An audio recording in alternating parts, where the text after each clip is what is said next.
you represent. Yeah. And you gonna be like, nah, it's a different. They gonna be like, oh well, we see you on the same channel as them. Right. I can't do it, man. I can't do it. That shit is crazy. He had a whole Sacrifice too much anti-vax to be lumped in. panel. Crazy. Yeah, he had a whole anti-vax panel on in the midst of the pandemic. He's insane. He needs to be stopped. He needs to be stopped. I'm surprised his damn channel ain't shut down. That shit crazy. And if he do, they gonna blame it. They gonna blame it. They gonna say, see, family. See, they coming after me because I'm trying to spread the truth. No, because nigga. you messing up the whole population with that bullshit. Right. You sending niggas to their death. That's what you doing. And then niggas be on their deathbed telling, yeah, y'all need to get that vaccine. Y'all playing. Stop. All right, we live. We good live, yo. I don't do none of that. I don't know. He called me, but he ain't say nothing. He was talking to somebody else. But I sent him the link. I'm gonna send it to him again. All right. So yeah, let's get back to where we was at, man. Before get out the zeitgeist. Yeah, before you sent this to the incredible nowhere. My bad.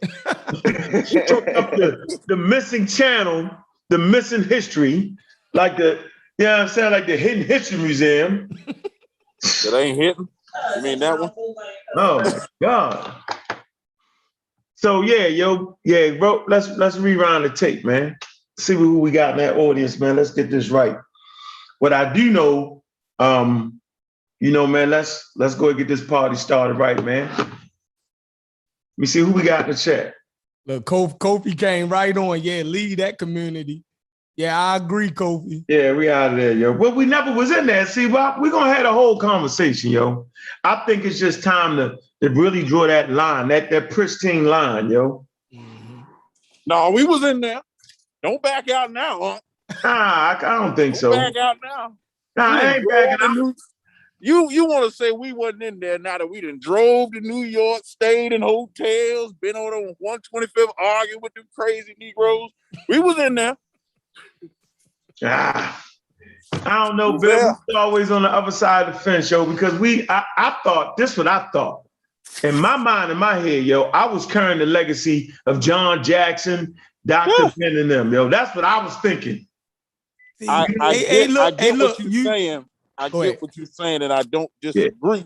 Right. But what I'm saying is, them boys, the Harlem Boys Club, the American Academy, all those is like early conscious communities to me. But the difference is they had standards and they was organized. When it got to our era, we decided we didn't need that.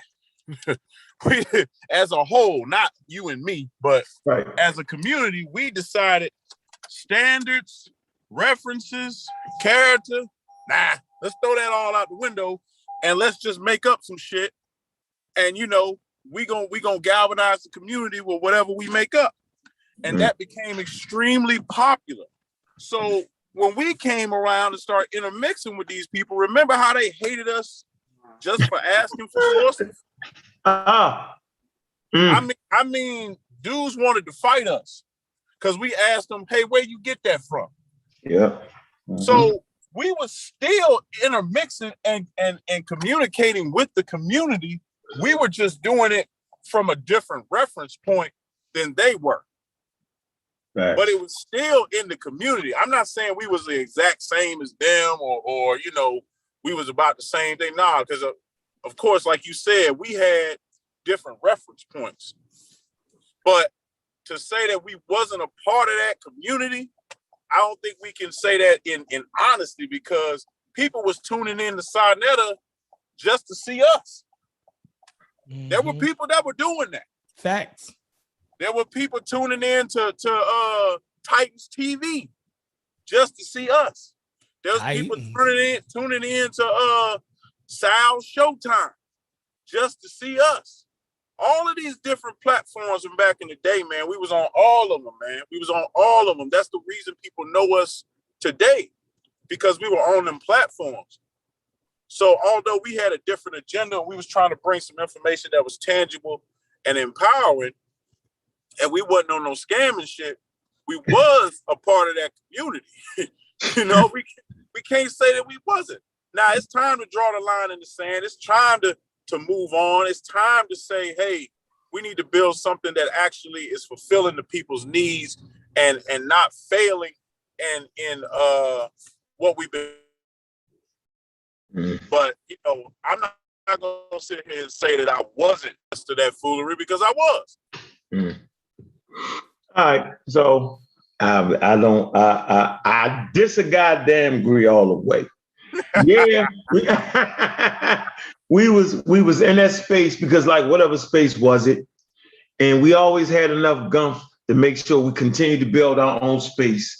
And this is where, you know, I appreciate Ben and Kofi and Sean and them, right? The Masi and the Kofi Pasai research team, right? And the pseudo killers. Let's do this. Kofi Pasai research team, Masi, man, these dudes start writing rigorously. That harken back to the days of Dr. Ben and them, John Jackson, right? That's real. Pseudo killers, strictly science, scientific literacy. You know what I'm saying?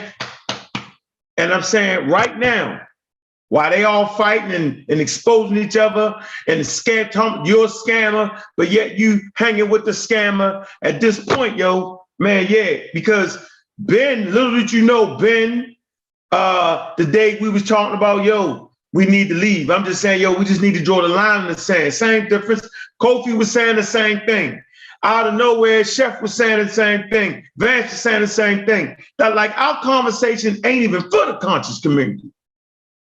Like, you can't stand a space that don't want you. Like, they never want us. Like, remember, I'm the police. Y'all officers are goddamn friendly for teaching science.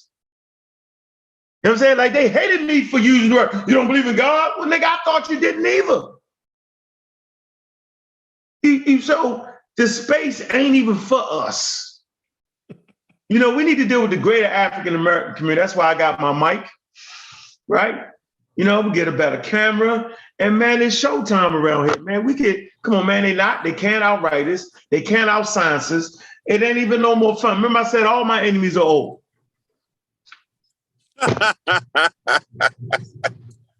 You got your mic because you jacking Chef swag. Yeah. No, I cannot have Chef. What y'all don't know is it ain't even plugged up. You jacking Chef swag. That's why he got a mic. I ain't never seen this dude with no mic till you did it. All of a sudden now he got a mic. Yeah, yo, we gotta do it, yo. You gotta do something. They see the mic and be like, yo, we gotta tune in, they got a mic. I'm telling you, we gotta do everything we gotta do, yo. Yeah, we gotta get it right. Get the back. I got whatever program you got. Like, come on, man, yo, we always had the best information. That's not even being arrogant, man. But I agree with you. They never, well, I'll say this. They wanted us for the confrontation, yeah, but they didn't want to listen. Right. You understand? We were just the opposing force. I say it all the time. We was the heels, and everybody with the crazy information was the baby face. It's crazy. So we come out the tunnel, getting ready to wrestle. We getting booed. Off top, we getting booed. Like it was so crazy to me. Like the stuff that was just basic, getting booed. I mean, cussed out, booed. You a police, you an agent, you a this, you a that.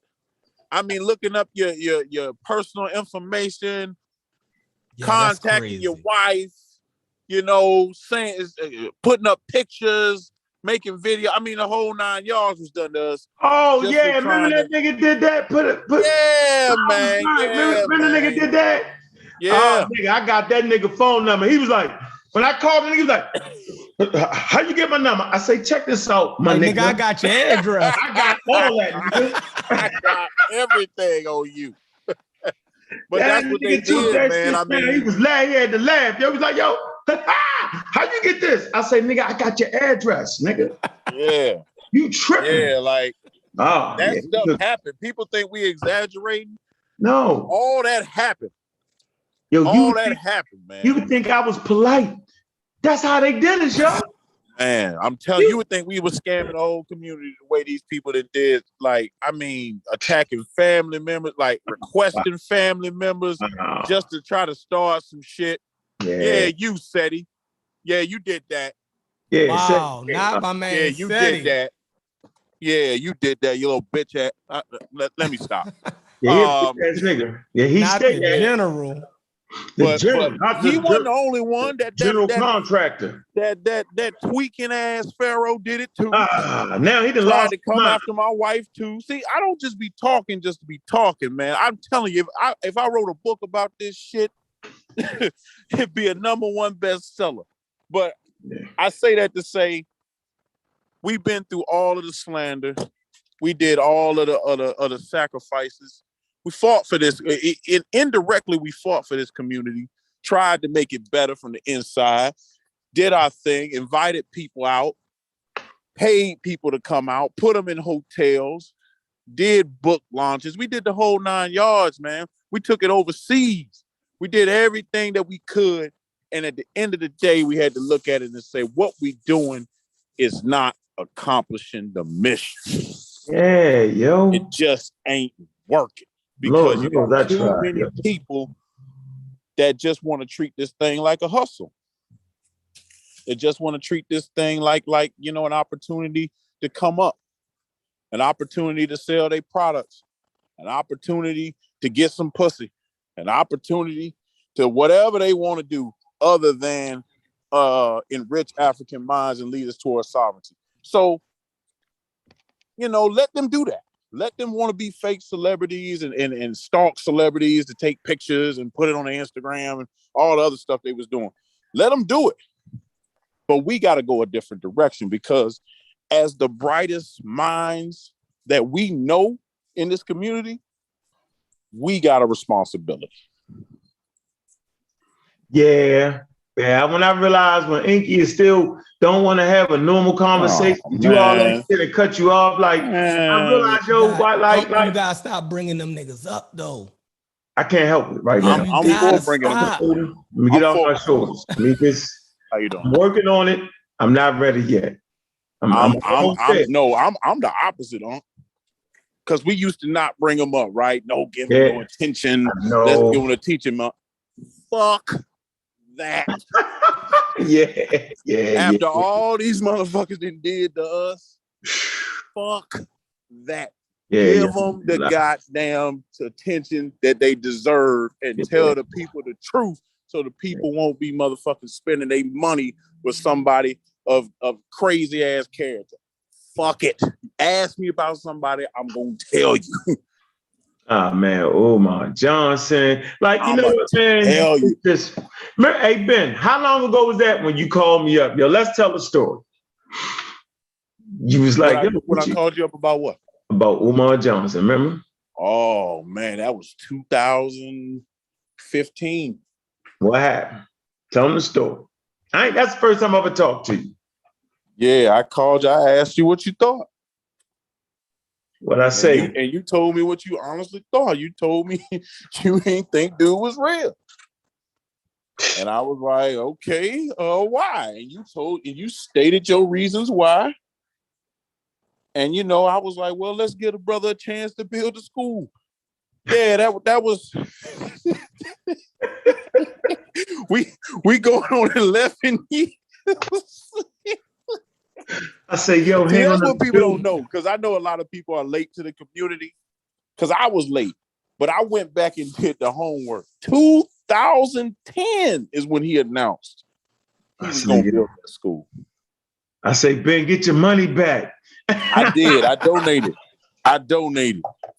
And ain't no shame in it. I wanted to see the shit built. Yeah. But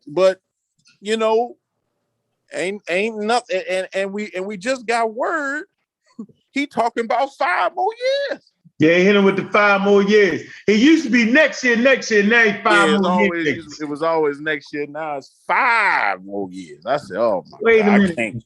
Guess what he did, yo? So he was in the gym last night, right? And he's filming these 2 ladies. They was talking about Yeah, had some blue, had a little section off, right? In the gym, nicely painted, little section, like, yeah, the balloons. They were like, yeah, we gonna get it over, we working on it, whoa, right? Then he panned the camera over and said, yeah, we gotta get this water up. And he was taping without meaning to tape it. And by the time he got to the other section of the gym, it was full of water, right? You know how the drywall is starting to mess up because of water. Like, he didn't mean to tape that part. Yep, so this dude is playing everybody. Yo, this nigga had parties, right? You know what I'm saying? Get-togethers.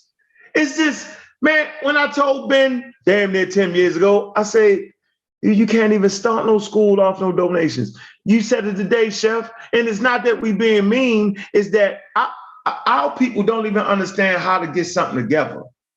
Like we gotta know that you can't, we talking about a school. At this point, he was trying to get a school that was close to $2 million. Right? Cash App. Right. I called. No. It was PayPal at first. It was PayPal, yo. They PayPal the nigga down to Cash App, yo. No, PayPal. but How you gonna PayPal, start a school off Cash App, yo? PayPal kicked him off. They kicked him You off. gotta have a business associated with your joint on PayPal after a certain amount. They kicked him off. Yeah, he got Then he bought went up. to GoFundMe. Got close over $1 million, bro. And I tell you what, when I called I forget the name of the place. Oh yeah, you called St. Paul's. You St. called Paul's. the school. I didn't know who the hell Umar was. Listen, I lie to you not. I called him. The guy picked up the phone. I was like, yeah, I heard you got somebody buying a school. He was like, ain't nobody's putting no office for the school. I was like, oh, really? I said, well, what about, like Umar Johnson? He was like, I think I know what you're talking about. He said, no, they just asked for permission to actually take some pictures and video outside. I was like, wow. Listen, now Chief X try to act like I ain't did that. That's why that guy is a funny dude, right? He try to act like he did. Anyway, I was like, wow. So you go look at the video, he's playing us like this is the school I'm going to purchase. I was like, man, that's a hell of a campus right there. And I was thinking the donation thing don't work. So what I did was I did a video trying to educate people on how schools have endowments. And I talked about Howard University, how it has one of the largest endowments. I talk about Harvard and Yale and how those endowments, those investments, right, get invested. And that's how you really take care of the schools, not on just people donating money. Yo, the grass costs you $100,000 to get cut, the water bill, right? And I basically tried to lay out a format for people, right, on how this thing is taken care of. This was 10 years ago, man. 10 years ago. Dude, he's still doing the same thing. How? So this is not new for us. That's why I say, yo, we never was really in it because they always felt like we was in exposure mode, but we wasn't. We was in education mode because we knew we was susceptible to that bullshit, man. But look, Black African Power was good, was happening, a well-organized lie defeats a disorganized truth every time. Woo-hoo-wee, man, y'all already know what it is, man. The pseudo killers on deck. We come to do what we got to do. We're gonna do what we got to do. We standing tall, we standing strong. Pseudo killers on deck. Hey, what's going on, Chef Fennell? What it do? What it do? What it do? Chilling. Man, I was this conversation that we're having now. It's been weighing heavy on me as I've been looking at the last couple weeks of what's been going on in the community. I really stepped back and took a look at it. Kofi had did a show a couple weeks ago that really just opened my eyes up to some of the things that I was already feeling. And when he did the show, I'm like, damn, that's how, you know what I mean? And I'm gonna say this, and I'm gonna let everybody else get their piece. Yeah, we introduced everybody. You're in the middle. I know, because you know, man, I don't want to miss it. I don't want to miss the moment. All right, go ahead, catch the moment. All right, so when Kofi did the join on the conscious community, right, and he kept asking the question, and posing to his panel that he not in this conscious community. Like, I'm not a part of that. Like, and I feel him because, like, when you look at it, you say, yo, I can't be attached to nothing that look this crazy, right? Now, I seen Sinetta, right? Last night, his show just said, yo, I gotta say something, right? Because he had General Yohana. He put an interview with General Yohana, or General Yohana was addressing his camp that they called their camps, right? The ISUPK. And he's the leader. And he was on there. He said, how did he say it? He said, y'all accuse ISUPK of beating our women. He said, no, we correct the bitch. Right? He said, no, we correct the bitch. And all of these men, black men, started clapping, right? And there was women there. And Sinetta stopped the tape, right? And said, I gotta run that back. That was powerful, right? He ran it back 3 times, right? Now he had over 1,000-something subscribers watching at this point. He ran this back 3 times, man, of this man saying that it was okay to put your hands on somebody's daughter. Or mother. Or mother. Or grandma. Or sister. You know what I mean? And then they got prideful about it. They start clapping their hands. It was no pushback, right? Yeah. Sinetta ran it back 3 times. Then he stopped it and went on the tirade. He said, yeah, F you bitches. Right? Yeah, that's crazy. Fuck you bitches. I feel him. Fuck you bitches. And he kept just call. I'm saying, so when is it do a 50-year-old man, a 50-year-old something man, him and General Yohana, and I know I'm not trying to start no beef with you and Sinetta, you know what I mean, or nothing like that. This, I mean, if you're wrong though, Chef. Like, yeah, I agree. If we can't call a nigga out when he did wrong, then I don't need to be nobody's friend. Because that's not what we doing. We not doing that. Right, like, I'm not being your friend. I'm not doing that. Right. If you wrong, you just wrong. But go ahead. I don't want to cut you because you almost got me hyped up. But go ahead. So he gets on there and he just start doubling down and just calling females bitches. Like, for no reason. For no reason. And I'm saying at 50-something years old, you know how crazy you look to just upload something on the internet at 50-something years old, just calling females bitches, and then saying it's okay to put your hands on them. How could I ever, like, if I'm driving in the car, right? I listen to Kofi, I listen to all y'all while I'm driving in my car, and I go pick up my daughter, right? Sometimes shows that I don't catch, you know what I mean? I play them in my car, and me and my daughter, we driving around, and I said, yo, I can't even play this around my child. My woman in the next room, I can't even play that, right? I can't even listen to Sinetta while I'm laying in the bed with my woman because it's disrespectful. It's just crazy. It's not even conducive for women to be able to watch it at this point.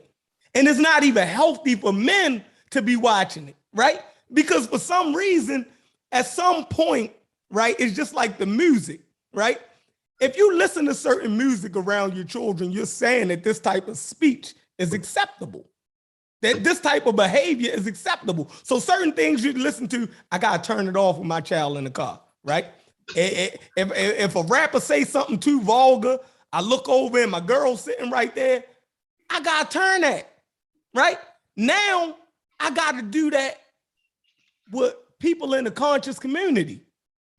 Like, so the line has been crossed, and at this point is a conversation that you will have, right, with a young man, with a teenager. You would tell him, that's not how you talk to women. No, it's not acceptable to put your hands on a female, right? How can we now have this conversation with 50-year-old 50-year-old men? How do you? I can't tell no grown man 50 years old or greater that it's not right to talk or to speak about women like that or to put your hands on. These men are so immature, and I don't want to be around it. Like, I don't want to be associated with it. And I know I have my own flaws, but I'm past that part in my life. Right? I'm past that part. And I don't even want to go back to that. Right? I don't. So the next person can go ahead. You can introduce the next. I just had to say that. Hey, Vance, what it do? Got to catch you early in the count. What time is 11? We might be too late. Where you at, Vance? Too late. Kent. Both of them. Yo. Oh, man. I'm good. I'm Gucci, man. No, you're not. Look. Where you at the bar? Where you at, Kent? Nah, I'm in the Corvette right now, man. You know, in low rider, man. Just riding through the city. Nah, I'm just playing.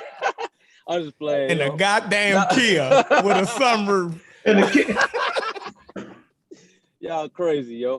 Nah, so good. check it, right? Don't kill a fish. What's good? What it do? Man, I told y'all since back when we was going through our thing with MBK that we wasn't the conscious community, yo. I thought I'd let people know that. I thought it was understood. Ever since I started thinking rational, I stopped, like saying I was conscious community because they don't think rational. You know what I'm saying? So yeah, we ain't part of that community, yo. Yeah, I've been saying that. We different. You know what I'm saying? We ain't about that scamming shit. You know what I'm saying? Whatever Chef was saying with Sarnetta, I agree with him on that. You feel me? He came back and apologized, but I still agree with what Chef was saying and shit. You know what I mean? So, you know what I mean? I appreciate what we doing for the platform or whatever, man. And I hope we keep it going. Shout out to Kofi and all y'all. Black Panther, I see you on here. And yeah, that's all I got to say, man. Yeah, so yeah, man, we got two esteemed guests just slid through on the Pseudo Killers, man. They own right. They Pseudo Killers, man. Yo, first let me say Black Panther, man, Mossy Clan Warrior, man, official, man. What's good, Black Panther? How you doing, man? What it do? What it do? What it do? Oh, he in the car. Kofi, somebody scream. What's up, Kofi, man? Hey, man, proud of you, man. You know I'm with you. You know I'm with you all. I'm with you all the way, Kofi, man. Like I tell you, man. Like we don't gotta. Yeah, I tell you, man. And you know we're gonna do what we can do to make sure them views get up there, man. Because I think if anybody deserves them views, it's y'all, man. Like y'all earned that, man. Like y'all, that content, man. That shit's the best shit on the net, dog. Just the way y'all lay it out, the way y'all give people real African history. I seen you get your head bust though, talking about them daggone when the women had the what's it called, yo? The circumcision, the woman circumcision, yeah. I say, don't do it. Hey. Don't do it. Hey, and I'm gonna write about it in my expanded version of the Beautiful Lessons About Kimoyo. That's gonna be a chapter in there. Yeah, but what's going on? How you doing, brother? Yeah, what's happening, man? First, I want to correct you, man. I ain't a guest, bro. I'm family. Facts. So, I'm not a guest, so I hope you don't look at me. I know you don't look at me to guest, you know what I'm saying? But we all family, man. So yeah, that's real. So shout out to you and shout out to bro Kent, bro. Shout out to bro Sheffrin Vance and Kent, man. I'm in here working, bro. I got some work. I'm doing for a client, and I'm trying to get this stuff together for these 2 shows tomorrow. But when I seen this, it wasn't I said, I'm finna stop what I'm doing. Yeah. And I'm finna jump up. Send me the link.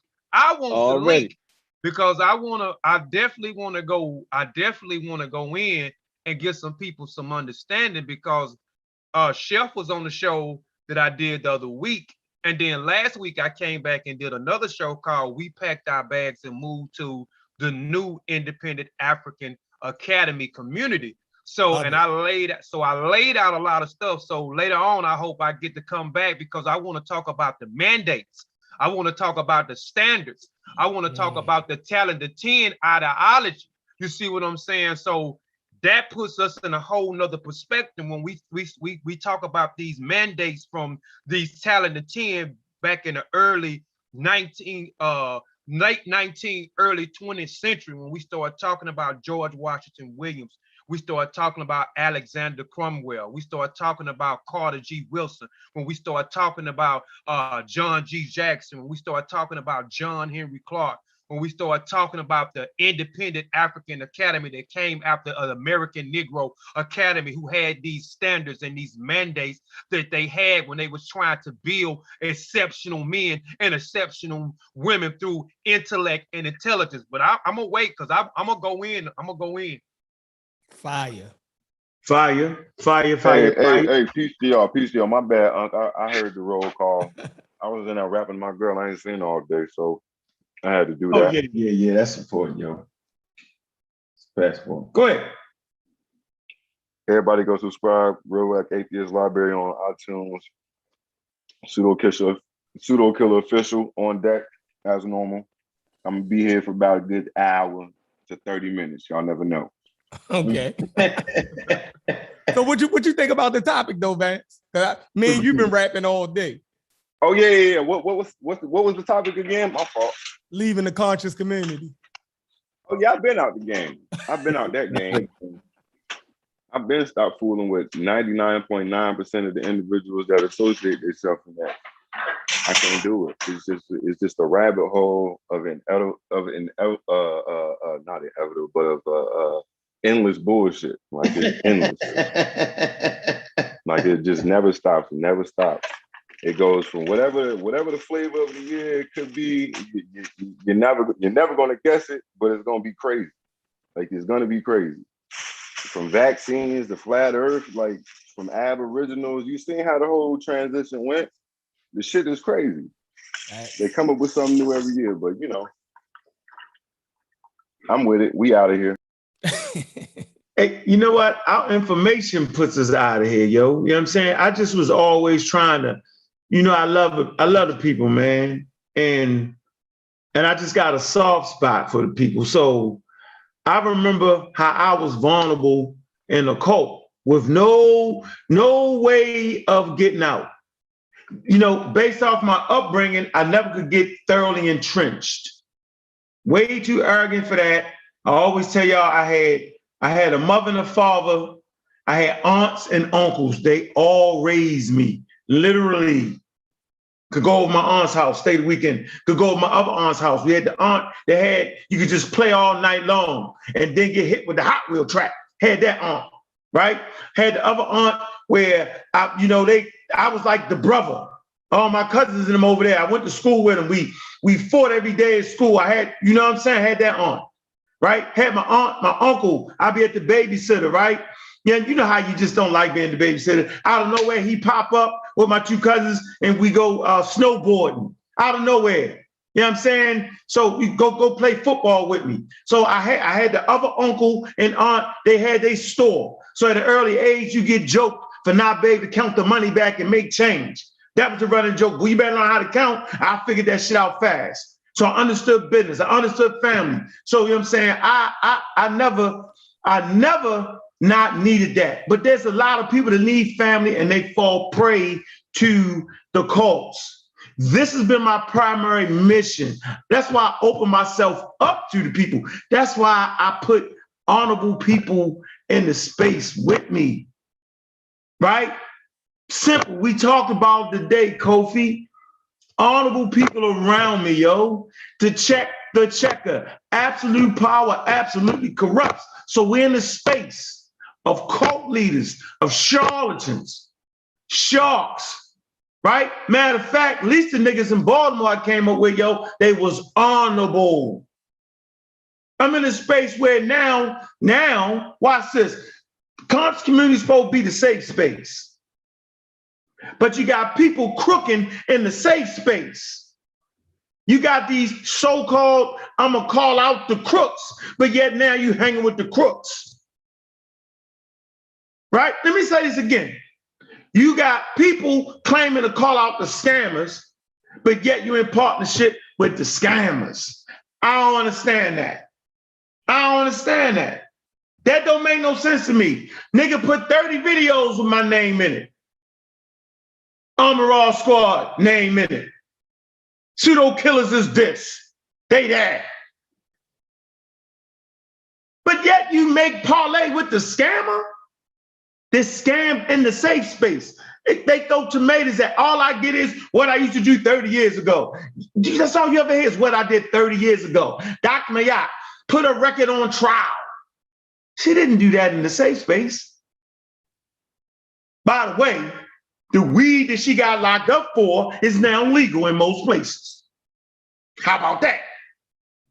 So the point I make, then I hear bitch ass Inky talking about me and Dr. Mayotte scam somebody. The fuck is you talking about? Like, they can say anything. That's why Chef say, yo, why you even talk to him, yo? They just can say any motherfucking thing. So yeah, man, we never, for me in my mind, yo, I never felt like I was never comfortable. And I was always trying to give people that life, that wrath, that rope, that chain.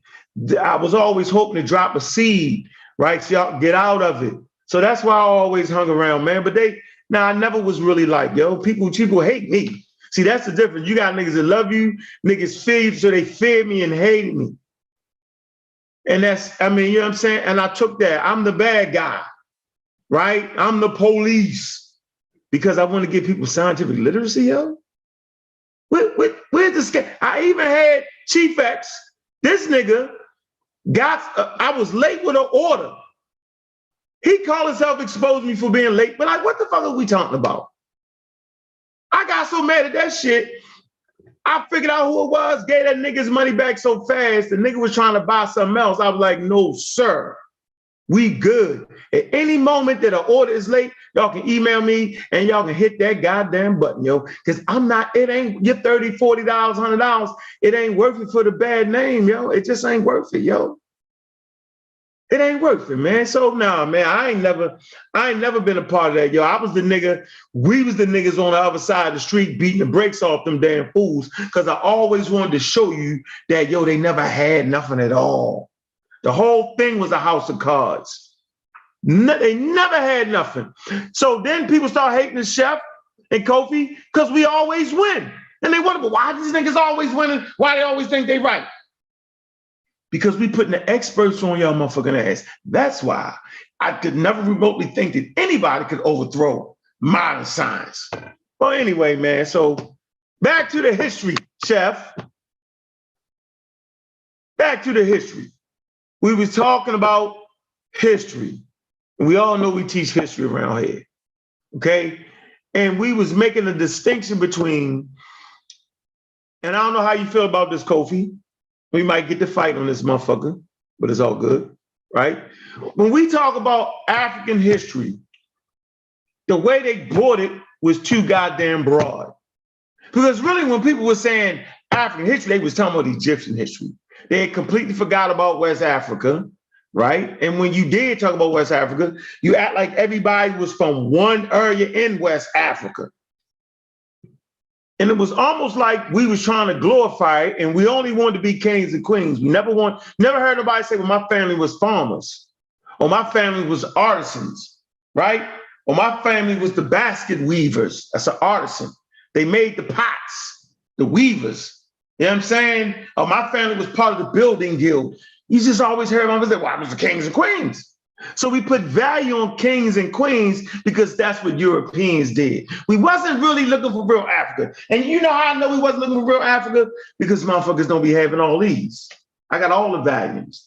I buy them in bulk because I understand the value of real Africa. And I realized that nobody wanted real Africa because real Africa not going to just say the continent, right? It's going to talk about the city-states in Africa, the tribes, the villages, the clans. That's real Africa. People love Egypt because they felt like Egypt was on par with other European nations. But the truth is, for people to really grow, you need to know where you came from. African Americans didn't know. That's why they said the continent. The continent. Now we got DNA, we can go back to our clan, right? We know that's a spot for us. That's what's important. The clan you came from, the tribe. That's what's important. That gives you a little vigor. understanding the history of the African when they got to America is so vital. But the whole, that's impossible to study the whole history of Africa. It's got 350,000 years of history. Impossible. So they gave us an impossible task.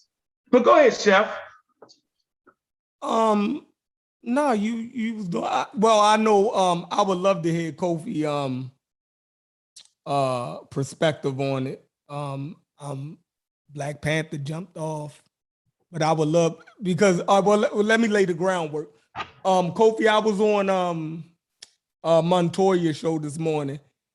Mental Dialogue. Yeah, that's it. I think you're breaking up, Chef. I'm breaking up. No, that's you. I hear him loud and clear.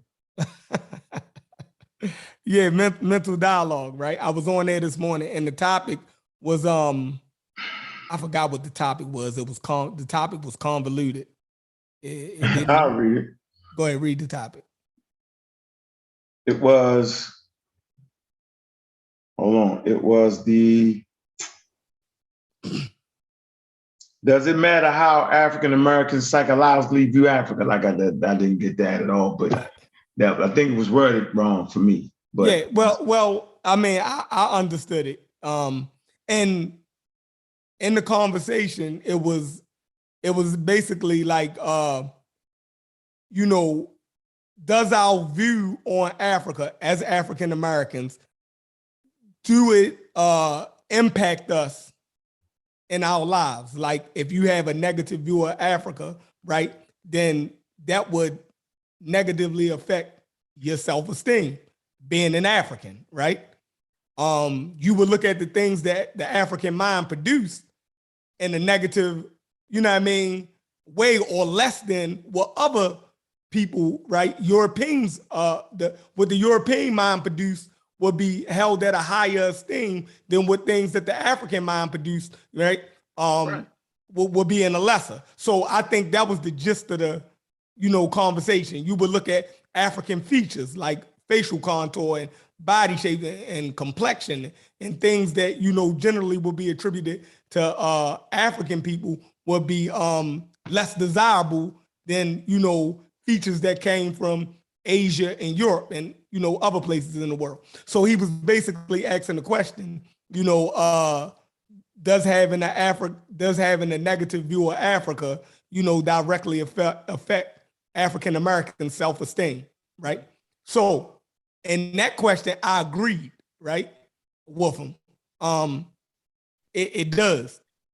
But on the other hand, when you talk about the history and things like that, I think it was an attempt early on, right, to give us snippets of African civilizations, cultures, and personalities, right? To show that the African was on par with all other human beings, right? The same way you had great thinkers, right, in Europe and in Asia, we will point out great thinkers and leaders in Africa. So we did African wide to show that they just didn't exist in this place in Africa, right? They existed all over Africa. You can find great people in cultures and civilizations and, you know what I mean, thought all over Africa, right? So I agree with that part. But when you do that, right, for me, when you do that, it gets to a point where after that has been accomplished, right? History and African scholars then already did a job for over 100 years showing the genius of Africa, right? The great personalities of Africa that Africans produced, right? On the continent and off the continent, historically and contemporary, right? We see all of that. Then it gets to the point where I look at it like, okay, after Africans then already showed that, right? That we have the same capacity, because I think that's what we was trying to prove for so long, that we had the same capacity as all other human beings, right? So I feel like at this point where we at currently, I think the world, and Unc would attest to this, that science has proved that all human beings are the same, we won that part. So now for me, African history, like John Henry Clark said, is the forgotten pages of world history, right? He said this. He said, when you talk about African history, you're talking about the forgotten pages of world history, right? That's John Henry Clark. It took me years to understand what he was saying, right? But now I understand it. So I can read history from all over the world, and I have confidence as an African person. I don't look down on myself because I see greatness in the civilizations of the Indus Valley, right? Or how Japan and China at post-colonialism then raised themselves to be superpowers in the world, right? I don't have to look down at them because I know that all human beings have the same capacity. So anything that the African is lacking, it's simply a matter of resources and putting shit together the correct way to be viable in the contemporary world. But what's your take on it, Kofi? I mean, I agree with everything that you're saying. Like far as looking to Africa, if we look at just going back, if you look at the schools, like a lot of our kids in the school system have low self-esteem. Why they have low self-esteem is the propaganda that has been pushed toward a group of people from this continent. We call it Africa. So when you look at these certain things and they propagate that Africa is a cesspool, Africans are running around with bones in their noses. Africans is having sex with monkeys. You know what I'm saying? Africans didn't have the intellect to build civilizations. You know what I'm saying? It would definitely, and it'll definitely affect the psyche of the young people in the school system, because because I'm looking for me, I was taught this, that we came from slavery, and the same thing, we running around. I look at nighttime, I look at the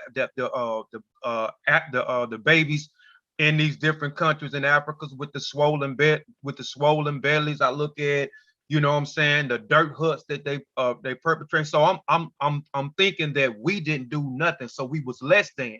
So so that gave me a low self-esteem. So it made me feel like I come from a group of people that didn't do anything. So thus it makes the people that I learn about in the educational system that they said created these great civilizations that contribute so much to the world, me, and not only me, but the youth in the school system with the low self-esteem will start to look up at the individuals that we learning about in these textbooks that's contribute a lot to civilization, because we're being taught that we didn't do anything to contribute to society. So the best thing for us was being a slave. So we get this syndrome. I know, like here, we said we're gonna go to the white man. I'm going to the white man to get my car fixed. I'm going to the white man for a better education, because we deem them as being superior over us, because we're being taught that a place that we come from, we didn't have that capacity or that intellect to contribute to society, to do other things that other people did in Asia, and Europe. So yes, it does affect us on a major role. And if you learn about your history, it can only empower you. That's why they teach about their history. They teach about their contributions, and that empowers them to go on to do greater things. Damn, you mentioned something else too, man, that I wanted to touch on, man. Damn, I don't forgot what it was. I'm having a brain for it, but yeah, for the most part of what you said, man, I definitely agree with everything, man, that you said. Yeah, and the point of contention came in the conversation when, after we laid out that basic premise that I just gave. I was saying, from my perspective, right, once science and everything then already in basic history, right, then showed that the African, right, and its descendants are on par with every other human being, right? Mm-hmm. I was saying that African American history, right, for the African American is the most valuable to him, right? The history of what the African American has done, because it's the history that will best allow us African Americans to thrive in our current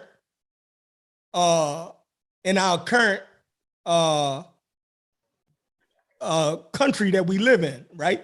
The only way the African American understands, right, his current role in the United States and the civilization that we live in and the country that we live in is by studying the history of the African American, right? So I was saying to the panel that our history of the African American is most it means more to us than learning African history in general, right? For us to be able to move properly in this society, because the only way we would know, our current condition, how we got here, right? How the laws affect us, how to teach our children the proper way to move in the society, right? And basically how we got to where we at is from learning the history of the African American, our struggles, our achievements, our setbacks, our great personalities that we produced here.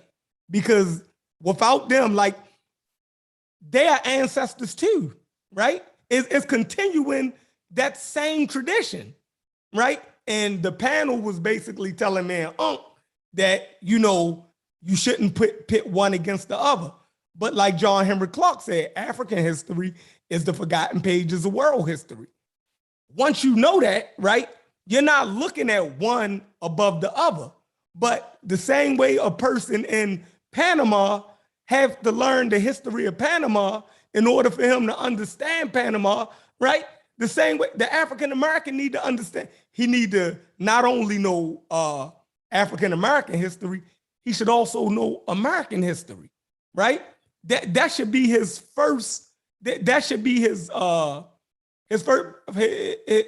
first historical understandings, because that's what will teach him how to be best suited for the society that he live in. What you say about that?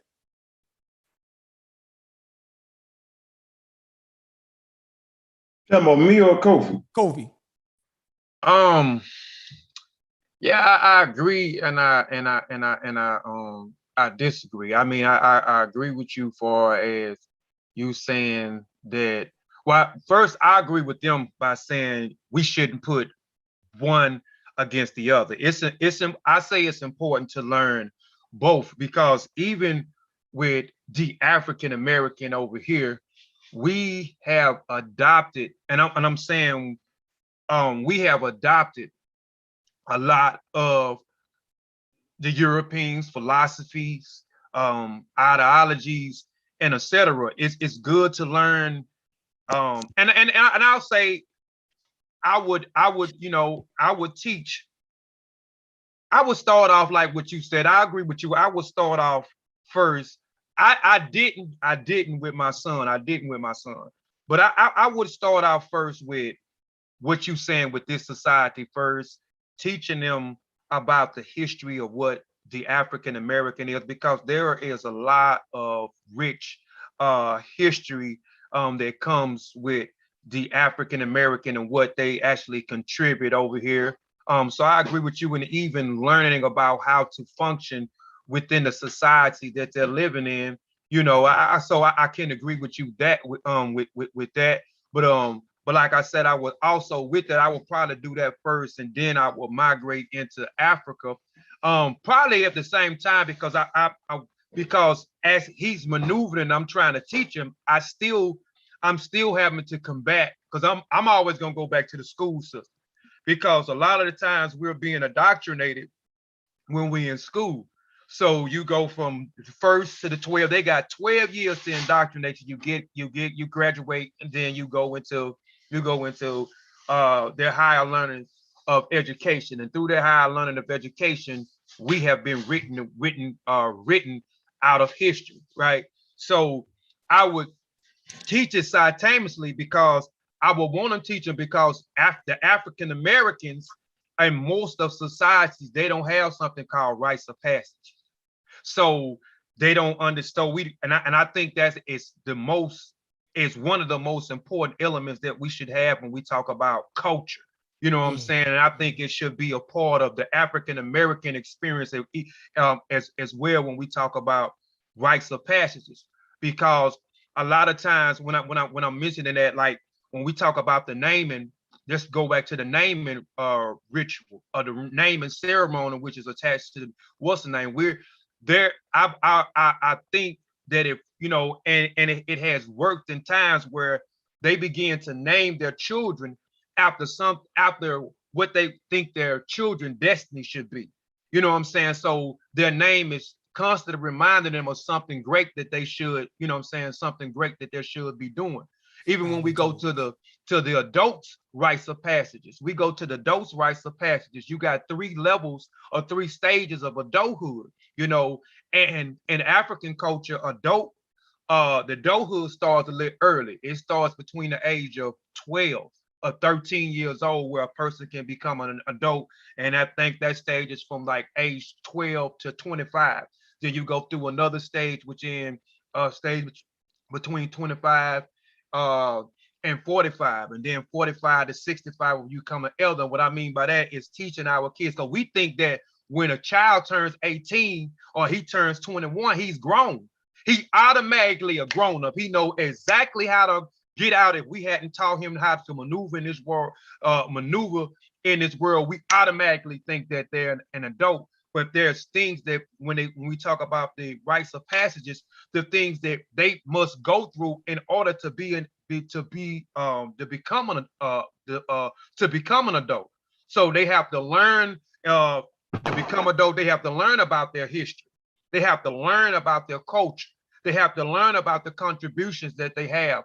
They have to learn how to function within society by getting along. They have to learn a trade where they have to be productive within their society. You know what I'm saying? Mm-hmm. With some type of trade. You know what I'm saying? They have to learn the importance of marriage, man and woman. They have to learn the importance of the children, or the most important thing and value within the culture, and within that, like I'm saying, getting together, cultivating good character, and then becoming an elder. You know what I'm saying? And becoming an elder, having this elder role. You know what I'm saying? A respected individual, highly intelligent person. You know what I'm saying? Who's well respected. You know, and also marriage. You know, the important elements of the role of a marriage, what the role of a man is, what the role of a woman is, and it ain't she butt naked in the kitchen cooking us grits, you know what I'm saying, and cleaning up the household. You know, so I'm just giving you a part of it. So it's certain pieces that I think that we should have within this culture that we don't have, that I think that would help the upbringing of our children. I think we would have. But you're talking about cultural elements, right? Right. That's mainly what you're talking about. Yeah. Basically saying that, you know, we don't have we don't have a structure that we work from anymore. Yeah, like basically that's been broken up. Right. Right. So I can agree with you, but I definitely. You had mentioned something earlier about you know, what's the name of the community you trying to bring forth again? Say that again. New Independent African Academy Community. Right. Now, and you were saying how it's going to be guidelines and, you know what I mean? Right. It's going to be standards in there. Standards, you know what I mean? And mandates. Right. And mandates on you know, how to present information. Right. The relevancy of information, and hopefully a code of conduct. Right. Yes, and a code of, I gave that last week as well. And that's, I mean, because and that's why I said we need to leave. Should we leave the current conscious community? And I'm saying we need to leave because there's no structure. There's no structure. These people, even I can go back to some of the shows and say when I didn't got offer, you know, that I didn't look at wild, right? That's because I'm following, yeah, for real, because I'm following, you know, a bad template. You know what I mean? So I'm jumping in and I'm acting ways that I don't even act in my normal life, right? And yo, we on the internet. Like this shit go, anybody can see this. Now, luckily, I work for myself. That's the only thing that saves me from not losing my. People don't even think that their goddamn bosses can click on here and see them acting a goddamn fool. Right? They don't even think about that. Like, what are you presenting to the world? People don't know us from Adam and Eve. And the first thing they get from us, first time they ever meet us, they can see us online, hooping and hollering, cussing, making a fool out of ourselves. I just think that that's a bad way to represent yourself. Like, just go ahead. Yeah, it wasn't like that at first. Like I mentioned last week, and then the week you was on the show, I mentioned about the first conscious community, and it wasn't the conscious community. You started to see around 1995 with the country. You started to see the David Blairs. You started to see what's the other the Bobby Hemmitts. The other, what's the brother? Bill Valentine. Bill Valentine. You start to see all these guys start. But when you go back and you look at 1892, 1897, or 1870, you start to see this renaissance of intelligence. You start to look at W.E.D. Du Bois. He wrote an essay called The Talented 10. Right. And this talented 10, it's not a particular 10 men or 10 women. It was like an ideology. It was like this was something that he thought that would uplift the race of the Black people. Basically the top echelon, 10% of the community would be the ones that push the rest of the community forward. Go ahead. Right. Mm-hmm. So you start to see a George Washington Williams, and he tried to create this Black society, or this historical society, because he was a historian. So he went through trial and error. He missed. So he put out a call again to try to recreate something of what we call in the conscious community, with a collective of intellectuals coming together to try to push social change within the community and set this high standard. So you had Alex Cromwell, who answered the call, and he created what they call the American Negro Academy, which was the African Academy before it became the American Negro Academy. They changed it for political reasons. Now, what they did was W.E.D. Du Bois was a member of that American Negro Academy. And they had mandates, and they had standards, and they was trying to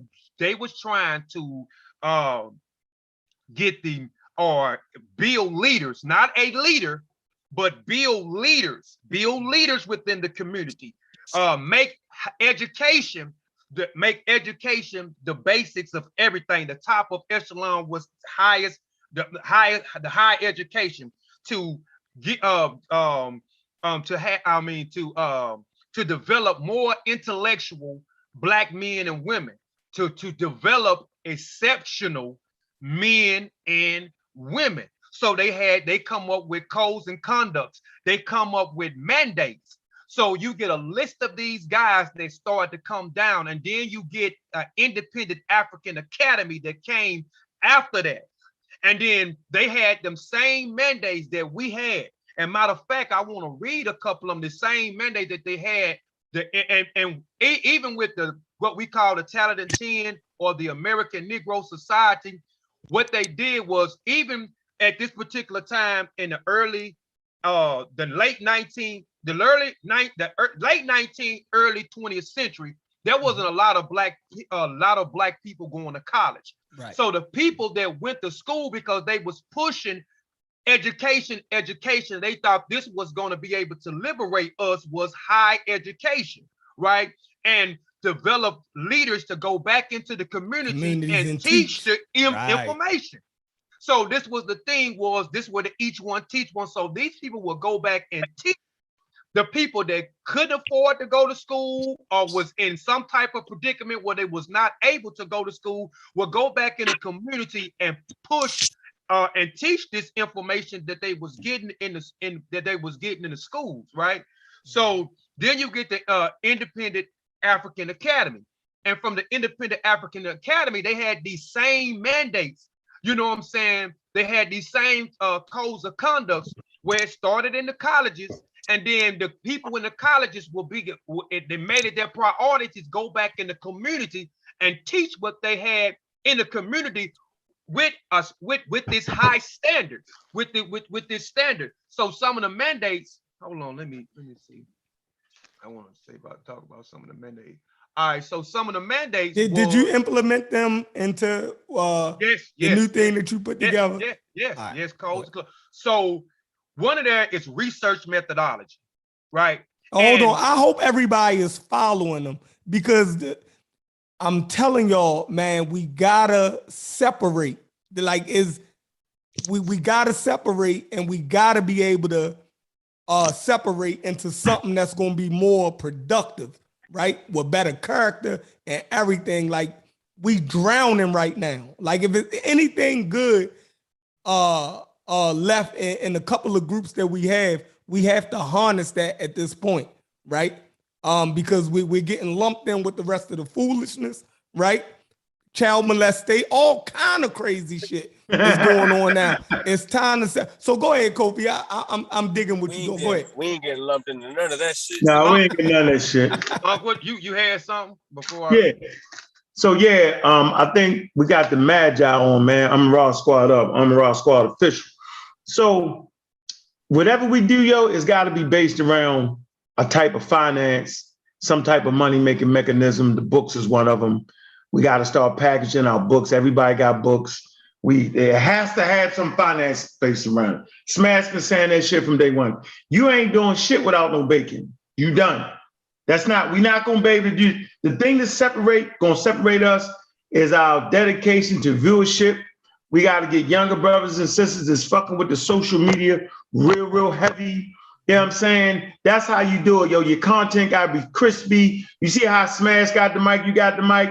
Cameras got to be right, yo. Content, right? Whenever we do a show, right, I normally lay out a little plan. You got to have that, right? You got to cut some of the shows down. You got to, we got to dedicate to excellence. Yo, that's what the Unraw Scar was always about, yo. So at times I take offense to y'all niggas talking about we never was in it, right? We just got to have a financial base of what we do, right? You know, we had the science conference, invited no pseudos. They was kind of hating. The pseudos dragged their way in, you know what I'm saying, begging and pleading. And so I let them sell some of that bullshit, right? But yeah, what's up, Smash? What you do? Peace to the panel. What's up? Y'all can hear me? You can hear that play, man, looking fly. What's up with Unc? What's up, Chef and Kofi? Kent, I see you, Social. How y'all doing? Thanks for having me. You know what I'm saying? That's what's up. We appreciate y'all coming over. I seen some topics that made me say, man, let me get the link. I'm gonna wait for them. I see 3 of them. Weed and addiction, one I'm gonna speak on. Slavery in Africa. Oh, that was an old. See, I got an old slide still up, but you can speak on whatever you want. Yeah, because I'm over here kind of feeling cool right now. I'm gonna represent. It's legal on me. I'm gonna represent for the real ones.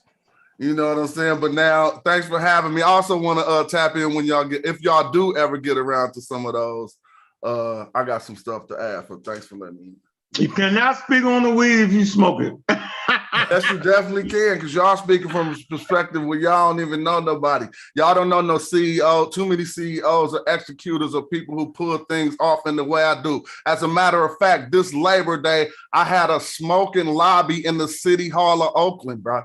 Go look that up. Can you get I threw addicted the to first weed? legal sesh in Oakland, in the California, with Is my weed crew. addictive? Yes, definitely. I'm Let's addicted. get to it. All Uh-oh. right, say again. Uh-oh. It's Hey, one of the hold up. hardest. Say it again, man. Say it again. Say it again, man.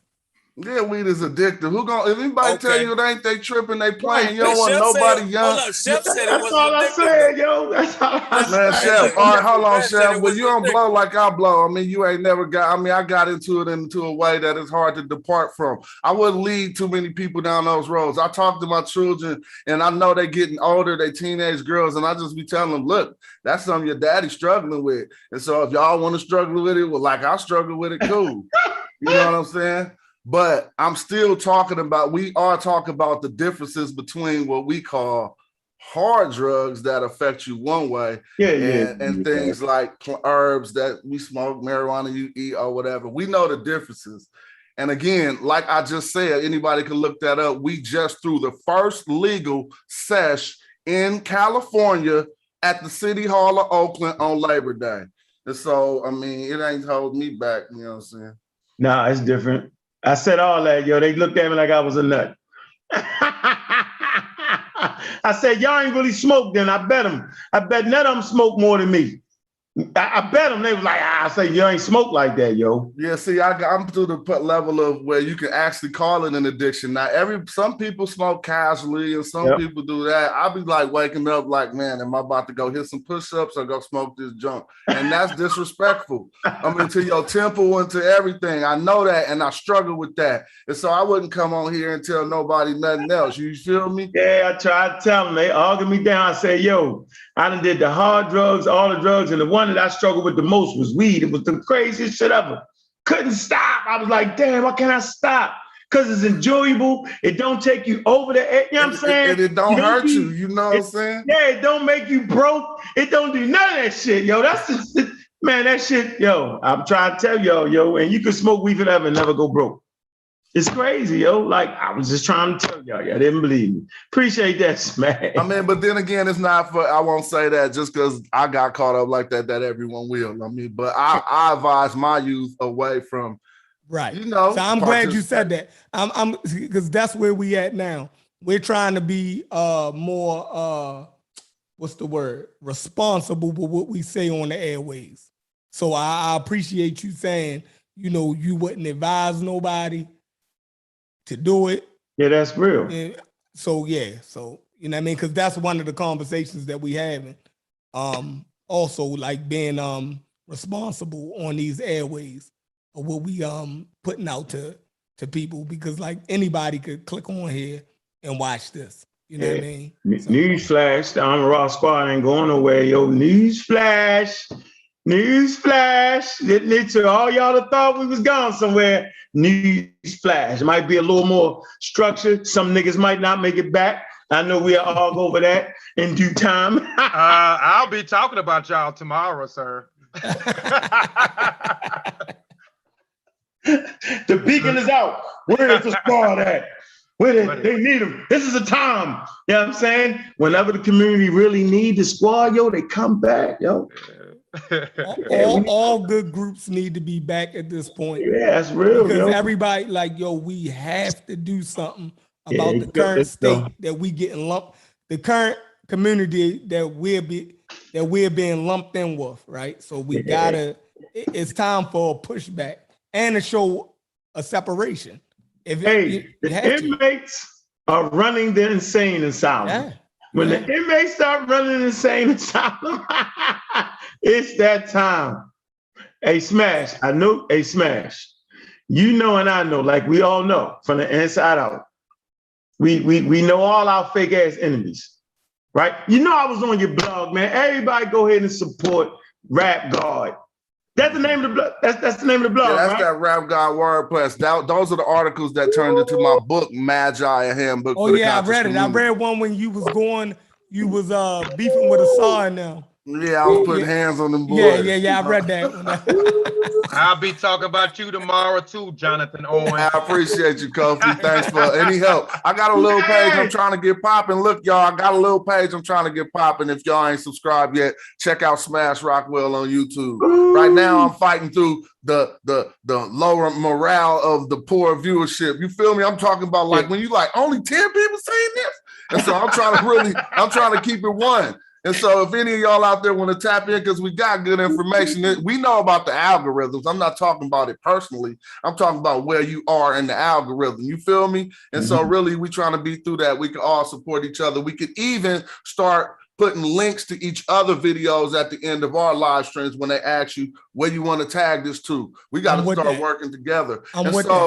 Just to speak on what I see y'all got as a topic, I hear the pseudo killers trying to lead a conscious community. I hear lots of talks about this Exodus. And when I first seen that title, I was rolling my eyes like, man, what is they talking about? But I'm hearing exactly where you're coming from, bro. Like, I mean, I know we don't want to be lumped in with certain pseudoisms, but you got to understand, primarily, I consider this another facet of the many branches of the Amun-Ra Squad, how we break off into many different formations. You feel me? The pseudo killers, Amun-Ra Squad has always been contrary, and we ain't never got lumped in. They tried to, but we've been them dudes keeping the standard. Yeah. You know what I'm saying? We was never we ain't got caught up in none of that, and people try to, you know what I'm saying, bring you down to certain things, but you got to remember, we's the ones who taught the methodology, and we the ones who vetted all the pseudos. It was me who put up Ali Muhammad fake degree.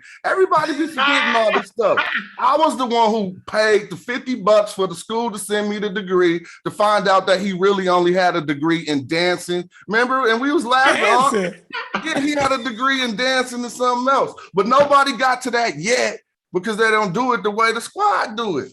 We threw them documents out, but we verified that for ourselves that the person Marcus Count did. That's why Unc was like, he graduated. I know we talking about a lot of different stuff that you got right there. Yeah, you feel me? Some people might not know, but again, if you are a member of this community, you know what we're talking about. And to address that, let's just keep it a buck, y'all. We all different tribes anyway. And that's why we be having differences and understandings, because they lumped us into one big monolithic things, and we call ourselves Black, and so we see that we're supposed to be monolithic in agreement on everything, but it don't work like that. Some dudes want to act and behave in ways you just don't want to be associated with. Right. Now, if we find ourselves in a, you know, like, man, we in the wrong tribe. If that's the conscious community, so be it, but I'm going to just not filibuster. I'm going to say a few things. A few people have made that exodus and look where it led them, whether they're in peril right now or not. Young Pharaoh had to step away from the community because of the Amun-Ra Squad was beating him up. They ran from the community. He went and said, I'm not dealing with y'all no more, and went and built his whole little empire when we wasn't watching him. And then he reappeared, this big old dude that we was like, everybody following him now. I know y'all know. We all now he gone crazy. Exactly. Now he gone crazy. Polite made his exodus from the conscious community, went and had some of the same roller coaster success, and now he on the downhill on that roller coaster success. You see what I'm saying? And so that I'm not saying that is a path for demise. I'm simply saying there are things along that path, and some of the things that happen when you start getting that enrichment, a lot of us are proving we can't even handle it. You know what I'm saying? That's why, hey, Smash, I say the same thing, yo. Can y'all hear me? You hear me, Chef? Yeah, I can hear you.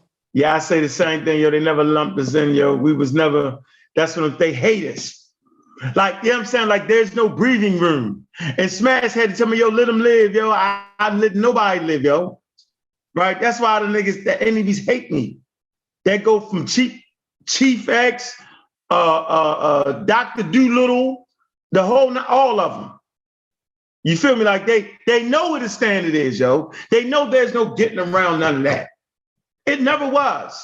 Yo, that's why I say go to WordPress, right? Rap God. It's all detailed. If you ain't got page numbers in your book, got corrected. If you ain't on your A game, got corrected. Yeah, science is undefeated, yo. So, Yeah, I see you in the building, Montoya. Montoya always say, yo, get out that space. That's his mantra right there. Y'all gotta get out that space. Yeah, that's his mantra. Where you at, Montoya? I'm just rolling. What y'all talking about? Beating you up? No, we weren't beating you up yet.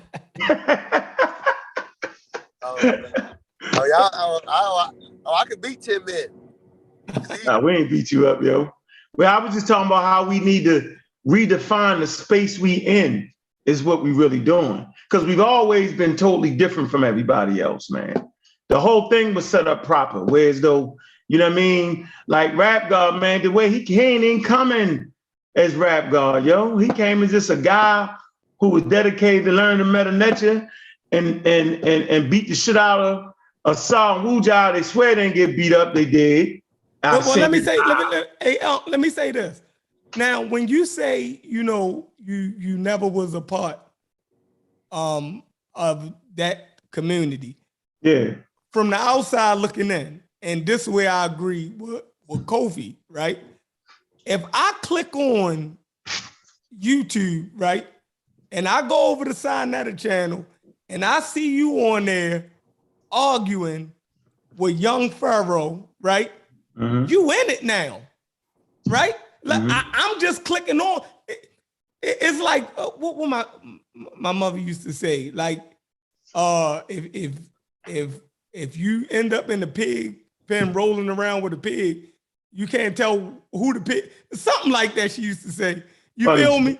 Like if you get in the mud with a pig, you ain't arguing with a fool. People can't tell like, who the fool from the distance. Exactly. You up there going back and forth, giving these cats validity. Whether you feel like you got the better weapons or not, some shit you shouldn't even be in, right? Yeah, some shit you should. Some shit you supposed to be. Yo, look, you supposed to say at this point in my life, I'm here. Like, there's nothing wrong with saying that, right? Look, it's certain places, right, in my city that I don't even go around no more. Why? Because I feel like I'm here. Like I didn't elevate it past that. If I go back to those areas, if the police pull up, they can't tell the difference that I'm a working man and I don't belong on the ground with the rest of these fools. How they supposed to know that, right? If I'm standing out here talking to these dudes in this area that I don't supposed to be in because I'm a working man, if the police jump out and throw all us on the ground, right? Now, I'm a 40-something-year-old man on the ground with kids looking crazy. If a guy come by and do a drive-through, right, and I get hit, my ass ain't belong out there. You feel me? Like, I can't say, and that's what I'm saying. At a certain point, you're supposed to look at it like, yo, these guys over there is below me at this point, or they at a place that I done already elevated from. So if somebody see you over there, right, and they say those conscious community fools, and they name you, well, you put yourself in that damn arena. You can't then say, well, don't take your ass over there no more. I know it's fun for you, right? I know it's fun. It got to be some type of enjoyment. You saying birds of a feather flock together type thing. And I know, because hold on, because certain neighborhoods, I love to go back around. And certain conversations, you know what I mean? I like to still get in, right? But then at a certain point, I gotta say, yo, I gotta stop. Yeah, the shit ain't healthy for me in this stage in my life. So now I can agree with you, but let me give you some. Let me give you what I say in real time.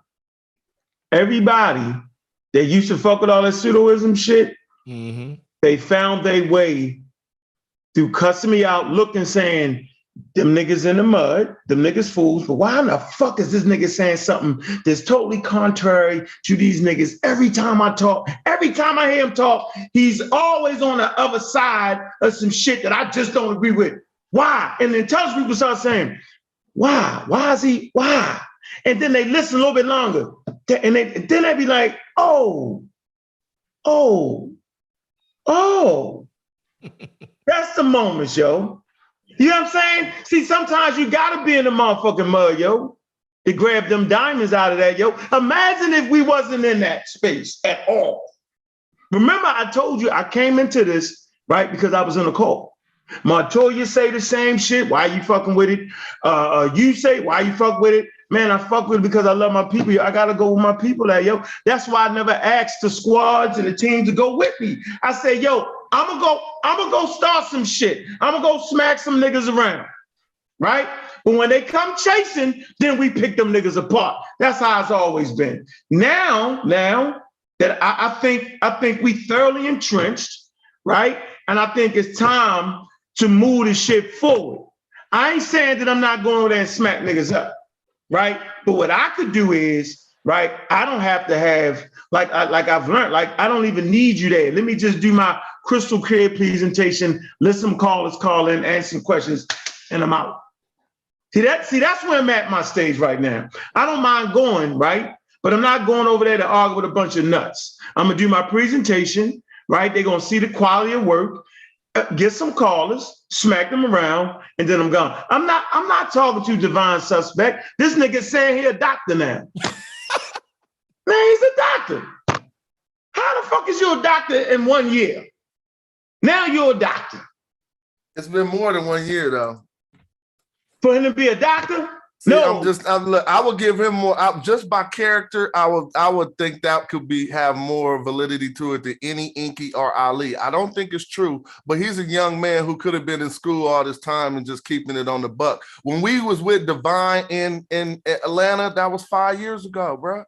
He could have said the day after talking to us, I want to be a doctor. You feel me? I'm just saying 4 years, what you can't get your doctor in 4 years, right? No, you can't get No, it. you can't. Yeah, But he could have still already been in school. I'm just giving a little bit of, I'm playing the devil's advocate for so. Yeah, it's a hell of a devil. We don't like devils over here. Yeah, we don't. Well, I'm gonna play, you know what I'm saying, something else. I'm just giving the brother some credit. Just keep it a buck. He could have, I mean, he ain't the same as a Dr. Inky or a doc, especially after learning about. He worse. You think he worse? He worse. Oh my God. Well, I must be tripping. Yeah, you smoking something good right now. No. Well, look, I'm just looking at everything he tried to propose. He ain't never really went all the way. That's pseudo. He just got things based on his theology that we might not say is correct. But he ain't came with no snake oil. Yeah, yo, that's what I'm saying. Yeah, he did. What was that shit he tried to get us to take everything. I'm done. Y'all won that one. What was them pills he tried to get us to take? Divine had pills. Divine had no snake oil. Oh man, I take that back, Divine. You let me down. I say that. Yeah. Divine faked you out. Divine got the soft style, yo. Like he the nice guy, yo. Where he's the worst. Yeah, yo. You know I know how to call him, yo. Come on, but yo. Standards. Back to what Kofi was saying. I think all of us, and I can speak for myself, I done had enough fun with this shit. Yeah. At this point, we need standards. Yeah, come on, man. You know what make it so bad, yo? We got the bread, yo. We tripping. But I say it like this: if we ain't gonna turn it into nothing substantial or financial, it's just gonna be talking no matter what. I've been saying that for the longest. It ain't gonna. I mean, to me, business is doing a transaction. No matter what, we ain't doing no transactions, then we ain't doing business. So we really just talking. I mean, you know what I'm saying, on YouTube. That's what's going on now. If we want to go, I mean, okay, I understand, but I want to hear some disagreements. But what I want to say is we consider ourselves this conscious community. Everybody even don't know about all those labels, but what you won't escape is just being somebody talking on YouTube. And so it's people who wasn't even in this conscious community who now getting dragged in because they just Kevin Samuels. He ain't in the conscious community. Tasha K, she not either. But again, they just people on YouTube talking just like us, right? And so eventually that's the overall umbrella that we won't be able to escape unless you're going to shut down your YouTube and not be able to talk and not talk anymore. If you cover this type of content, no matter whether you associate yourself in that community or not, you'll be associated with it by the viewers of YouTube. Unlock my share screen. Unlock that. Let me show you, Smash. Let me see if you believe. Can you see the screen, Smash? It ain't sharing. Yeah, Shan. You see it? Can you see it, Smash? I'm trying to unmute myself. Yeah, I see it. What is this? Do you believe this right here, yo? A doctorate in theology, PhD, 3-time award winner. No, he said THD. What is a THD? Exactly. He fucked that up. Oh my God. Man, Hold this- on. Doctor of theology. What is is that supposed to be a PhD? Yeah, he fucked it up. Ah, y'all I ain't never proving heard me that. wrong, man. I Hold hate on, these hold on. niggas, man. I can't hide my face. I'm trying to I hate these I was niggas. trying to hide. Okay, hide. Nah, I think a THD would just be a doctor of theology. That's what it. That's a real thing. The THD ain't supposed to be a PhD. It's a doctor. Okay, Who gets thank to a doctor. Of theology. Thank That's you. why he got doctor of theology. Well, you can be a doctor of theology That's by graduating from a seminary. Yeah, Do correct? you believe that, though? Yes. So the yes. PhD stands for doctor of theology. That's what it's. Well, that mean he went to a 2-year seminary. I Correct. don't like Probably it. so. That's what I'm saying. Yeah, that's not a PhD. So yeah, he probably could have done that. Yeah, that Y'all could be is real. crazy, yo. Slippery. So it's Hold a on. slippery slope at the end of the day. Naturopathic health consultant. Y'all believe that? Man, knock it off, yo. None of the above, yo. That's just a Knock it title. above, yo. That's just Knock a it off, yo. title. You feel me? He could Get away with that. He can get away with that. you can get away with that. This It's is a like title. Umar building a school. Like, dog, once I figured you out, I figured you out, dog. Umar ain't never doing that school. Y'all tripping. Bugging.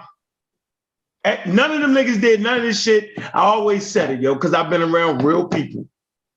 All the time, yo, they move a little bit different, yo. 1 minute you saying that the vaccines is this, that, and other. You got some green algae, and then you dive into theology. Nah, come on, yo. Well, let me ask you a question. He's a Hebrew Israelite, so he's gonna be in theology. That's his arena. All right, man. Hey, man, I get it. I get it, Sosa, yo. They get you quick.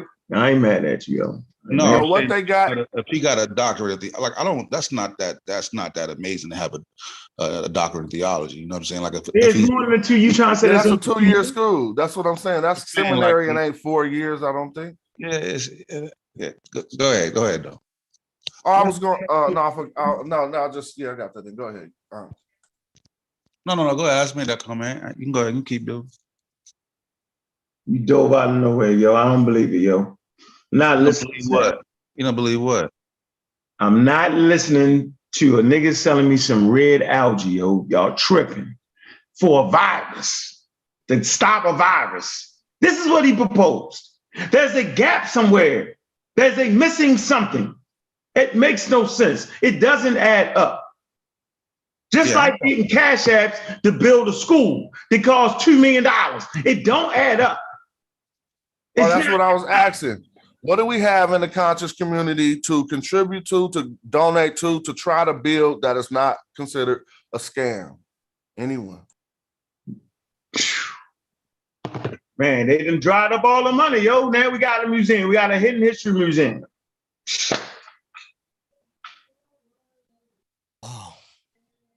Tell us documentaries. Which documentaries? Got the hidden colors. That's the misinformed, crazy document that affected.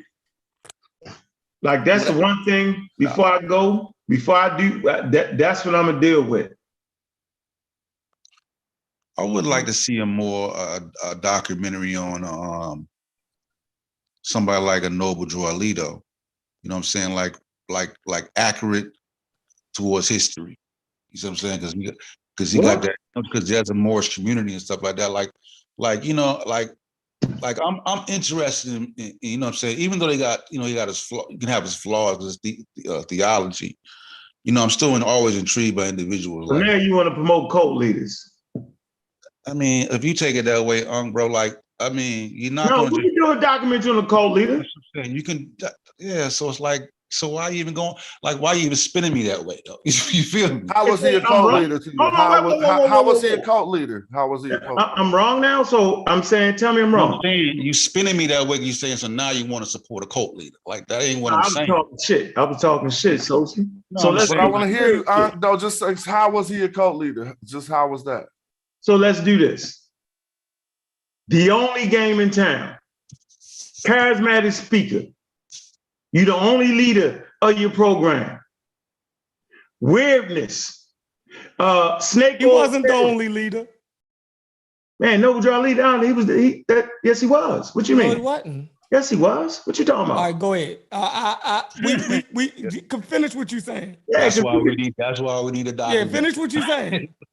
I I ain't mean to hold you up. I stated that, and that's on the record. But go ahead, you can finish what you're saying. A mystic. Okay. All right. Charismatic leader, mystic, snake oil salesman. I'm wrong. All right, so I mean, we know he wasn't the only leader. What was the snake? Because he had a beef with his other leaders, and they actually had a goddamn shootout with each other. So it was more than one leader, but you know what I mean. And they beefed over that. So they beefed over leadership, right? Yeah. Okay. So who ended up at the top of the pile? I don't know. I think he ended up getting shot or stabbed and died in the hospital. So the question is, what distinction? What's difference between him and Garvey as far as being a cult leader? Why Garvey to you ain't considered a cult leader? Because you look at what he did, right? And you see some black nationalism there. I'm just like, I'm always like, you got to look at just based on what he did and what he was able to do at that time period. Whether you got an issue with religion or not, that shit is profound to me. So I would like to have, an accurate portrayal, at least what we got evidence-wise on who he was and how he came to be and how we got and why now we had the Moorish Zion Temple of America, blah, blah, blah, blah, blah. Like I like to see real history, like the evolution. A lot of our like leaders came through religion. So why you talking frowning about that? Like, who mentioned religion in what I was saying? I didn't mention nothing about religion. See, I didn't, yo. Whenever you say a cult I didn't say nothing about religion. I just said a cult leader. They don't got to be necessarily no specific, right? So I'm wrong. I'm saying if I'm wrong, I'm wrong. That what I don't want to do is a cult leader is religious, bro. Okay, so what about the Nation of Islam, right? And they feel as leaders that started that. So y'all don't see them being the same thing? We don't know who started that. So now we gone dumb now. Everybody, yeah, I'm dumb. I don't know who started I just that. like the shit. Like I just watched the little Blood Brothers, Malcolm X, Muhammad Ali shit. Like I enjoy shit like that. I like the evolution of shit, bro. I like to history. I like to see how shit started and then how shit started and then why we got what we got today. How all this shit come to be. Like I love that type of shit. You don't see that as part of your history? I'm not listening to y'all niggas, man. No, honestly. I will argue y'all niggas till the sun come up about the Nation of Islam being a cult. About we ain't saying. I'm saying, do you see that as a part? To the ground. Do you see that as a part of your history? And as a matter of fact, if we keep beefing over the Noble Drew Ali shit, I'm gonna do a presentation and bang on that shit for a straight month. And after about 2 days, y'all gonna run out of information. No, we ain't saying whether Nation of Islam or none of that is real. What are we beefing with? Just for clarity, because got me confused. What are we beefing with what are we beefing with when it comes to Noble Drew Ali? What's the beef? You said he wasn't a cult leader. I said he was. I mean, Magi asked you what made him a cult leader. Yeah, that's what I want to define. Like you might be just saying, what's a cult leader? Malachi York, cult leader. So you saying he like? So let me just get something in real quick. So what? Just define a cult leader to you, not by pointing out another person, but saying some of the tenets of. I just said charismatic leader. Right. Supreme control over the organization. All roads go to Rome. That is the potential to be a cult leader. And so African Bambaataa. Hold on, African Bambaataa. African Bambaataa wasn't. He wasn't. That's the whole. You tried to tell me he was a rapper last week. I'm sick of you and African Bambaataa. Rapper though. He was a rapper. Hey, he said it was top 5, yo. Yeah, they all make that. He said it was top 5, man. Some shit. Yeah, I mean. So, but the story being told now. So I agree with you and actually getting the history and telling the story. I was just playing with you with that, but that would be good. But Truth and them did that though. They did a good job on talking about that. Niggas ain't. Bro, how many eyes you think saw that? I'm talking about some shit that can make it to Netflix. You feel me? I'm talking about like that because even though that's African American history.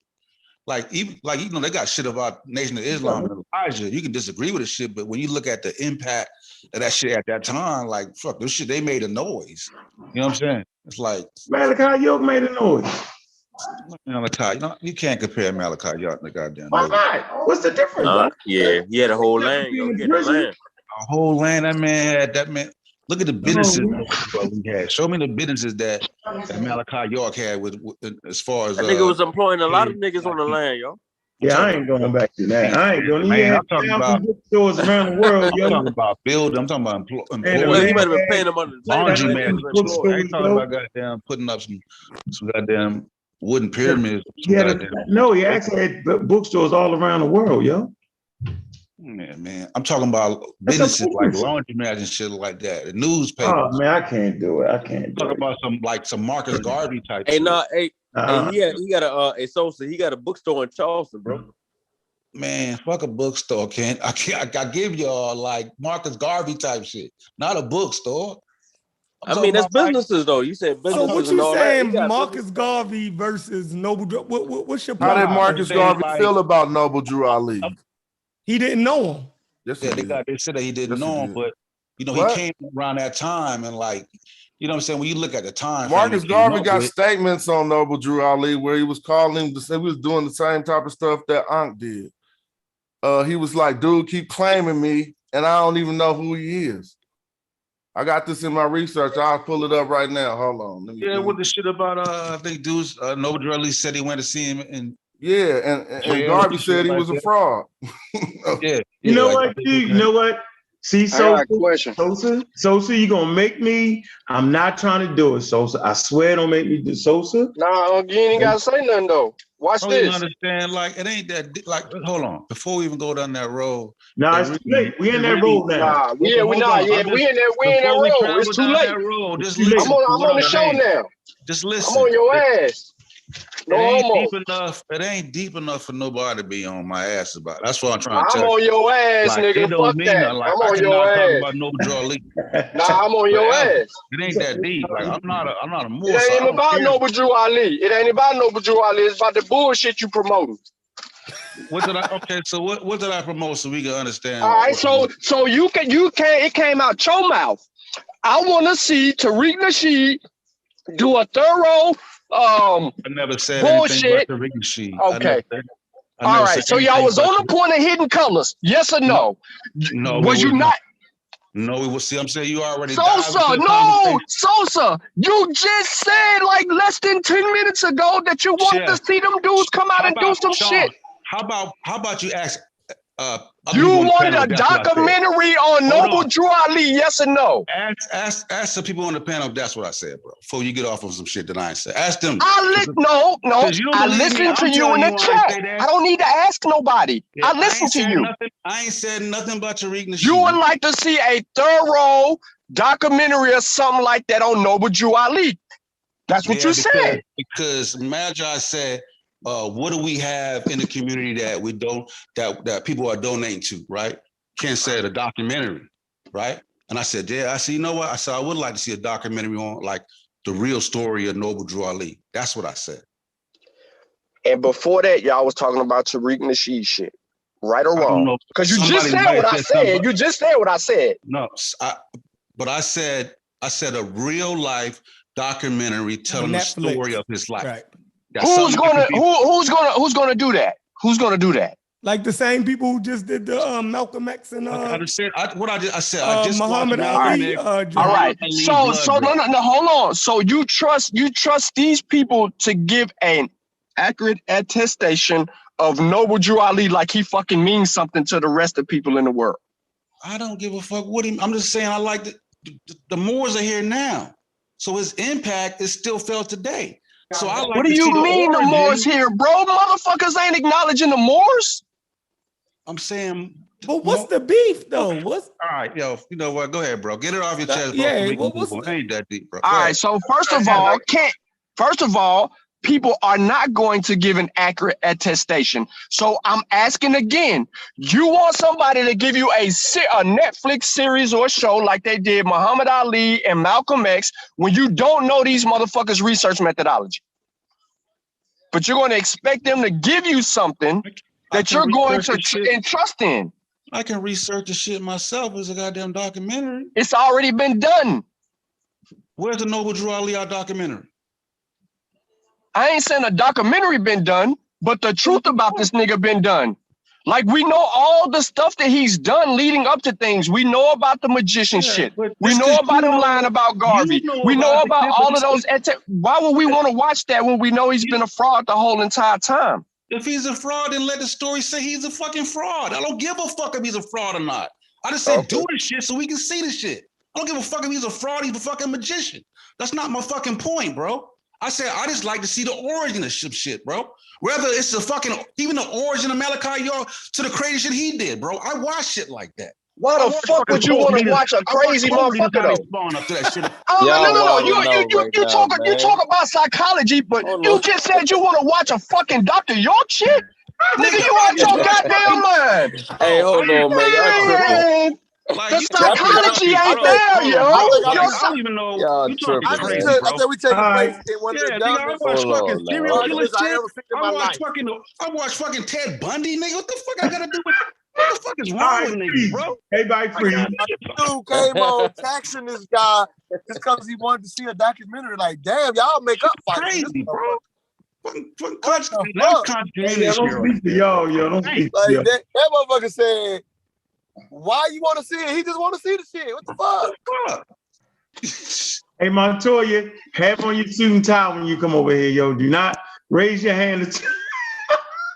Yo, do not cut nobody off, Montoya, while you talking. Yeah, Montoya, raise your hand, Montoya. I just watched a nigga in Brazil called goddamn the God, John, the God of John, or John the God in Brazil.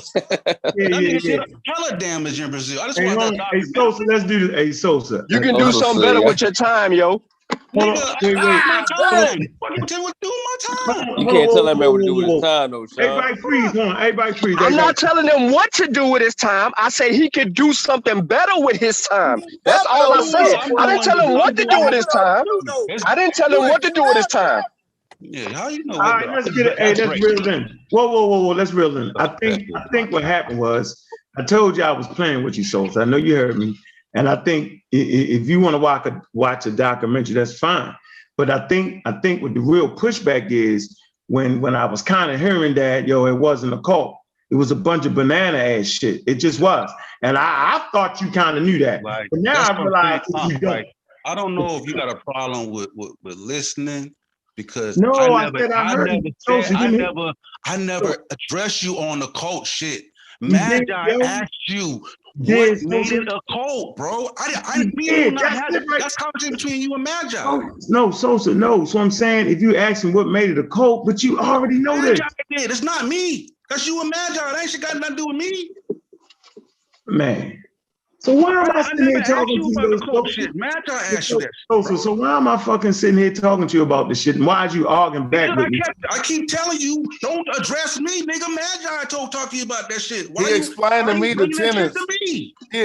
While y'all was having that conversation, I did interject and ask Aunt to explain what the tenets of a cult were, just for understanding for us and the listeners. You feel me? Like he laid it out twice, but he answered that already. That's why I can't bow You ain't hear me agree with you saying that you could watch that watching the motherfucking documentary. I understood that. You ain't hear me say that though, yo. I mean, so let me ask y'all this. To Sean jump off the goddamn top rope with an elbow on some crazy shit. Well, let me ask y'all this. Let's bring the conversation back to something that we could actually discuss. Yeah, let's get off that. All right. No, we don't have to get off of it, but we can bring it back to something that could be. I swear I'm doing the Noble Drew Ali Mondo. You did that, so I don't do what you say. So, bro. I watched that shit, bro. What are you talking about? Montoya had brought up I think on his show this morning how W.B. Du Bois and them was against Marcus Garvey, how they wrote against him, right? So the same things that could be levied at somebody like Noble Drew Ali, it was prominent figures in the African American community that was levying, things against Marcus Garvey that nowadays we don't, hold this where we hold Marcus Garvey at. We don't realize that people was levying, basically saying that he was cultish, right? And things fraud. like that. Yeah, So you were calling him fraud and shit. yeah, frauds and you know what I mean. So what you think about that? Do you hold the same? I haven't studied Garvey enough to really speak on that man. Hey, Smash, you did have a document you were showing, didn't you?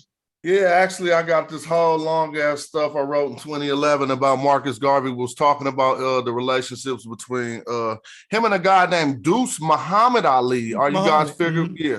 Well, Deuce was, they said he helped him prepare his speeches, and he might have been a hand to introductions with Noble Drew Ali. But Noble Drew Ali had claimed in a letter that we could pull up that he visited Garvey in jail. Mm-hmm. Exactly, and Garvey was like, what you talking about, basically?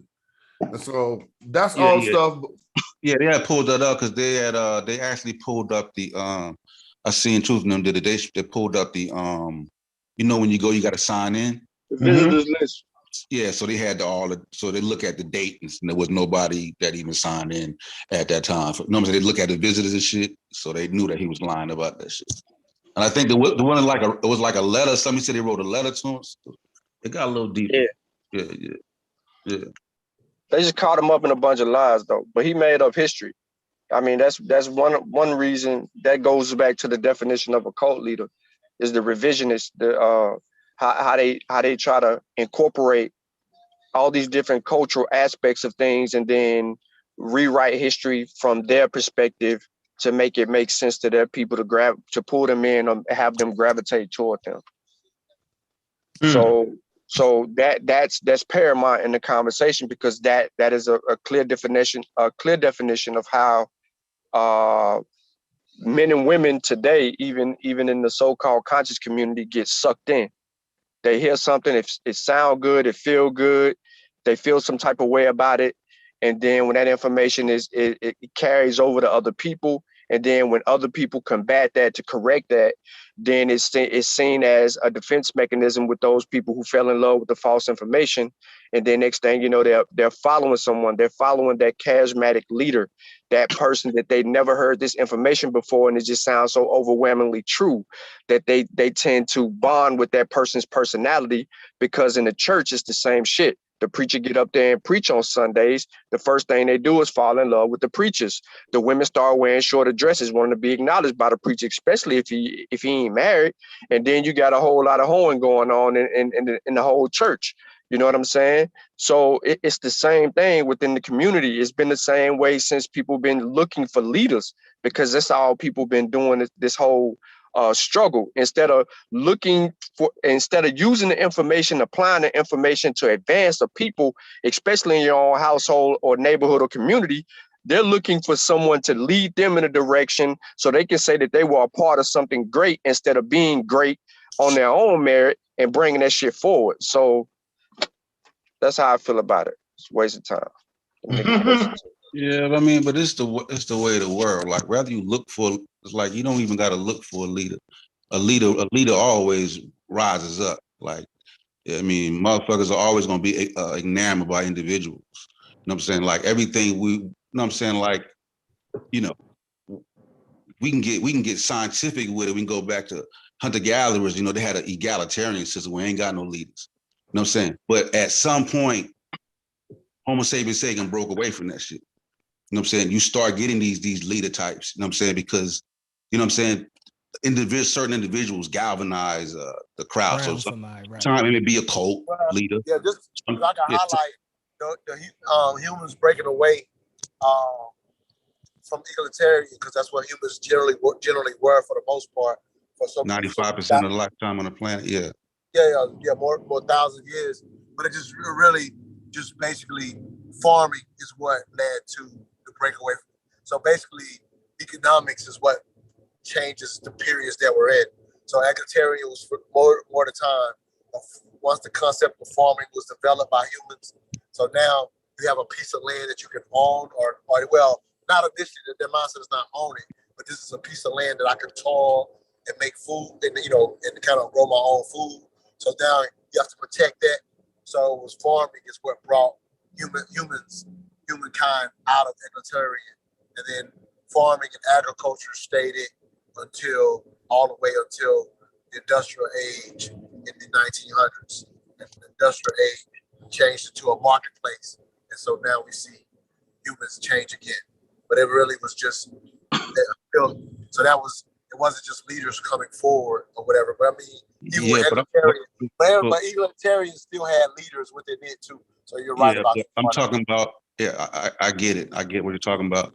But I'm talking about, we can look at hunter-gatherers right now today in Africa. Before a decision is made, the whole tribe has to come to an agreement. So that's what I mean, in the sense that there's no leader, right? So even before you get agriculture, before you get to that point and you get to, because agriculture just means the dawn of civilization, right? Before you get there, you get chiefdoms, right? Those chiefdoms, you get small clans. That's when you see the egalitarian lifestyle break up. You know what I'm saying? Because if I'm familiar with egalitarian, hold on real quick. Hold on, you can jump in. But when you get, as far as egalitarians, if you know anything about egalitarians, you can't get a civilization with egalitarians because normally at about 150 members, it break off into another group. That's why you never see large hunter-gatherer break off to another group. Let me ask you this, brother. Hold on, Q. You missed a piece there, brother. It's called the big man. You missed that. That's the first, the big man. They call it the big man. Where break that down. What is the big man? Big man is basically a person who's more charismatic than everybody else. People just he just talk better and he make his point. That's before chieftains. Chiefs are elected. And I think we kind of messed it up a little bit. Go back and walk me through that from egalitarian society and you get the big man. Like I'm not familiar. Like the Hebrews, they didn't have Moses and was really big men. The Hebrews was too early. Like the Hebrews was too early. That's too late. You got to go back. No. That's what I'm trying to tell you though. But that's what Moses was, a big man. That's the point I'm trying to tell you. So I'm just showing you that they was in the stone. I'm saying their leadership hadn't caught up to places like say West Africa, Egypt, and all that. So when I say big man, I'm simply talking about those who just made their point better. They wasn't elected in. So I'm just saying you missed that one. That's all I'm saying. Hebrews is way later on. I'm talking about chiefdoms. Right? No, when I'm talking chiefdoms, there's the big man. I'm trying to tell you. Y'all not disagreeing right now. You, bro, was chiefdom. What you're saying is correct. He was adding that before you got to the point you were making. The concept of a big man has kind of always been driven by humans once language was mastered. And he was just kind of highlighting that the big man concept was prior to even what you're talking about. That's all he was adding to what you're saying. What I'm saying is that's why I gave the example of egalitarian breaking into clans. When you start, that's why I talked about the clans. When you get because before you get to civilization, you got chiefdoms. That's proto-civilization. That's proto-agriculture.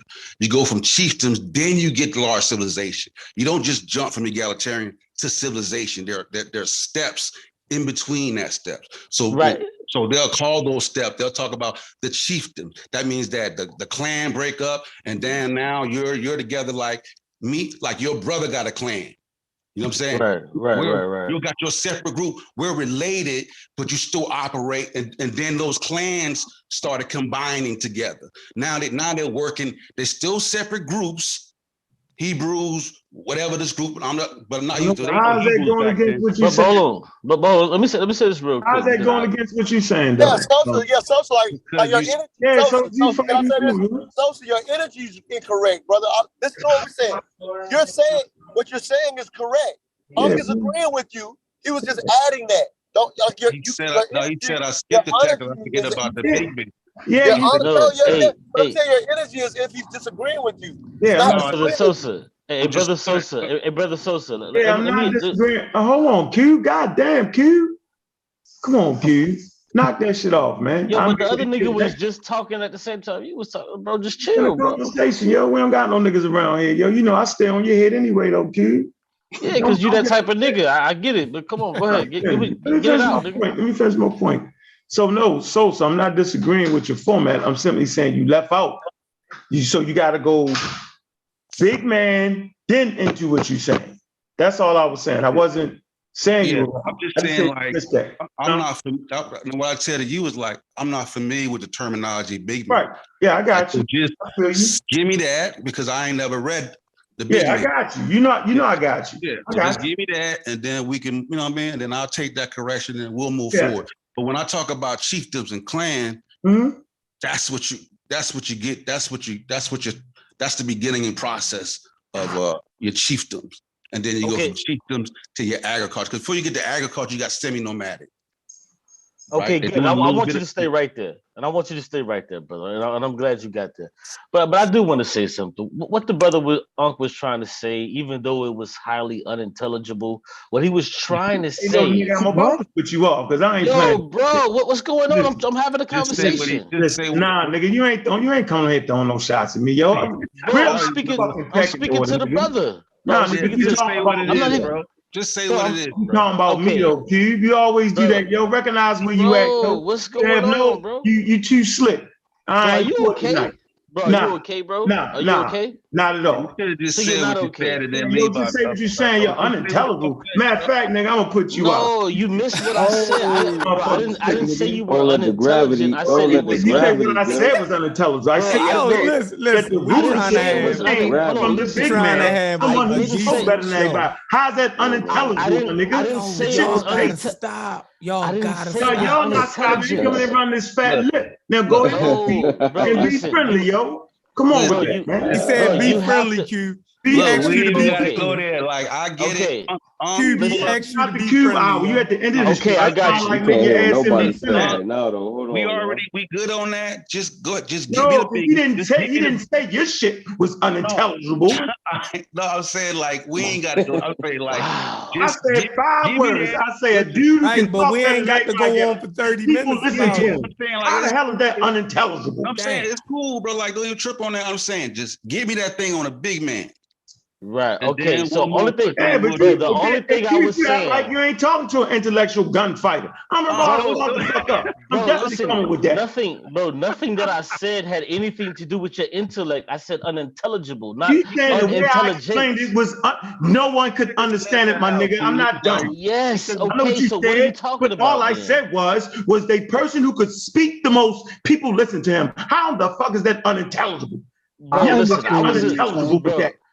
Bro, listen, because you know why I was unintelligible? Because he still didn't get it even when you tried to make sense of it. So what I'm telling him, it was unintelligible. That means he can't understand. No, ain't got nothing to do with me.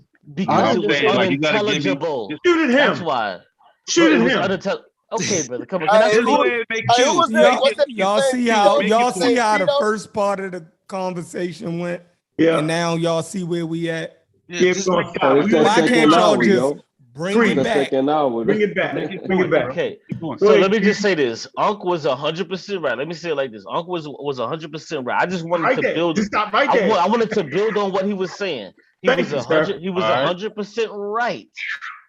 But it was unintelligible. So a better way to say it is that there were people called big men, as he used it, who use rhetoric to a way to be able to persuade maybe a king or a person or figure in authority to do this or that. That's what he was trying to say. No, that's this was before King.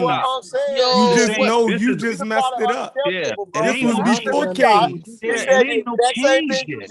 It wasn't no Kings yet.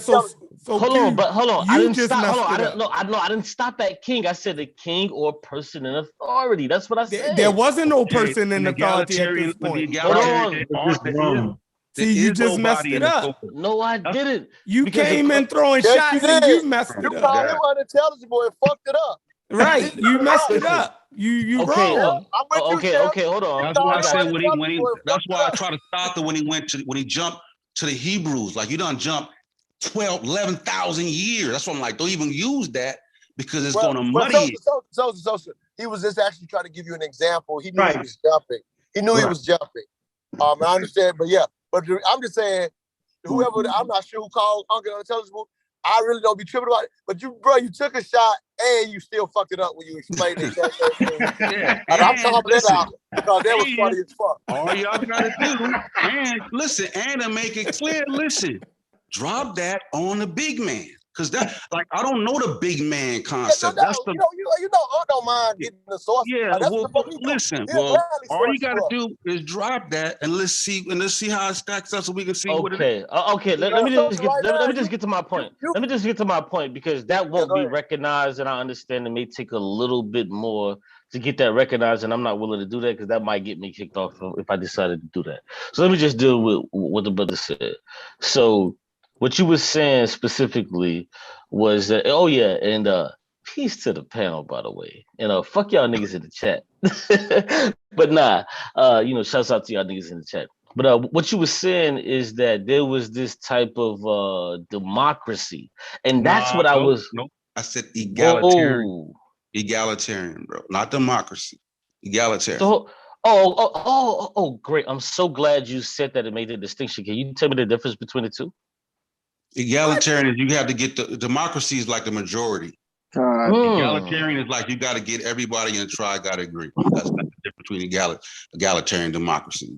Go ahead. Oh, okay, great. So can you show me? No, bro, we're going to. So are you disagreeing at egalitarian? Do you have a point? You Yeah, looking for an argument? Yeah. I do have a point because just get to your thing, bro. Like, because if they know, let's just go ahead and get to what you're saying before we even get off in egalitarian democracy, because they're not the same thing. But go ahead, bro. Just get to your point. Well, no, brother, I do understand that they are a different thing, and I don't want to get bogged down in that. But what I'm trying to say is that I don't believe that there was some type of egalitarian thing that you were talking about. I believe that there was some type of democracy that was going on, and egalitarianism is a form of democracy, which is unfortunate how you tried to package it to where it's just like two totally different things, which I 100% disagree with. It's like, okay. So he dealing with his belief. Yeah, but hold on. But hold on. Let me just. You don't gotta address it. Hold on. Let me just. Can I say something real quick? Toy, let me explain it real. We just heard some unintelligible shit just now. Let me before we even get into that. Hey, but look, I don't even want to get into that. But listen, I'm not telling you. I'm not talking about belief. You know what I'm saying? But what they do is, hold on, let me go quick, bro. I'm not gonna be that long, bro. So do you see the screen? So do you see the screen though? When you finish talking, I want you to read that. Here's your source. Good job, but just let me explain this first, bro, and then Hey, so come on, bro. I can't explain finish your point. Listen, finish it. No, I'm saying, listen, finish what you're saying. Messing his point up. He got a point man, everybody that he trying to make. No, but lose man, now he's messing his point up. Oh my, now we messing his point up though. I'm simply saying, once you finish your point, brother, go ahead and look. Here's your source you asked for. Yeah. Okay. Listen. All right. A big man is a highly influential individual in a tribe, especially in Melanesia. Yo, hold on. I'm not even talking about. Hey, you know what? Hey, have a good night, man. Have a good night, man. Y'all talking about something else. Hey, have a good night, bro. I was trying to address you about something that you said. All right, good night. Peace. Yeah, peace out. Okay, so the big man right here, right? Look what it said. Did you finish your point though? I didn't want you to jump right to that. I just wanted to put it up there. All I was going to say is that when you talk about egalitarian, and you know it's not a belief. This is how they know. When men came to an egalitarian lifestyle, they look at the markings on the meat, on the animals, right? Because before there was egalitarian lifestyle, there was like a free for all on the food, and they were overlapping. You see overlapping markings on the bones, right? That suggests that it's a frenzy, right? When man becomes more egalitarian, you don't see the overlap. You see the the carving is more fluid. It's not overlap. So that's evidence that the meat is being distributed and it's not a frenzy. So that's how. So when Q talk about he don't believe that it was like, I'm just talking about what the scientists say. I'm not talking about what I believe. what I'm saying? But go ahead. But okay, now back to the big man. Now I'm talking about early hunter gaps. So look, now the big man is a highly influential individual in the tribe, right? Especially in Melanesia and Polynesia. Such a person may have been such a person may not have been formal tribe or other authority, right? For instance, material possessions are inheritance right, but can maintain recognition through skill, persuasion, and wisdom. The big man has a lot of followers, both from his clan and from other clans, right? He provides his followers protection, right? Exactly. So yeah. So the big man, right? So what you're talking about, that's still you're still gonna get chieftains first and clans first. So the big man gonna have the big man what after the clans are developed, is going to have sway with different clans. But that's what I'm trying to tell you. Like that will come later on. That was my whole point. I think the big man came before the Chiefs. Yeah, he came before the Chiefs. No. It's not. When I say chiefdom, you're fighting. I'm saying in the history. If you read an anthropology book, the big man, the concept of the big man comes to the chief in the development. Hold on. The big man comes before the chief in the order of how society was formed, right?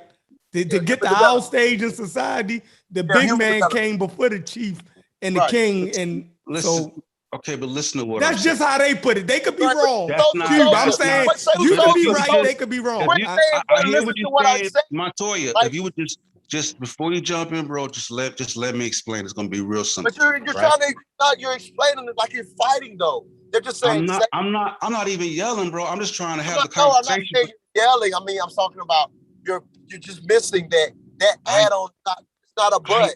I understood what you just said. I clearly get it, right? It was a great point, right? I get it, right? But what I'm saying is that when you have tribes, right, they break off automatically at about 150. Or you can Google Dunbar's 150, right? Dunbar's 150, that tells you that once a tribe gets to a certain particular number, they break off automatically. They don't need a big man to do that.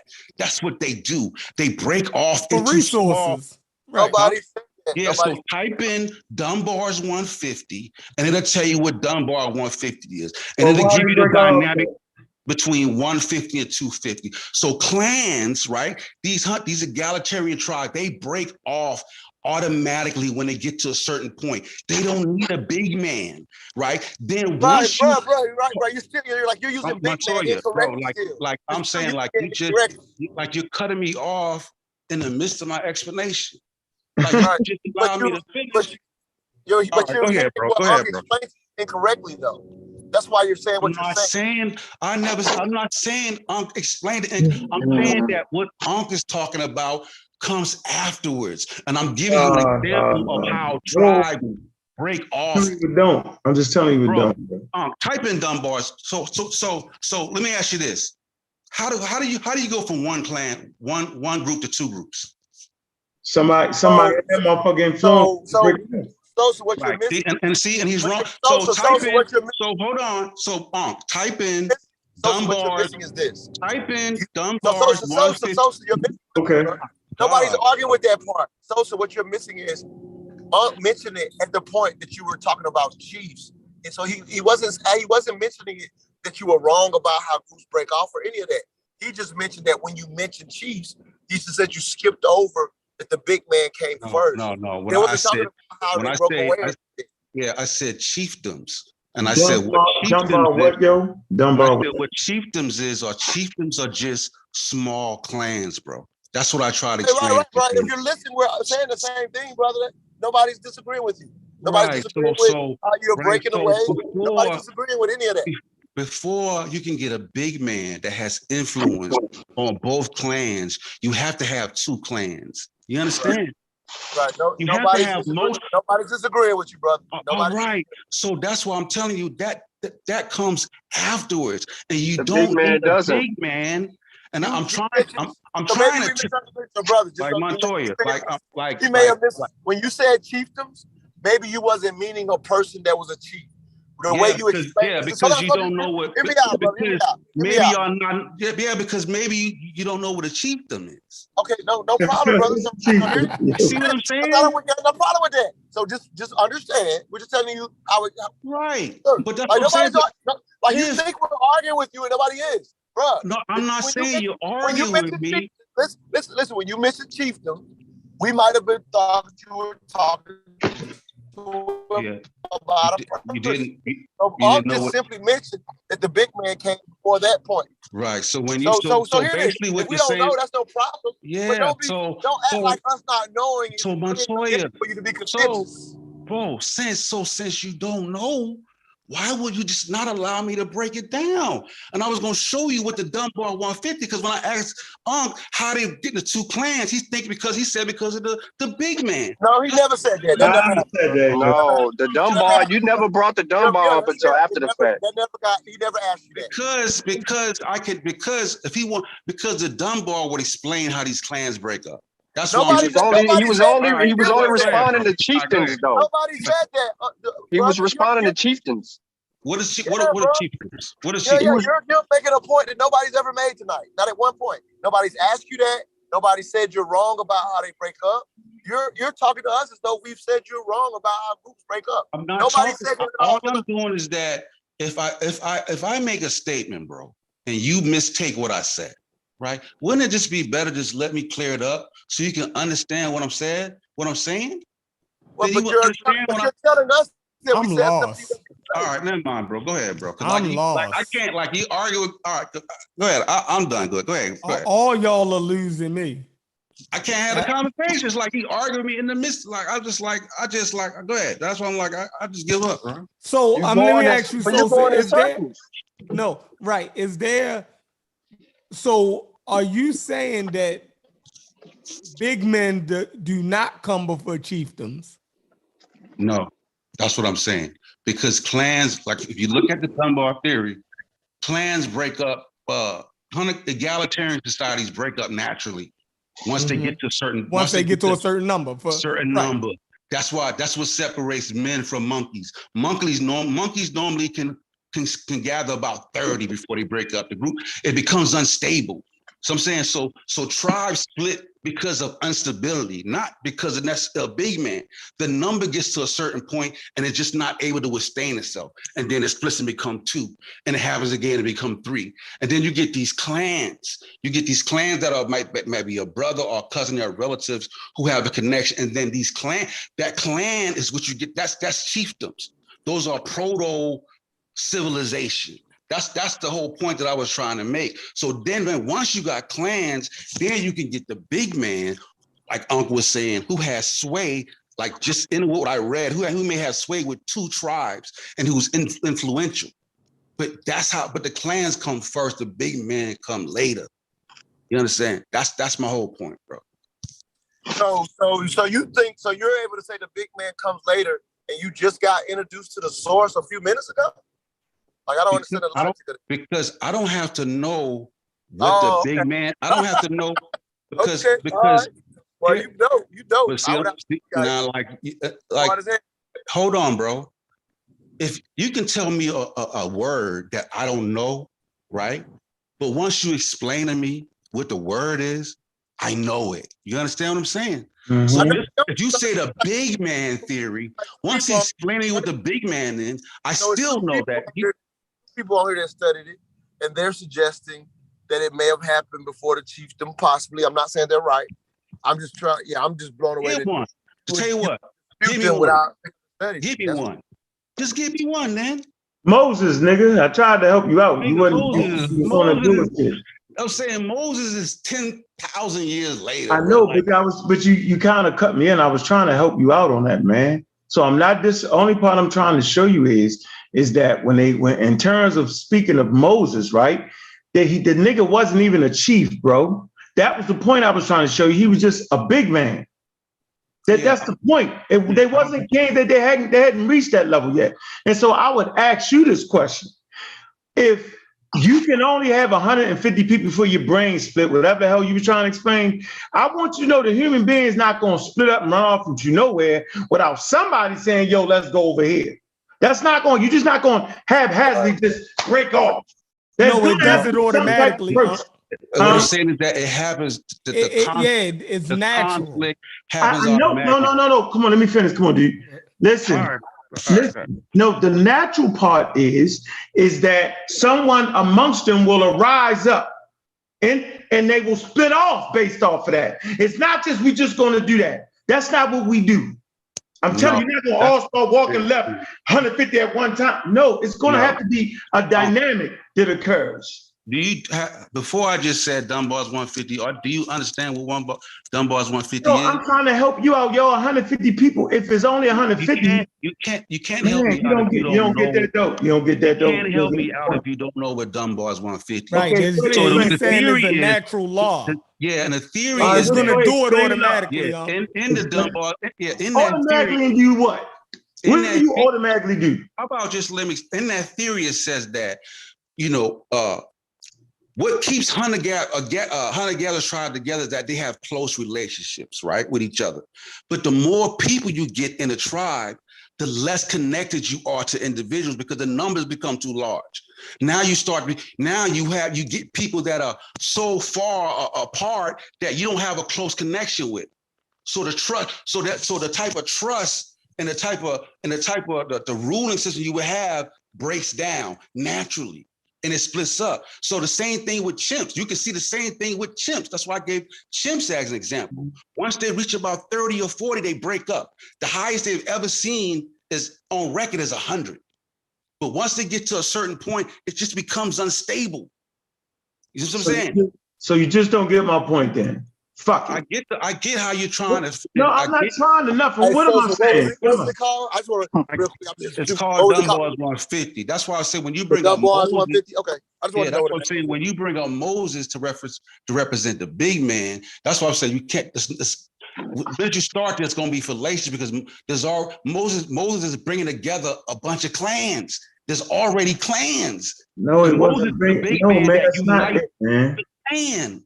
That's not it, bro. You just said anything at that point. Let's go back to this Dunbar's law thing you talked about, man. Let's go back to chimpanzees. We all study chimpanzees. At no point do chimpanzees just run around. Yo, they always have a hierarchy in that. It's always going to be somebody. It's never just a group of chimpanzees run. It's going to be somebody. You're going to have the bull, dog. Like, I can't believe you don't see that. I'm not saying what you're saying is wrong. I'm saying that it's going to be somebody to have more access to the rest of the women than everybody else. Like, I don't know why you don't get like that's you shouldn't have to argue that. Yeah, all I'm saying is that when you look at the chimpanzees, right? You can research this. Normally at 30, the highest recorded is 100. I know, right? Because in the chimpanzee, they have a hierarchy. But once that number reaches a certain breaking point, they are no longer able to sustain the group, and it splits and becomes two groups.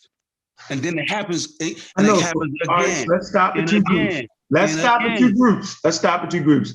And I'm telling you, within them groups, they have big men. That's what I'm trying to tell you. So you just refuse based on what you read, right? Based on you refuse to hear it. Put the big man on the screen again. I'm gonna read what the big man is. Yeah, Unc, you just messed it up. Yeah, put the big man you on the had screen. A point first. Put the big man on the screen. I'm gonna tell you what the big man does. You didn't even have to agree to his. You didn't even have to do that. The anthropologist is saying that that's how society developed. You know what I mean? That the big mans came before the chiefs, and the chiefs came before the kings. Like, right. That's all I was saying. So it's no need to. And the Dunbar thing is, in these early hunter-gatherer societies, even the ones that you find in Polynesia, right, and different places that still have it, when people get to around a certain number, in order for them to maintain resources and stuff and basic governance, basically how the society. Yeah, how they know each other, their status, Yeah, The their hierarchy. status in the community. They Exactly. have to break off to maintain We that. agree with that. That's I all. agree with Right. So I don't even know what y'all arguing. Right, that's Y'all right. just We went not- 30 That's what minutes. Montoya was Yeah, trying to say, exactly. though. But Chef, Chef, but you're what I'm right. trying Like that's but what I'm trying to Right, explain is no, like, Montoya said that from the beginning, dog. from the hold very on. beginning, like But there we was hold no on. said What it I'm argument. trying to say Yo. is that, right, when those groups break off, right, and they become different clans. If I pull up the Wikipedia article, it Man, I'm going to explains something better it now. explains to you the role of the big man, because the big man will have as somebody that wants to get different clans. He may get sway with two different clans. That's the big man. He's a big man because he has sway with both clans, and he bring those clans together like Moses. You see what I'm saying? Yo, you how get the did y'all split get the first Moses? Oh my because God. that's because I'm done with Unc brought- this. That's because Unc brought Moses. Unc went to the Hebrews. That's why you know what I mean. That's why I'm using it, because he went. Listen, if they were honestly, right now, egalitarian, if they were yeah, egalitarian, right? right. They Yeah. and they were hunter-gatherer groups, right?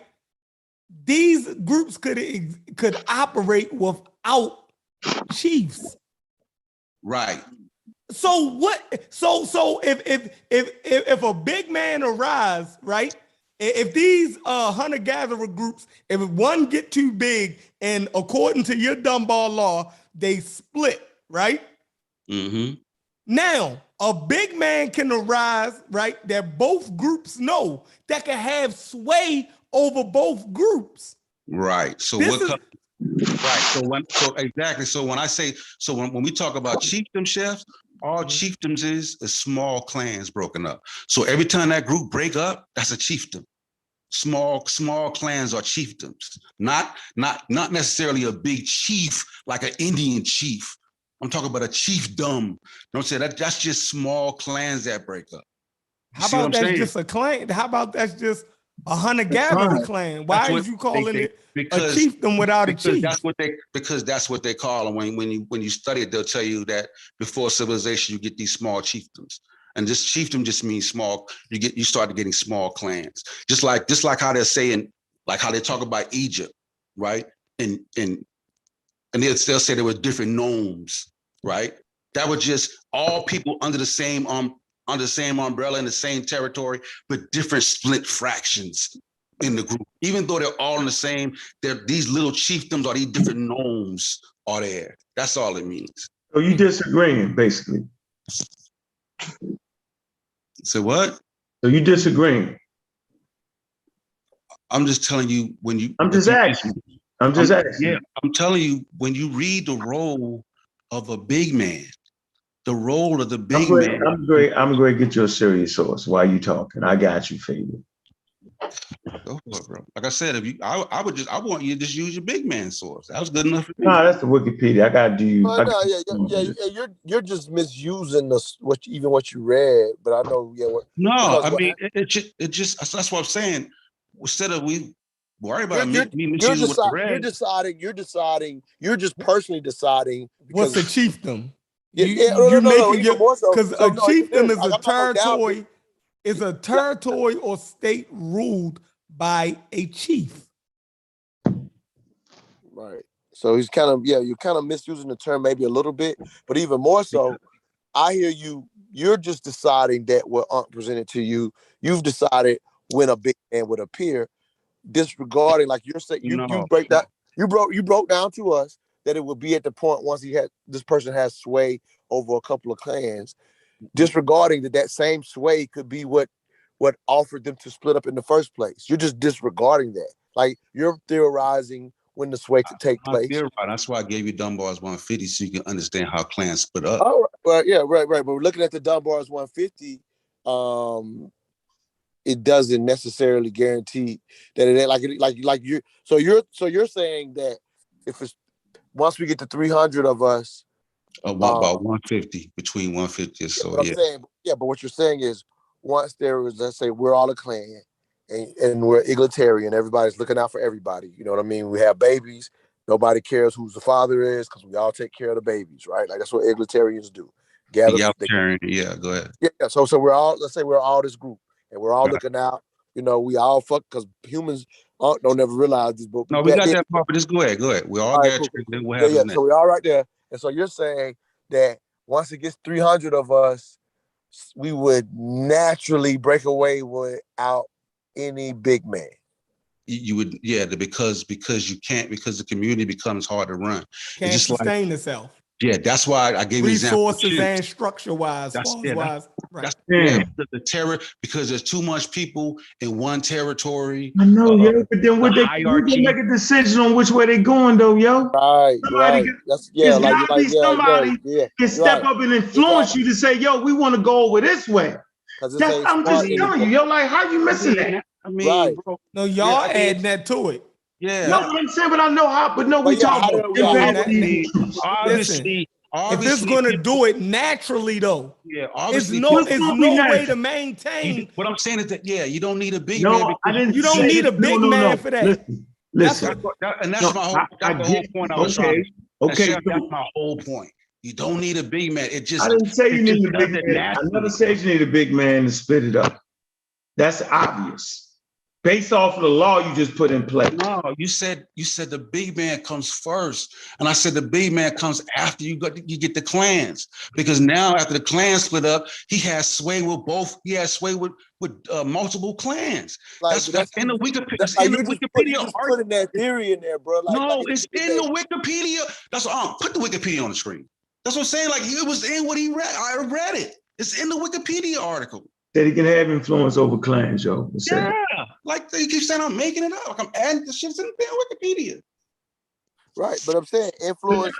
But I know you heard me that influence could be up to one clan though. So like, why are you missing that? All right, listen. All I'm saying is, yo, do you remember how you explained everything? Yeah, why can't that? Right, and all I said was, yo, you left out the big man. I was talking about the leadership. Hold on, let's get this straight, bro. A clan is not leadership. It's a group. I said, and I was very clear, right, that you left out the big man. I wasn't saying that the clan came before the big man. I never made that assertion. I was simply saying, when you start talking about chieftains and rulers and kings, that you left out the big man. And you argue me down as if I was saying what you were saying was wrong. I simply saying you left and you started talking. All right, fuck it. Yeah, I never said anything about kings, bro. And then when I asked you, I said, when I asked you how to try chieftains, yo. No, when I asked you, bro, I asked you, how do you think these clans split? And you said because of the big man. Okay, I'm wrong on that. All right, then. Accept that. But can we go back to the original thought? The original thought was, if you mention a fucking chief first, you're wrong. That's all I'm saying. I ain't even want to do all that. I'm saying you 1,000,000% wrong. Hey, what if you're not wrong though, Unc? Never mind. I ain't say I was wrong. No. He's saying you was wrong on the point, but what if you're not wrong? Unc is absolutely y'all can right. have a valid point. Unc is absolutely right. It's simply an add-on to social. He's still taking it as somehow going against what he's saying. It's literally an add-on. No, I don't hear that. I'm not hearing that he's going against social.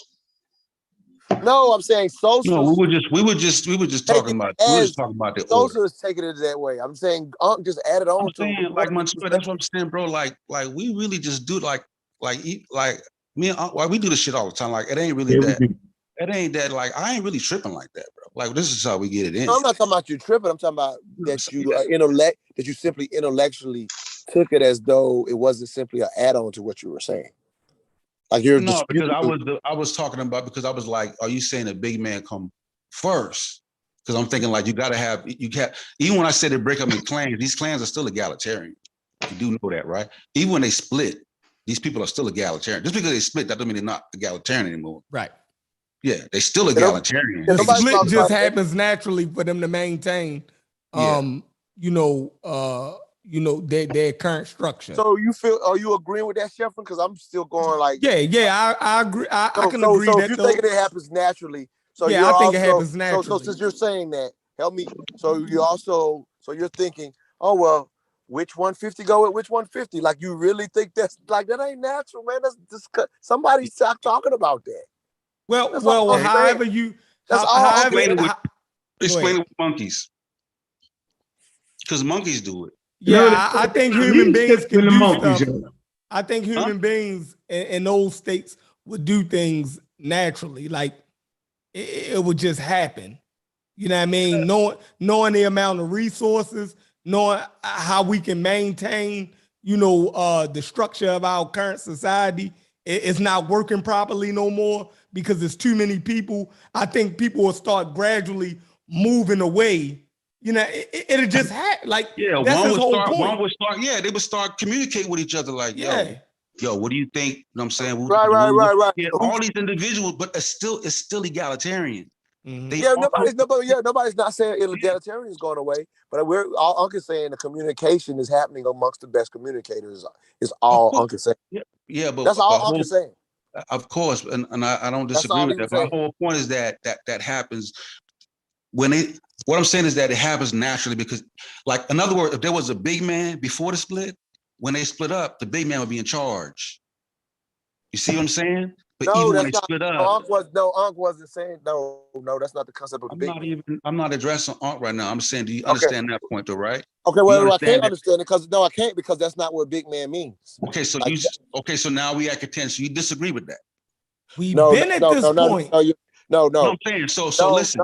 No. You can't. Just hold on. We have to go by the definition. No. I want to get clarity. Okay, so here's the clarity. Let me get clarity. Let me ask the question first, bro. Just calm down. So you're just making me agree or disagree versus just going over the definition of what a big man is. I don't understand why you listen. So you disagree that that's not asking what the definition is. The definition is going to provide clarity versus whether I disagree. All right. Put your definition back on the screen. Right. So, because I read it. I think I'm the one that read it. Yeah, I read it, but you also are forgetting that Aunt clearly wasn't saying that somebody was leading anything. It's just said that's the influence.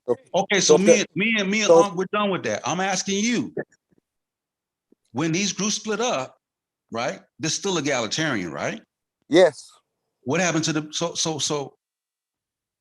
Did they split up because of the big man? Nope, nobody suggested that. Nobody said we good then. We good. Yeah, we good. Now, however y'all figure when the big man arose, then we good. Whether he arose in the clan before they split, I'ma still go with the anthropologist and say that it wasn't no big man at this point. It wasn't. So the communication takes place to split. Y'all think that you think you didn't need a big man for that. Yeah. Now for the split, you're gonna need somebody. So who's the communication happening with? Yeah, like it's happening naturally. The whole 300. It's happening amongst all the individuals in the tribe are having a conversation. We just can't get past the fact that niggas need a leader. This type of structure at this early point, they didn't have a leader. We just gotta understand that. Understand, like before we Sheffrin, I don't think a big man is a leader. So maybe that's what. But he is. No, he's not. He's actually not, yo. Wow. Yeah, we're not saying he's a leader. Y'all are putting. So why did you use Moses then?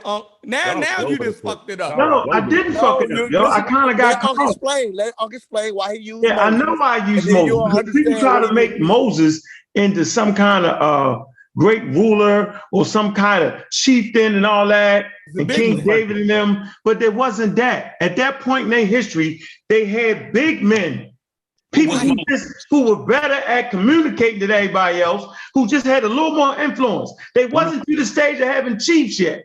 No. What was Moses though? Moses was a big man. Yeah, he was a big man. Was he a leader? Did he lay down the laws? No, the Bible makes it seem like he was some leader. Point is that he's not a leader. That's Punk's point. That he's not a leader. Look, I'm trying to get in. Y'all lucky I can't get in. So Moses wasn't a leader of that Israelite clan. Nigga, you lucky. I'm working on it right now. I'm trying to get into my fucking account. I'm gonna read it to you. I'm gonna show you. Moses was a leader. If he was a big man, man, y'all crazy now. Now we crazy, yo. See, I went 30 minutes down this damn. It's not even a rabbit hole, y'all know what I'm saying, yo. Like I didn't deny out of Egypt. So what am I saying? The Egypt, were the Israelites egalitarian?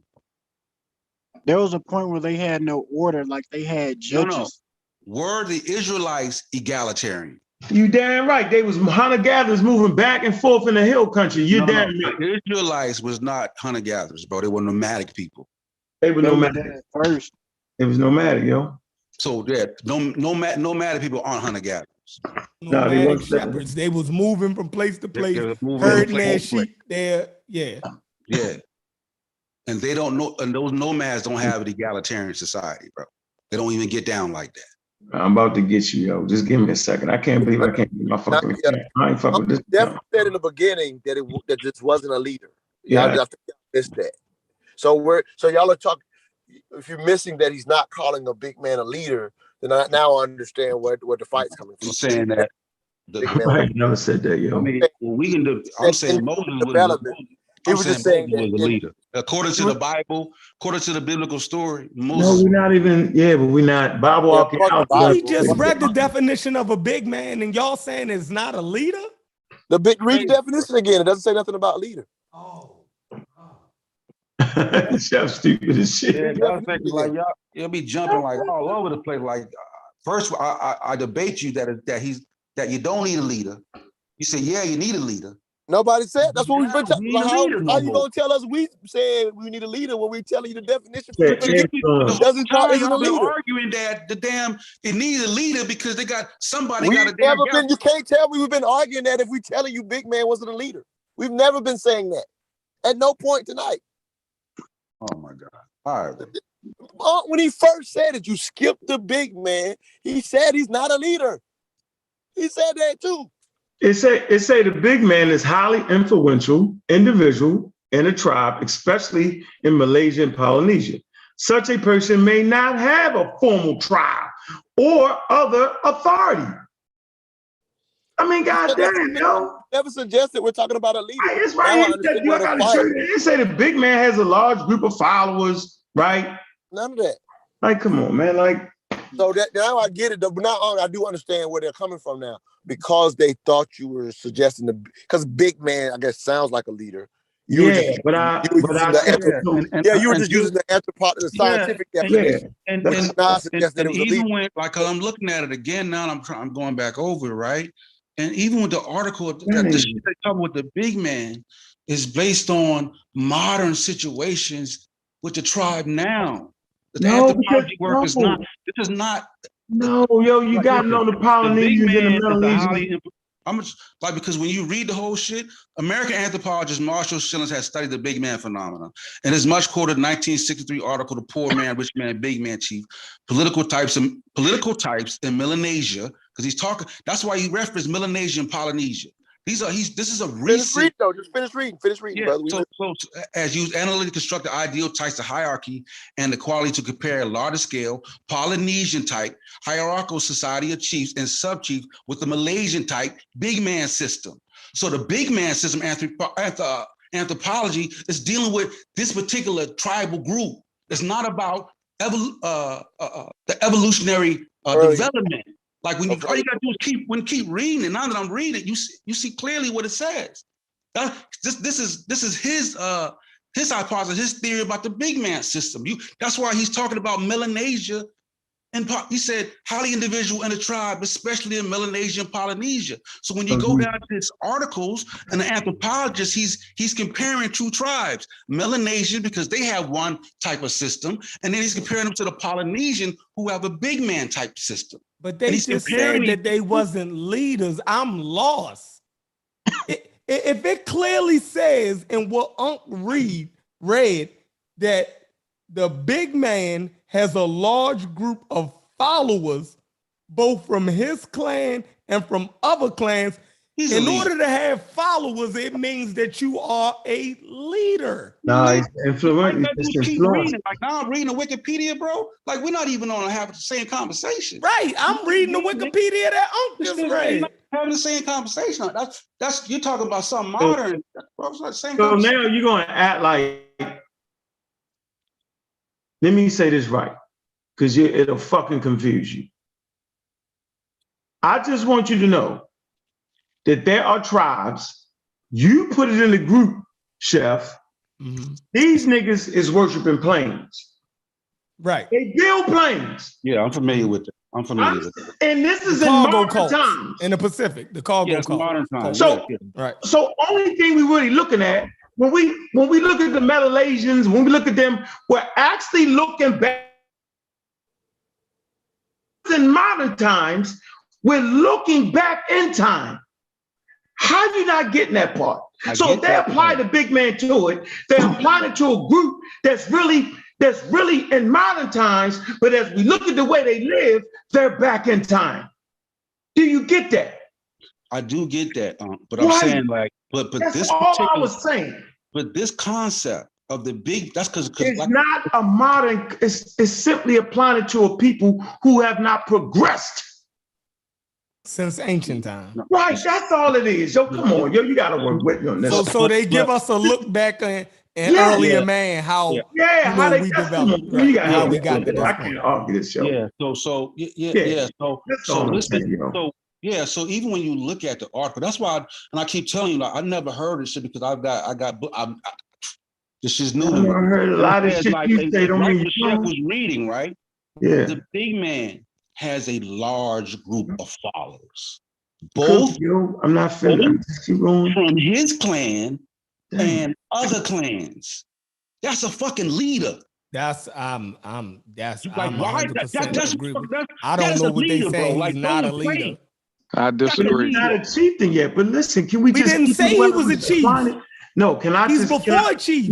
Listen, what we do got to do is, right? Montoya said it right off. Dude, I wasn't disagreeing with you. I was simply saying you left out the big man. That's all I said. So you said the big man was not a leader. Okay, whatever you want to say, but the point, hold on. We can pick apart, but let's go back to the reality of when I introduced that. I was simply saying, dude, you missed the step. What was the step? The big man. Now, whether we say here, lead it out, that's okay. Because I'm going to get into my motherfucking account and I'm going to bust the shit wide open. And it might not be tonight. We don't care about no Bible shit. No, it's not. No. See, the Bible archaeology, it's not even about the Bible. That's why I was always ready to destroy Hebrews, because it's not going with that narrative at all. It's just talking about the archaeology and what they really was. And then when you go to that same Wikipedia, right? System in Papua New Guinea, the first use of the term may be found in English translation. The term may be often found in many historical work dealing with Papua New Guinea, right? Applies the concept of a big man, because within that community, they had was what they labeled a big man in that community. And so the anthropologist is looking at the dynamic of what the Papua New Guineans call a big man, and comparing that to the Melanesian tribes who got a system that's a little bit different than the big man. So you thinking that's only a Melanesian? So are you thinking that they're saying that's strictly with those two groups?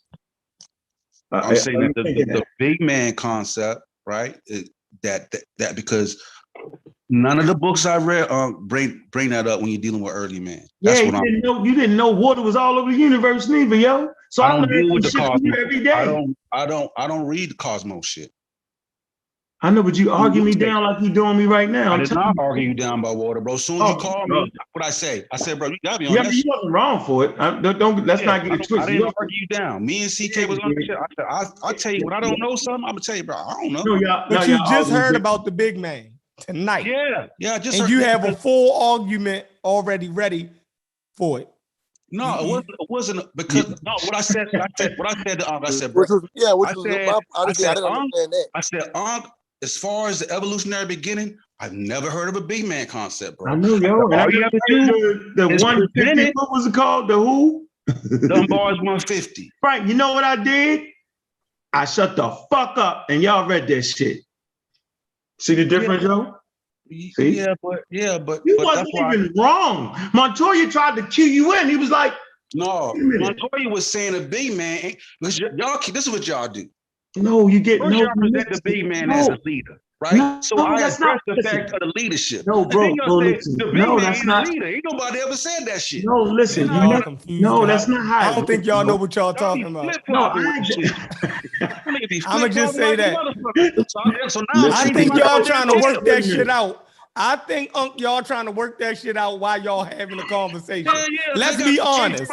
No, hold on. Nothing wrong with that. Are we honest that are we honest that when Unc first said it, he said he's not a leader? Are we honest about that though? He said that. I don't remember that. Okay. That wasn't the point. My point was that the order that you gave, everything you was talking about was right. But I said you left out the big man. We got to stop standing on heels when we not even ready to defend them yet. You know what I mean? Like we're all right putting damn flags on heels. Hold on, what you say? And we don't even got our guns ready to defend it yet. Yeah, because I'm saying like crazy. Because even in the midst of the conversation, right? Even in the midst of the conversation, right? They're disagreeing with the fact that because egalitarian side they break up naturally. Yo, y'all don't even know if this the hill that you willing that you willing to stand and fight for yet. Y'all just pick any hill and say that's crazy. Like now y'all working it out, pulling up articles, fishing through them, like y'all stumbling through an argument. He said he never heard of the big man shit before. You know what I mean? And it's like, but we willing to go into a full argument. You know what I mean? Because imagine you studying yo, and somebody bring up some shit about beginning the cosmos. You ain't never figure it out, yo. I didn't say you was wrong though, yo. Like you tripping right now, yo. Yeah, I never said that, yo. I just said, you are arguing the fact that the tribe can break up naturally. You were saying, no, that wasn't in that. This is what you said, this is what he said. No, yo, listen. You mean to tell me, well, niggas gonna walk away, 150 motherfuckers line up, and then niggas just gonna start walking around. That's when I was trying to pick the hill, yo. Right. You see what I'm saying? Sosa, you ran me to pick. Sosa, you made me pick a hill. I was agreeing with you. Montoya told you that we wasn't saying you was wrong. Yeah, by the time he says that, yo. You was already responding as if he said that prior to that. I said you was right, dog. I just said you missed one piece, the big man, and then you chased me to another hill. I went to start fumbling over my guns and shit. I wasn't even willing to do all that yet. I can't get in my account. Good God Almighty. You talk about the 150. Who was that again, yo? You said the 150. Right. That's what I'm saying. Like when you get into that study, you gonna. That's fine. You gotta understand Dunbar's 150 because that explains how that's why I didn't argue with you over the Dunbar guy. Yeah, it's a guy. It's a white guy. I didn't argue with you about this. But just for context, right? Even when you gave me that guy, it didn't usurp the big man at all. No, but because you can't just look at the Dunbar, you got to read it. When you get into the Dunbar theory, it's going to explain that the shit happened naturally. Fine, the big man. Why it happened? And the reason they know this naturally, bro. No, I'm saying the reason they know this because anthropologists have studied that. No, you know what? They came up with the number. I think you must have talked to Wish McCormick crazy ass before the show. Who's that? I'm not saying that a big man chose 150 people and went some motherfucker way. Yo, you tripping. I ain't said that. Like, I totally agree. Like, we're all in agreement where naturally we gonna break up. And then I'm just trying to say, yo, there's gonna be a nigga like me or a nigga like Chef or a nigga like you trying to influence them 150 motherfuckers. Because I ain't just running behind a group of motherfuckers. Yeah, I don't give a fuck if we in the Stone Age, the Iron Age. Nigga, I'm be sitting there saying, nigga, I ain't going over there. I don't think there's no wood over there, nigga, because I seen the buffalo go that way. Now, you can call me what you want to call me, nigga, and I'm going to say, what y'all going to do? All the animals went that way. Hold on. All the animals went that way, but 149 of y'all niggas want to go that way. And I'm gonna kick a conversation. I'm gonna convince at least half y'all niggas that the water's over here. I'm gonna influence you, and we're gonna go. And then half of them niggas is gonna die from the water, and we're gonna come back and look at y'all niggas and say and laugh at y'all niggas. Nah, let's say the population. I bet it ain't going no other way than that, dog. We got the same range right now. I'm gonna let you talk. I'm telling you, we got the same brains they had. I agree with that. Ain't nowhere in the world that 150 niggas and one nigga ain't gonna say, yo. Ain't nowhere in the world, yo. I do not believe that. Yeah, of course, but for one, like let's just say there's 150 individuals, right? Where the numbers getting towards breaking point, right? Yeah, and they're following food, right? And there's food, but there's food going two different directions, right? And in one direction, it's not enough to feed all those individuals, right? And there's other food going in another direction, right? But one person can, in an egalitarian society, one person can't go off by itself. That's suicide. That's why when a nigga gets excommunicated from a group, it's like certain death. One nigga can't survive on his own. He need the community. So those individuals commune amongst themselves. They come up and they commune amongst themselves. And these people decide as a group together to go in that direction because they need each other. You can't, you know what I'm saying? Like that, then once they're separated and they got a different clan, then a leader can arise within the clan eventually, because we know that happens eventually. Then that big man, that leader arise, who becomes the vocal point. But then once you get to that point, the egalitarian system is dying out now. There's no more egalitarian. I agree. Nope, I don't believe. Oh my God. Yeah, a hunter-gatherer can't survive on his own. No, I'm not saying that. I'm saying I'm not gonna be by myself, yo. I'm saying it's gonna be somebody that talk that shit better than everybody else, yo. I mean, you can say that. I wouldn't disagree. Like you're talking about Homo sapiens. I disagree with that, but there's going to be. It makes no sense, yo, to think that there's not going to be out of 150 people, a couple dudes who might have to fight each other, yo. Because nigga, they the best women right there, my nigga, and it's only 10 of them. And what you want to do?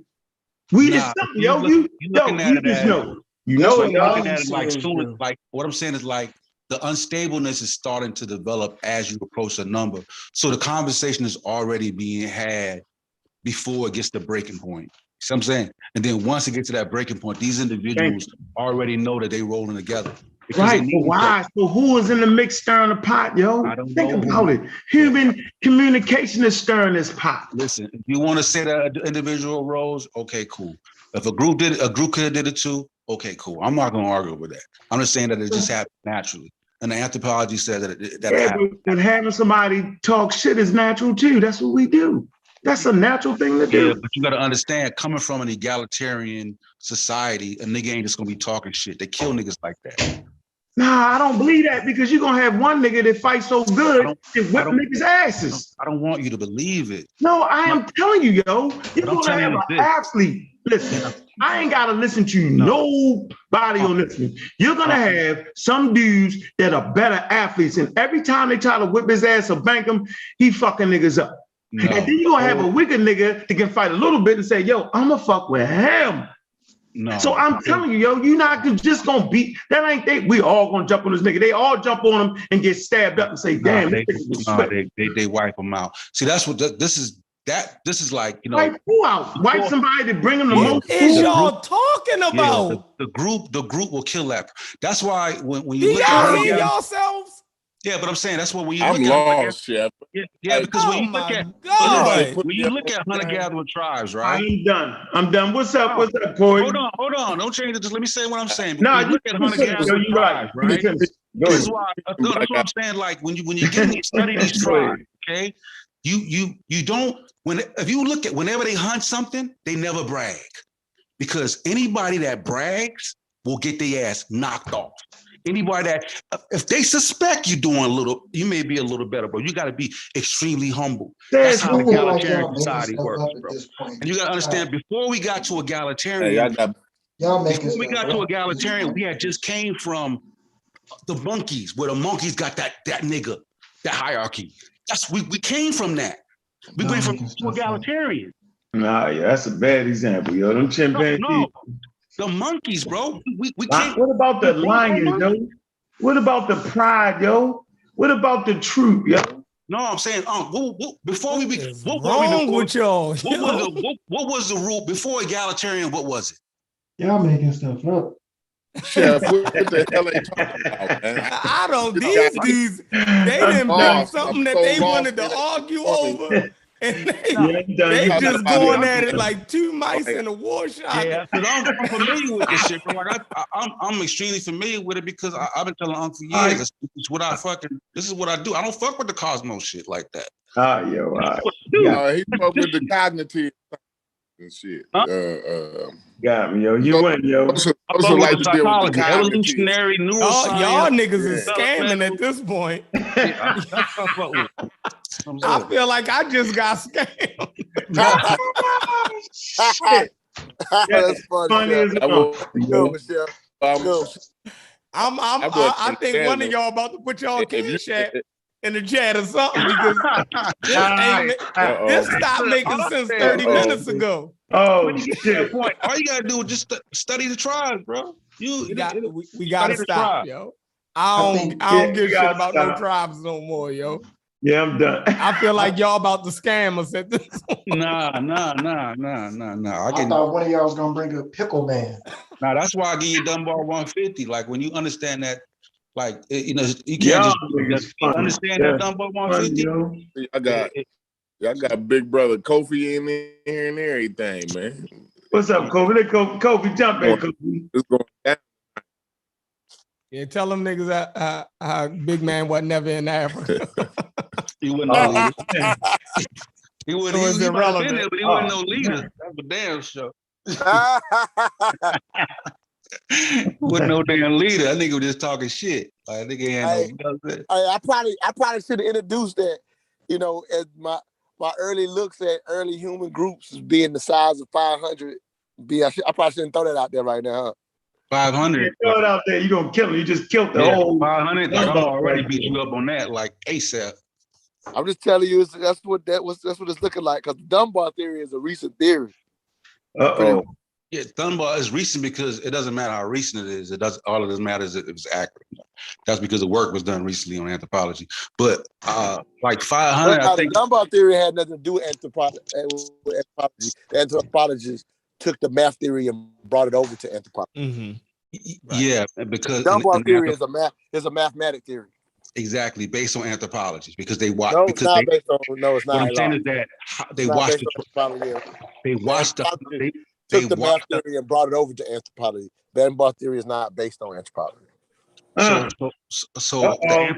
the work that. So how did they notice that the tribe split? So how did they know that the tribe split Dunbar up? theory was is a modern theory that had nothing to do with anthropology. No, I'm asking you, how do the anthropologists know that tribes break up? How do they know that? How do they know that that's even correct? That tribes split up at 150. I haven't went that forward. I just know that they brought it over. The only way they could know was if they actually observed tribes. That's the only way. Some have we can't say that because nobody's old enough to observe the tribes. It's all being done through. No. You don't got to. They observe modern tribes. You don't got to deserve. Okay. My bad. I understand what you mean. Okay, my bad. I was like, what? Yeah, and like anyway, okay, go ahead.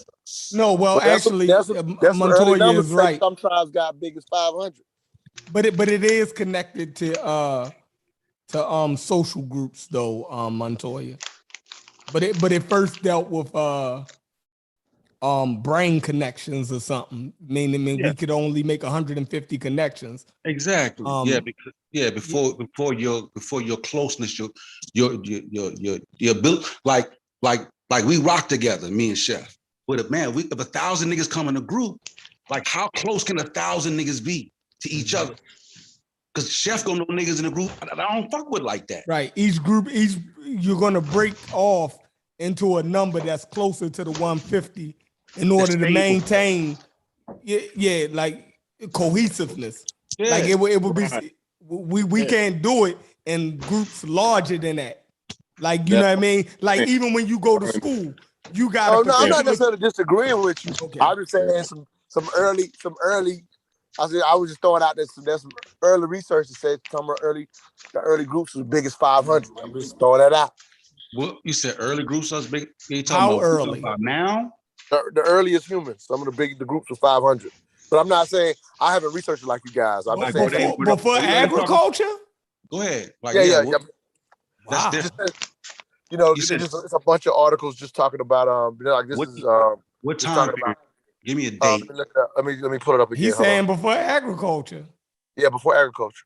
This Wow. is Talking about chieftains. Go ahead, give me a date and then see what it says. Yeah, hold on. Now hold on, yo. You know I got it in my account. You better keep going. You got me hyped up over this motherfucker. Man. Hey, chill up, nigga. How Football shit, got my blood flowing. Shit. how old is Got Cosmic agriculture? Corey up with this month. You know what I'm saying? Like, it's all good, bro. You better, you don't care what nobody say. Oh yeah, Corey on here now. What's up, Corey? What up? What up? What up? What's good, man? What up? Can y'all hear me good? Adrian, Sound like microphone, you bro. eating potato chips or something. That's Adrian or Nah, something. that's somebody else doing that. Adrian, you ain't doing that. You ain't doing that, Mr. Adrian. You eating potato chips on us, Adrian? Oh man, I mean, I was just like, We don't eat potato chips on the pseudo killers. Open up a what? condom or We something. vegan, We yo. don't need potato chips. No, we vegan, yo. Eat beef jerky. Yeah. Yeah. I'm about sorry. the Let me Danny straws mute the my other day, but mic I'm for a like, minute. fuck that 'Cause I'm shit. about to chow down on these on these honey barbecue Fritos. Oh, that's funny, yo. I don't mess with the That's a Frito. heart attack ready to happen. But you young enough. You young enough. You can He handle young a though. couple He bags young. of All them. right, Yeah, so there's a little quick thing that says modern tribes typically have around 500 members, and they said Paleolithic, which I think is referring to the time frame, they were around 25 members.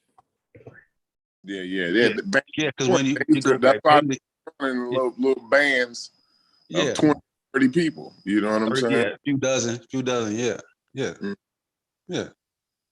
That's because until it get that's how I always been. 20, like they said, right in that same range. Yeah, and then it gets bigger, and then it gets bigger and bigger over time. But the whole point of what the egalitarian system is like, that's why they had to, in order to get civilization, you had to break away from the egalitarian system. That system is not sufficient to operate a civilization. But you not agree that the driver of that was farming. When humans develop farming is what was the driver. Agriculture, right? No, Yeah, that's what drove. That's what drove breaking of the egalitarian system. That's what drove it. That was the driving factor.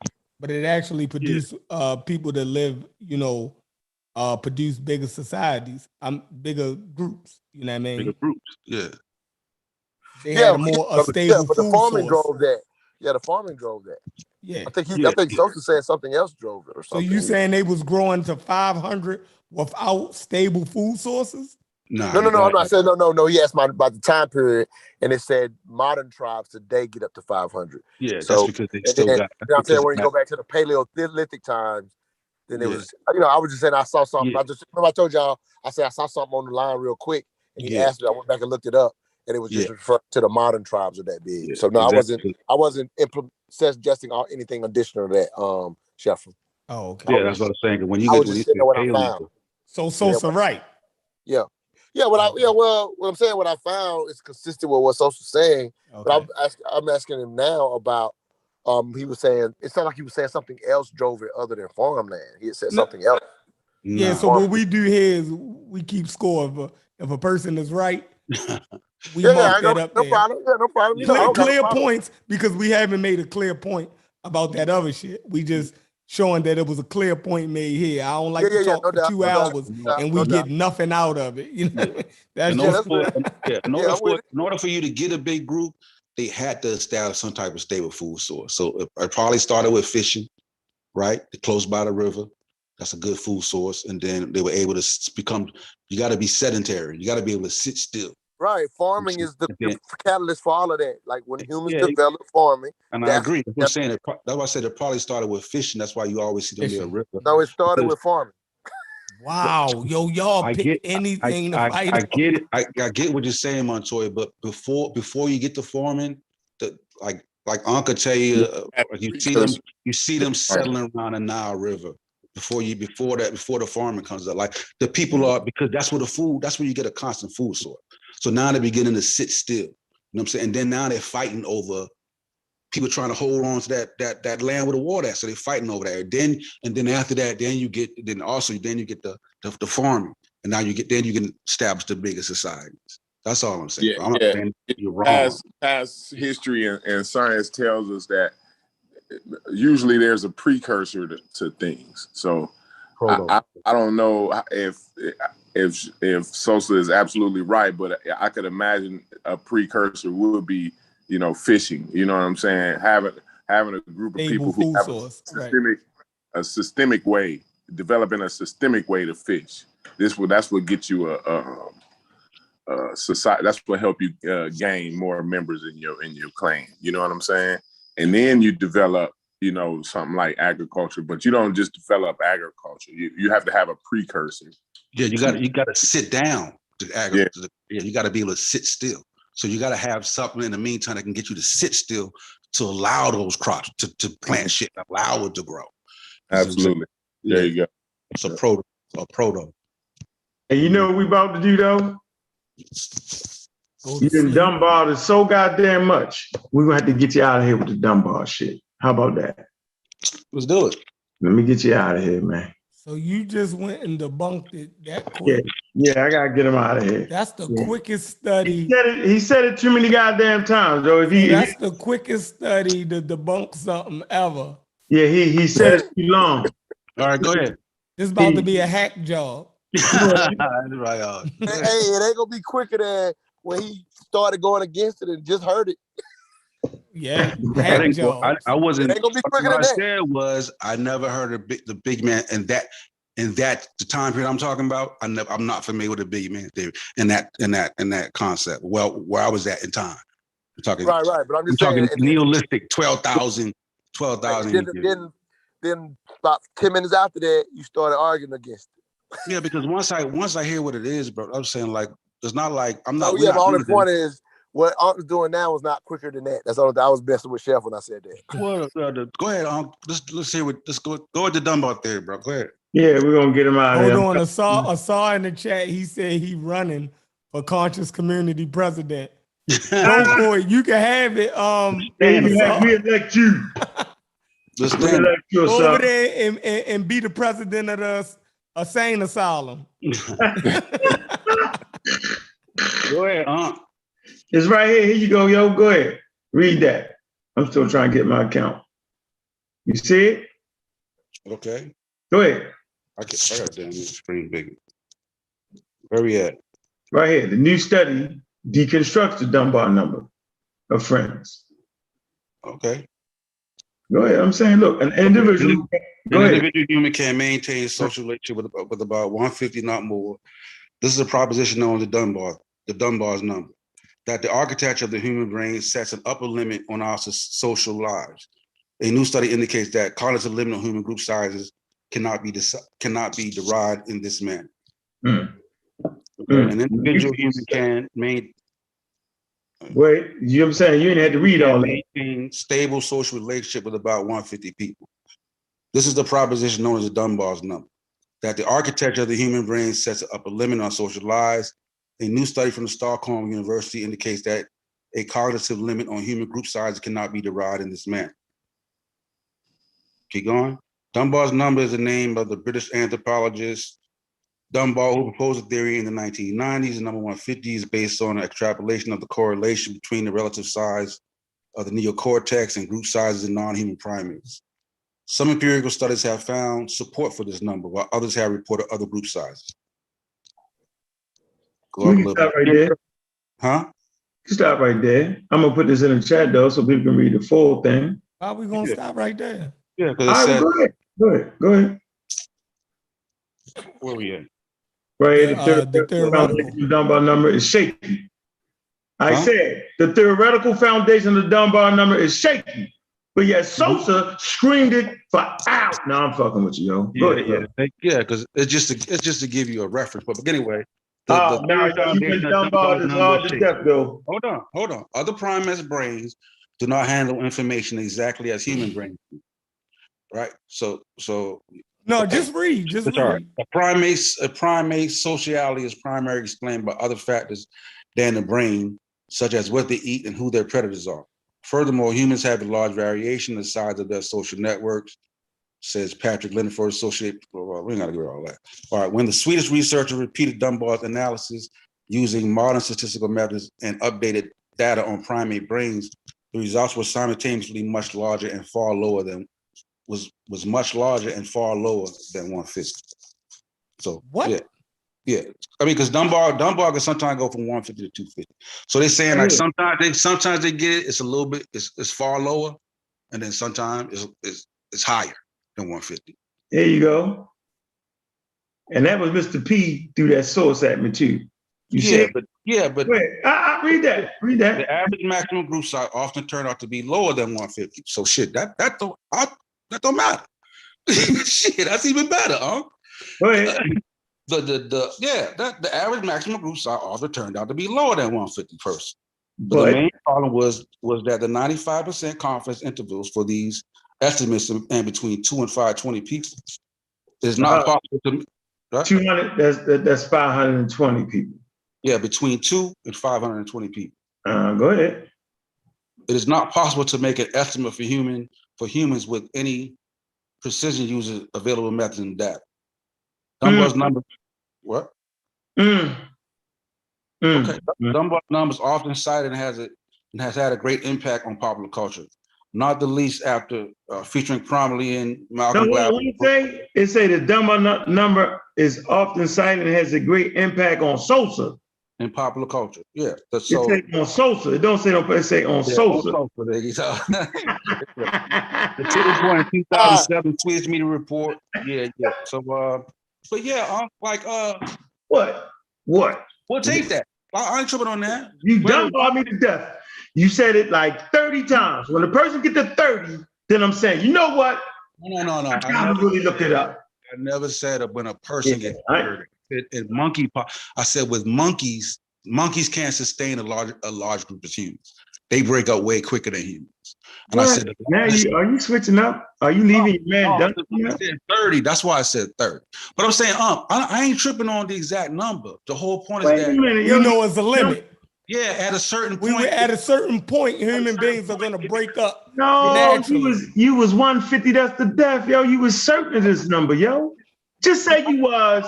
And then we realized you can't just. I apologize, if you thought I meant exactly one. I ain't tripping on it. I'm just saying. Chef, don't let him do it right now, yo. He's done about it 45 minutes. Hey, humans be funny, man. Humans be funny. I'm just saying that. Tell you what. Now he ain't tripping on the number. I'm wrong. I'm wrong. I'm not saying that. What I'm saying is, yo, he never said you were wrong. That's the funniest thing about this argument tonight. He never said you were wrong. Okay, but listen, I'm saying I'm wrong, right? But what I'm trying to say is that what yo? They reach a breaking point, and once that breaking point is hit, they break up. So according to that study, it can happen. It can happen at less than 150. Man, the study is but we're talking about egalitarian. You know, it's more than two people. You can't have a damn two-man egalitarian society. Yo, I'm just saying you 150 is the death. Yeah, so his point get destroyed off of the number. Are y'all really gonna say that? Was the number? No, it wasn't. It was. Right, yo, why do we do this? Yo, you know we got 100 and something people listening. Okay, no, we got 100 and something people listening. So now the point that he made about groups just no. So what was the point? At a certain point, these groups are gonna split naturally. So that point gets thrown out over a number. Yo, because he pushed. We're still talking about a phenomenon that happens with human beings. So does the phenomenon happen, or does it just happen at a certain number? Are y'all negating a phenomenon, or y'all? Don't put y'all. Well, hold on. Are y'all arguing the number is wrong when the phenomenon occurs? Hold on, Chef. You got to understand when Montoya said 500 and tribe members, and you also backed that up. He went back and said, no, 150. That happened. No. What happened? No, what he said, it was five. No, he said Montana both brought up 500 people. Montoya say what you said. Yeah, he said, I seen something that talked about. I said I was. Oh yeah, I was being. He wasn't talking about Dunbar's law. Yeah, I said I saw something. said, give me a date. Yeah, exactly. So that, that's, and then he so said, that I'm being, talking he about didn't, he didn't do that. Sosa didn't do that. He because what I ended up finding when he went to the time period, it just showed the small bands of 25. So what I just said, I just came across something that said small group, that the groups could be big as 500. But when they asked me to go look it up specifically, he said what time period, and it fit what he was saying. Yeah, so and then we already know from the he didn't archaeological say what record he did at that time period, it ain't 500 niggas walking around. He already said it's small band. It's 25, 30 something. You know what I'm saying? It starts small. Man, come on, yo. I already know that. Chef just tried to throw your life. I'm not buying it, yo. No, I'm saying is the phenomenon real, or is it a contention with the number? The phenomenon was never in question, yo. Oh, okay. You know it. I know. So the phenomenon is real. I'm for the listening audience. Right, just like the phenomenon of the big man is real. Right. Here's the thing. But here it is, though, Here's the Chef. thing. Hey, Here's the thing. Hold on a second. Hold on a second. Here's the thing. When you brought up about followers and leaders, that was a contention point, because you have to distinguish between leaders and de facto leaders, because there's a lot of people right now today who have a lot of followers who are nothing that you would consider to be a leader. Is that correct? I think that's fair. Yeah. There you go. Yeah, but also the conversation is centered around hunter-gatherer tribes and egalitarians, that society. You understand? So it would be like, what would a leader look like in that society, the egalitarian society? Right. But when Unc first brought up the concept of big man, he wasn't talking about a leader. It's kind of like, well, whoever, I can't see who's talking now, but whoever just asked that question about a de facto person who's not a leader but has a lot of followers, that's all. Like, I saw Unc was just saying that there was a concept of a big man prior to. Now, what I do know what a big up is, and you were right about this, Sosa, but you were like taking it like somehow like we're fighting you just because we didn't understand it. We now understand that when you were saying chiefdom, you didn't mean it in the actual definition of chiefdom. Like, so when we heard it, so when you heard it, the definition of chiefdom is a chief over people. So when you said it, Unc just said you skipped over the big man. It was a very simple thing that was never an argument against you. Which were all national phenomena. That's the only point. Yeah. And they do occur. Yeah, we don't. Okay.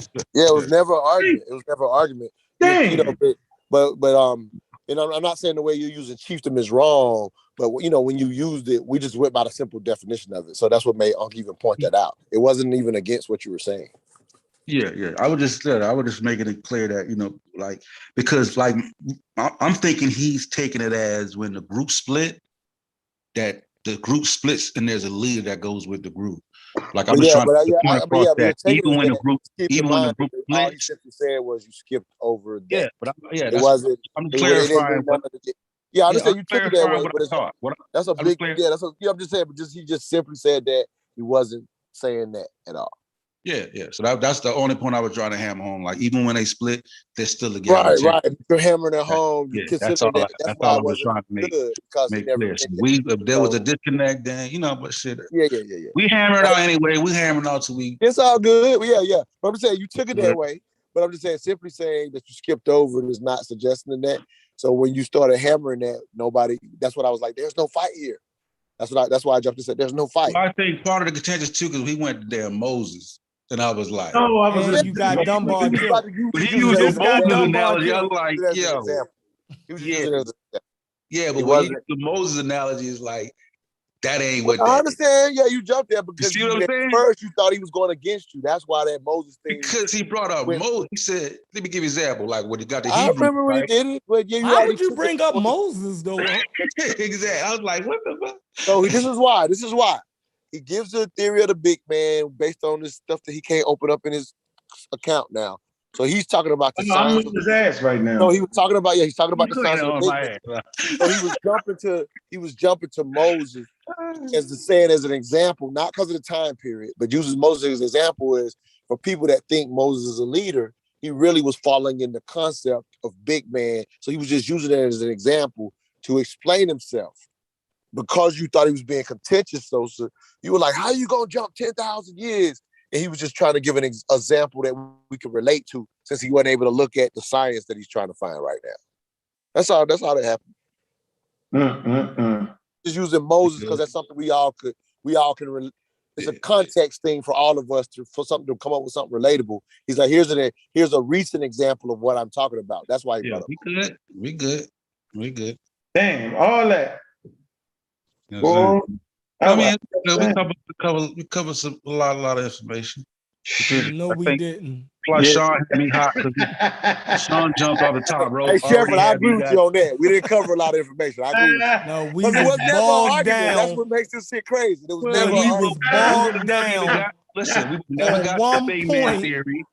We would have never got to the Bay Man theory. We would have never got Dunbar's 150. You know what I'm saying? But we would have never talked about how tribes break up, how the phenomena happens naturally. Yeah, but that wasn't a lot. We could have just. I mean, yeah, it could have been nipped in the bud. You know what I'm saying?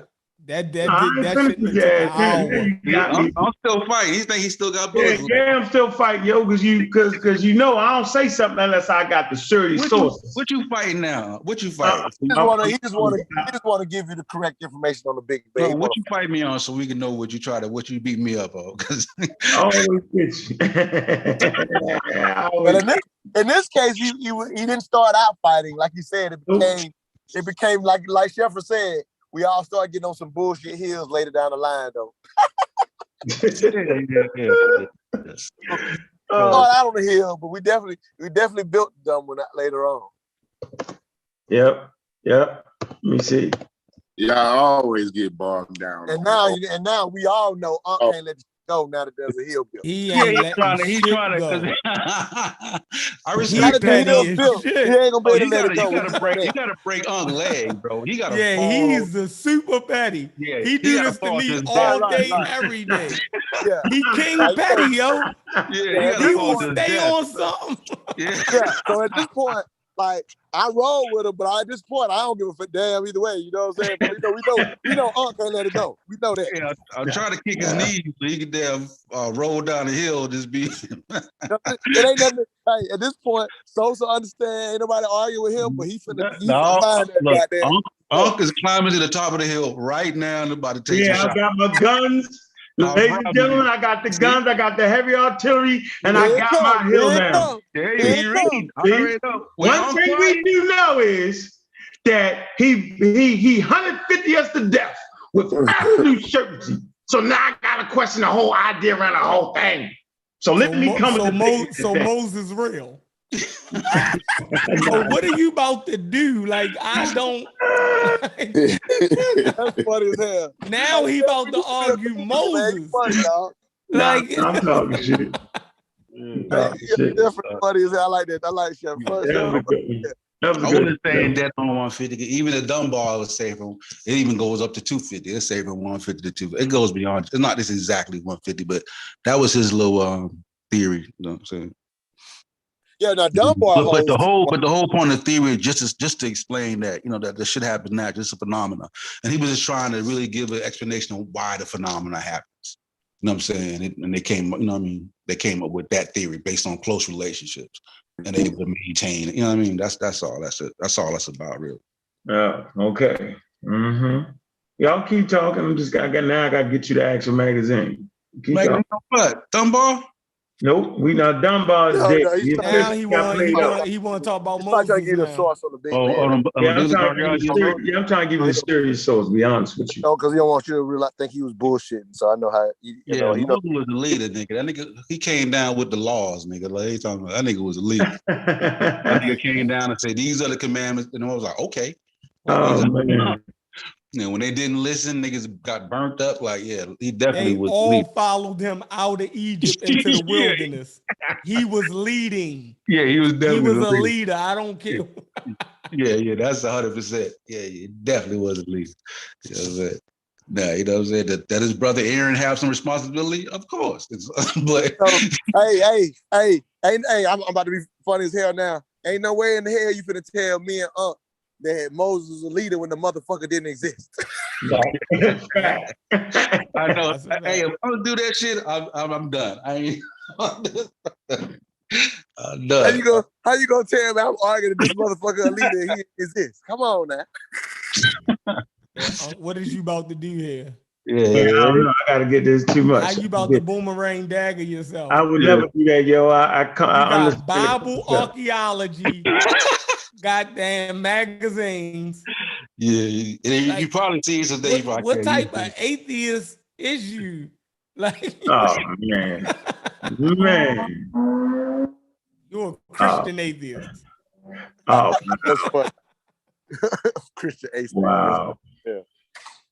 Yeah, you talk about you was talking about the historical concept of Moses and why it couldn't have worked out like it was in the Bible. It was like no. So what they do is, even in theology school, right? They can't prove Jesus walked on water, so they give you the actual like historical viewpoint. Like they know, like they say second generation. Whoever wrote the New Testament was basically second generation learned in Greek. That's the historical perspective. You think that the Hebrews is running around writing the motherfucker. So, but historically speaking, Moses wasn't who we think he was in the Bible. And so they give you exactly, what, and they tell you what that type of leader would have been amongst those people at that time, or what type of leadership they consider. Yeah, I can relate to that. Yeah, that's not gonna be historically accurate. Yeah, so I'm trying to figure it out. Damn, yo. I mean, he's not going to be able. He's not going to be able to. Chef can move this conversation along. Yeah, he's not going to be able to take. He's not going to be able to take that amount of people without being able to feed. You're going to need farming to even feed that amount of people. You know what I'm saying? Like, so you already know it's a fabrication. You can't take that many motherfuckers and feed them all. Like there's all types of starvation going on. Oh man, we got my man Gullah Jack in here. I'm mute. With it. What's going on? What you think about the conversation? I'm just trying to catch. I'm trying to catch the conversation. It's retarded. Don't. I just did. I just came out my show. I just did a show on prehistoric West Africa. Man, that was good. What was you talking about? I want to hear that. I want to hear that. Right. How I get that? What time period? What time period you want to put that in the link? We went over. Well, my channel was called the Book of Al-Jahid, and we went over the early Stone Age, the Middle Stone Age, and the Late Stone Age. And next week, it's a part two. It's a 2-part show. We're gonna go into the Neolithic period on the next show. Okay. Yeah. The Neolithic period, and that's actually where we was at. Is when the Neolithic period is when the hunter gatherers start dying out. Yeah, that's farming to throw that out there. Yeah, farming. Yeah, but I ain't gonna say it's dying out, but the culture, some overall, but I'm saying a lot of the people was mixed in, like start mixing in and marrying in and stuff. I just said that's when they start dying out. You're right. Yeah. Actually, that's because the pre-agriculturalists was hunters, hunter gatherers too. But some people, they still, even though they practice agriculture, they still hunted too on the side. Yeah, they were like semi. I'm not saying no. I don't hear me when I say start dying out. Doesn't mean nobody hunted. Yeah, like us hunter gatherers have lasted throughout since that time. So it's not when I just say dying out. Where I'm just talking about society was moving forward. Yeah. I'm just saying that the majority of society was that. Then during the Neolithic period is when you start seeing more societies move away from it. But hunter gatherers definitely survived. So I didn't say it in the extreme. I just said that's when they started dying out. Yeah. And I talked about the archaic humans that was there. But dying out like death, just dying out as a society, not dying out. Yeah, I know what you mean. Yeah, we got it. So but that's actually where we was at, though. It was prehistoric humans still in West Africa at this time. Yeah, during the early Stone Age, and of course during the early Stone Age, but during the Middle Stone Age for sure. They were still mating with archaic humans. Yeah, archaic humans like the Tyrian type cultures and the culture the type of dude that was found in the Jebel Jahud type of dudes. Yeah, them type of they also call Lippy Bond culture. That's the southern versions of them. But that dude came from from that area. They was migrating back and forth, during the change of the Sahara even then. You know what I'm saying? You talking A00? Yeah, A00. Yep. And then you had other later A's and B's that came in, you know what I'm saying, like the later, little bit later Stone Age people. Well, these would have been the middle Stone Age people. Came in like the ancestors of the pygmies and these Hadza type people, these early hunter gatherers, because they wouldn't even be considered pygmies then. That's an adaptation to the forest regions where they, where they ended up at. And the Bantus pushed them out. Yeah, they pushed them, absorbed them, you know what I'm saying, and enslaved a lot of them, and pushed them into certain areas. Right. Hey, who's speaking right now? Who's this young brother speaking? Gullah Jack. Gullah Jack. Hey, Gullah Jack, man. I'm out of curiosity. Team Osiris. Yeah. Okay. Cool. Hey, brother. How? If you don't mind me telling, how old are you, and what got you interested in, evolution and anthropology to this degree? Like, I'm always mesmerized by people like this whole group. Like, I'm a general knowledgeist. I'm not. I kind of rely on y'all for that to know how to speak about it, because I don't do it like y'all do. But I just want to know what started you being curious down this path? Well, I'm 32 years old, man, and I always been interested in this type of stuff. Like, I never really got into. I didn't even know nothing about all this pseudo shit until like up until my. I'm saying what you do know, early right? 20s, but like I'm just saying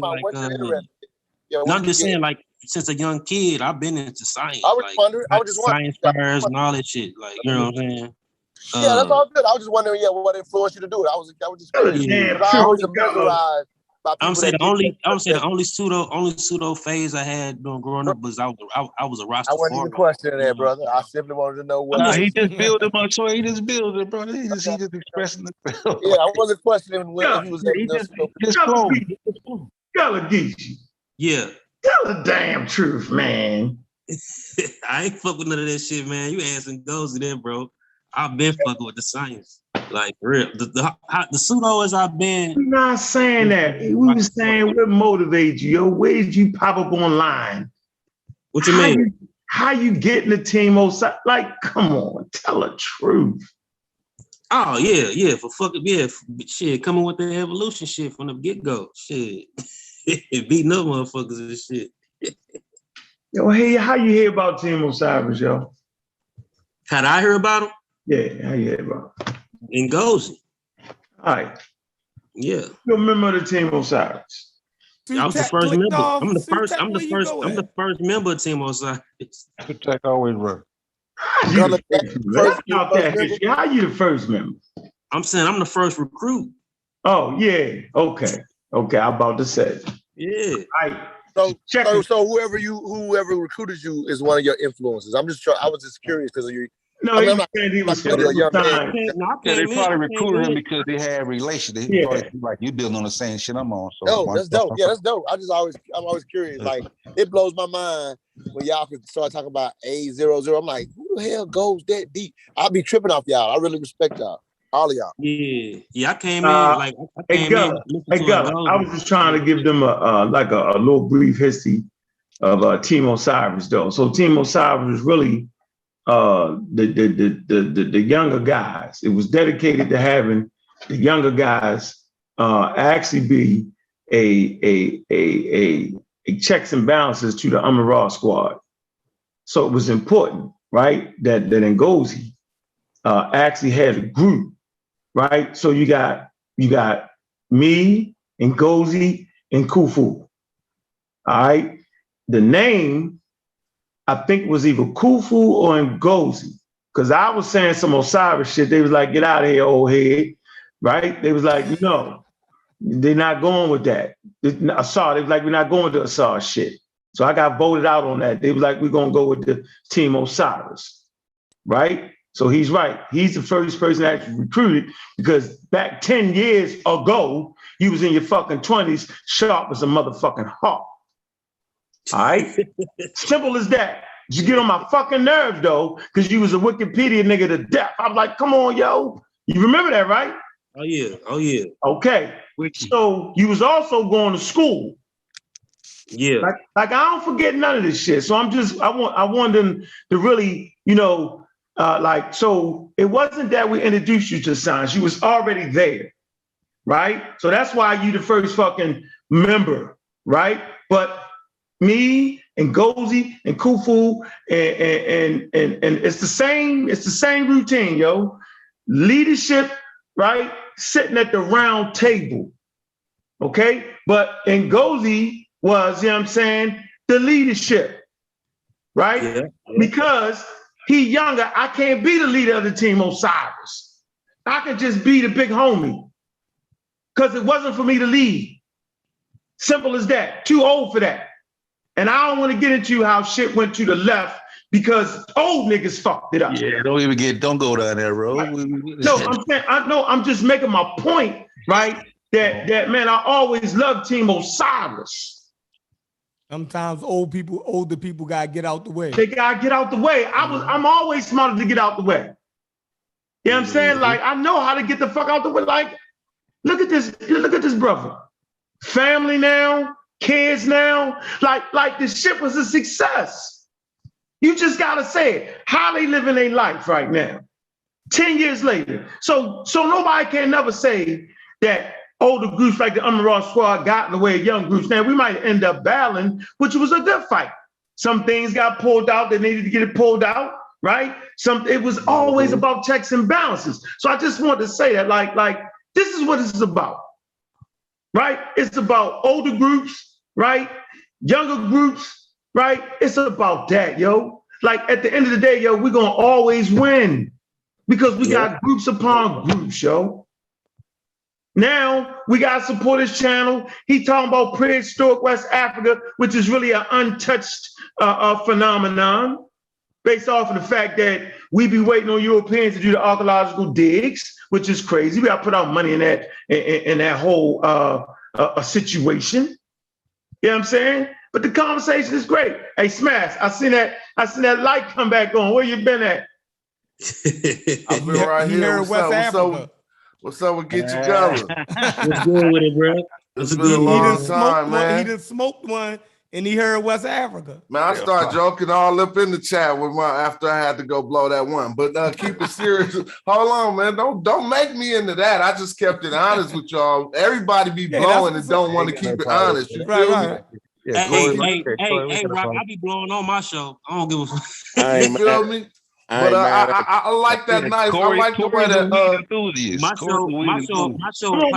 Come on, man. Let me speak. Go ahead, man. John, go ahead. I just was saying I like the way you reframed everything that went down through all the history and every checks and balances. Indeed, that's what we needed, and I appreciated everything the Team Osiris brought too. But when you living through it, it'd be different. We looking at things in hindsight now, we wise, we older, but when you living through it, it'd be like a lot of the times when we do segment off, I'll be having to pull away because I don't be wanting to, getting in no confusion, kind of speak. So I'm glad that it's all got brought back full circle. Back full circle. That's what made me turn my camera back on, you know what I'm saying? Yeah. Hey, sometimes though splitting like that is growth though. You understand me? Like sometimes you gotta, sometimes it gets strong, you gotta split. We just talk about those hunter gatherers, like you feel me? Like sometimes, a person gotta stand on his own and go through his own little thing, you feel me? And we just running the fucking debate against Team Osiris, yo. That was always running though, yo. We still can have that though. Forget that. Goddamn it. Yeah. Now you gotta say they're running. Now that's gonna be a whole guy. You know what I'm saying? That's why I would say, like, don't even do that shit, huh? You know what I'm saying? When the video pop up, I don't want to hear you talking no shit. Nah, man, but man, I gotta get back up with the Team Osiris, so you'll see what they're doing, making sure they're keeping with the non-pseudoisms. Oh, yeah. You know what I'm saying? Yeah. Start throwing some scientific articles on shit discussed, right? Because we never want to go off the path, yo. We know what it is, yo. Come on, Gullah know what it is. Gullah ain't gonna come in this bitch, start talking shit without some super solid sources, yo. Like he been doing it for the last fucking 7 years, yo. It's simple, right? It's a simple model, yo. And I'm just glad everybody is working like we know, like we can't be separated because we got too many damn pseudos to come up against, man. Like It's real. But yeah, Smash Show, we back on that though. You know what I'm saying? They asking for Gullah channel in the chat though, like The Book of Al-Jahiz. The Book of Al-Jahiz. Yep. So my favorite. I'll put the link in the chat. I would say that last show I did too got a lot of bullets on there, a lot of daggers on there that disprove people thinking that West Africa was always in the forest. Was in the what? You know, certain people, I ain't gonna say his name on the show, but they think West Africa's always been in the forest, and that's it. In the I still do the Egypt West Africa debate. I'm one of the ones. I put Nubia up. Let me hear that. Let me hear that again. Let me hear that again. Always been the forest. Yeah, Chief X. Yeah. Okay.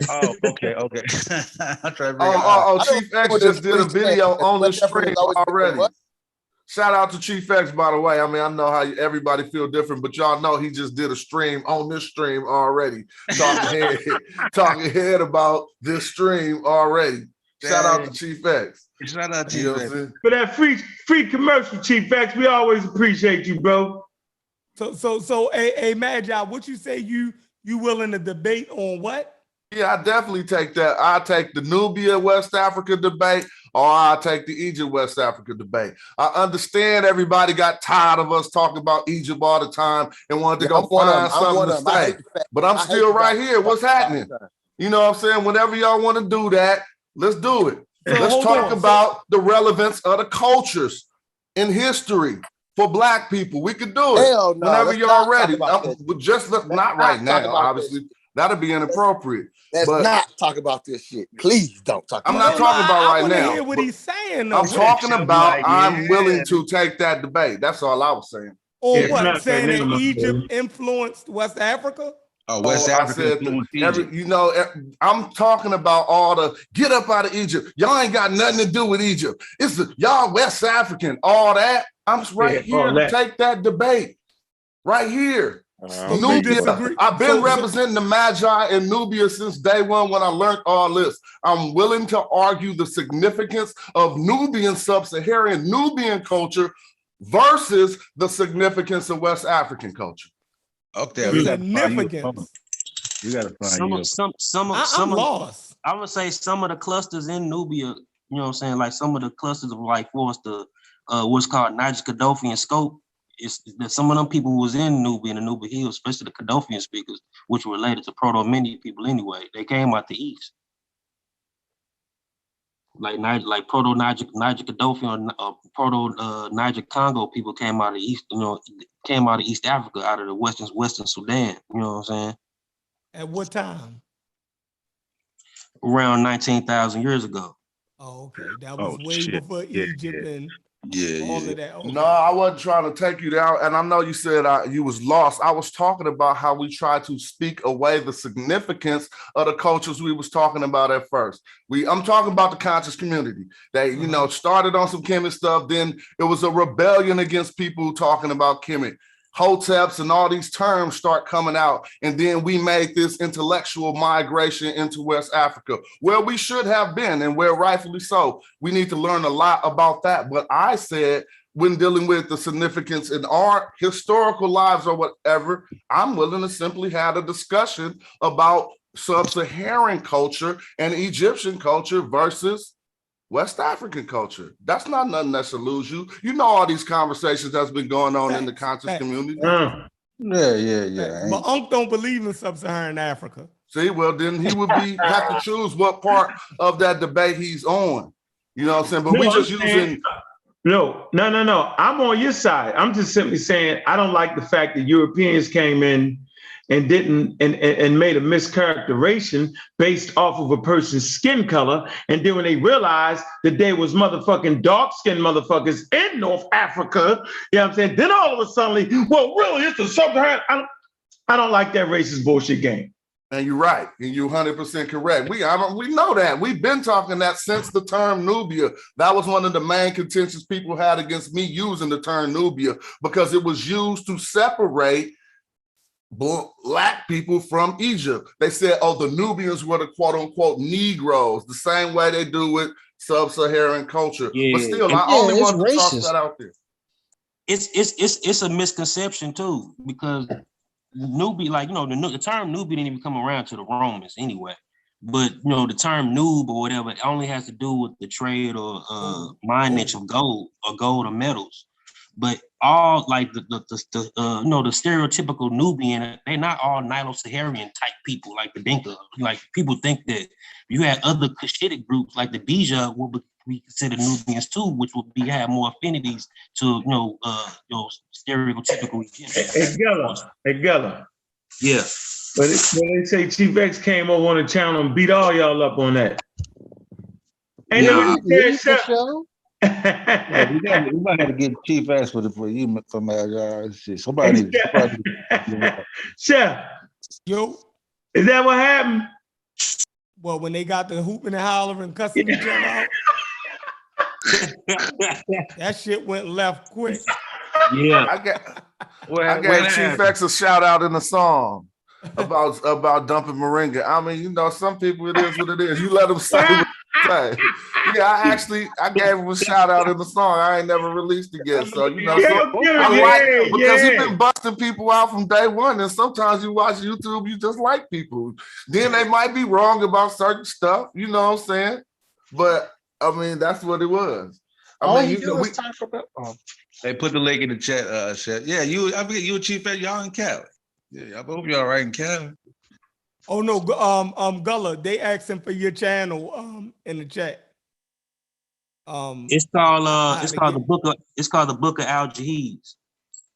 I don't even know how you got that long ass title on there. Yo, they must have just opened up a little bit more and let y'all do that. Run out of characters. Yeah, so that's a good topic. Far as wise the West Africa. We arguing the connection between West Africa and yo, you know why though? I'm gonna tell you what I don't like, and this is where we at. I don't like the fact that Africans, right, on the continent was stuck in the sand, couldn't move, couldn't do nothing. We know Homo sapiens circumnavigated the goddamn globe. Walked all the way around the whole globe. But when it come to Africa, it was a weird ass dynamic that they couldn't move. The Arabs could go from fucking Arabia, Saudi Arabia, all the way to West Africa, all the way to Nubia. The Romans could go all the way to Nubia, but not them damn niggas though, right? But y'all forget that them quote unquote Africans walked up and was the first Europeans. Y'all forget they walked up there. Nobody talks about that. Nobody wants to really talk about that. So I had an epiphany. I say, man, there's a fucking electric fence called the Sahara fence that you can't go past that. I say, wow. Everybody else can walk and trade, but no. Them people in the Nile Valley, they can't go to the Niger River. They can't do none of that. And I'm getting ready to tell you, man, check this out, man. Look, nigga, listen, man. Nobody gets past the homework. All right? Nobody gets past the homework. So I just been easing in. I'm on chapter 4, and I'm saying I'm going to close the door. That's why I ain't responding to certain niggas who don't write at all. I know they ain't up for the challenge. Coming with Amara Squad. They ain't up for that, for real. They want to Wikipedia you to death. So why is they worth a book, Wikipedia and end in the journals. If they not worth, how could a person that's not worth it be worth a whole book? Because it's not for the person, my nigga. So who is it for? Yeah, I like that. All the niggas talking shit. Hey, you gotta listen to my show. You gotta listen to that show I just did. I broke all that down. A whole book, Chef. Wrote a whole book. Now, y'all just said that. Y'all you just said you writing a book to respond. No, I'm not. I'm writing a book. I'm writing a book because the community needs it. Because there's disinformation on the subject matter across the board.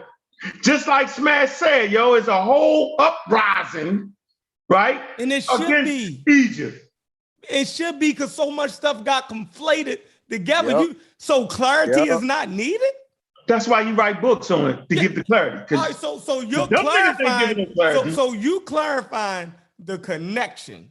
No, I'm clarifying the situation. Period. You just said that we were saying that Africans couldn't walk from the Niger River to the Nile River. Yeah, y'all made all that up. Y'all just made niggas stuck. No, you just said that. The Arabs could go. Listen. So okay. So did West Africans trade with niggas in the Nile Valley? What do you consider a West African? No, I don't. What do you consider a West African? What you say? You say no, right? We got one no. I'm asking you, Chief. West Africa, period. No, they did have this. Nah, come on, man. Yes or no? We don't go deep. You can find West African ceramic pots in the Nile area. In Egypt. Man, it was disenfranchised. Why you had to speak up? I'm asking Chef. Right. I'm trying to get him on. I'm saying in Egypt. He said in the Nile. The Nile is. Hey, how big is the Nile again? 4,100 miles. 4,100 miles into the body of Africa. Say it again. He's gonna get you on that one, nigga. He said them niggas mighty. But we got to keep in mind it's not 4,000 straight miles; it's 4,000 winding miles. And I mean, I just wanted to point that out. Right. Good. It do this big old circle and almost loop back and touch itself. You know what I'm saying? Mm-hmm. That's around Ethiopia. That bend. But what was your question, that you asked me specifically? Was there any trade going on with those cultures in that river area with other cultures? Yes. That's all.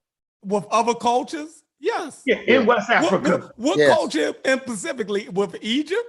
No. Yeah. Egypt, Nubia, period.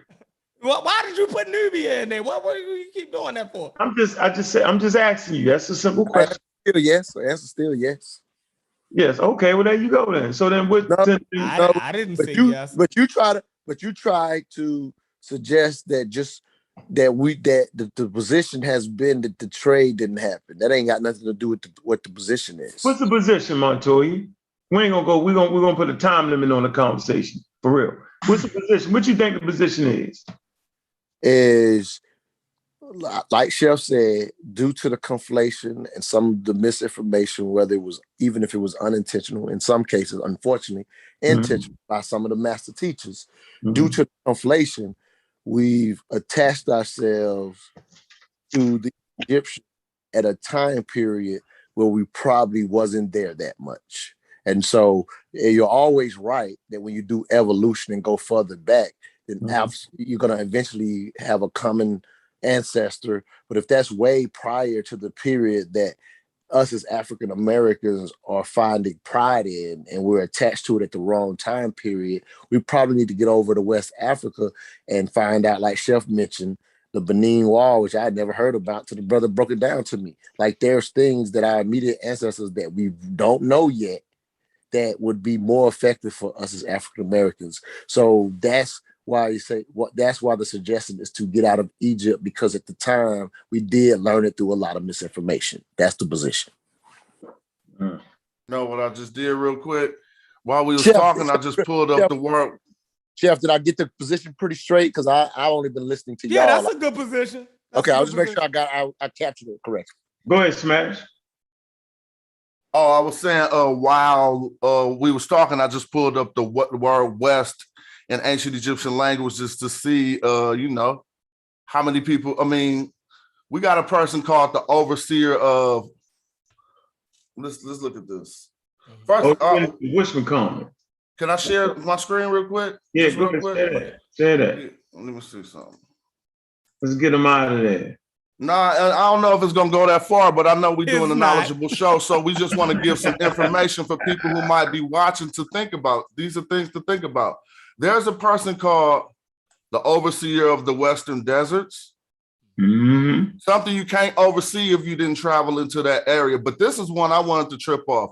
Revered by the West. And so obviously this is what I'm looking into is a text corpus that show all of the uses of these terms, you see what I'm saying, in Medu Neter. Here's another one, revered by all the gods of the West. So if I would start this research, I would go into this attestation and then look further, they're gonna show, and then if I clicked here, they would show me exactly which papyrus coming from and what they talking about. Now here, I gotta move my little, my Zoom thing, but we hear it say something about the head Royce Clark's head of the priest of Teddy Pyramids, tenants, priests, mayors, all of those who were carried out by the gods, the lords of the West, the Seshi. And so I'm not saying anything. This is just a real preliminary to show you how I would begin one of these researches. But right now, I clearly see that we have people revered by those in the West, and we're talking about the lords of the gods of the West.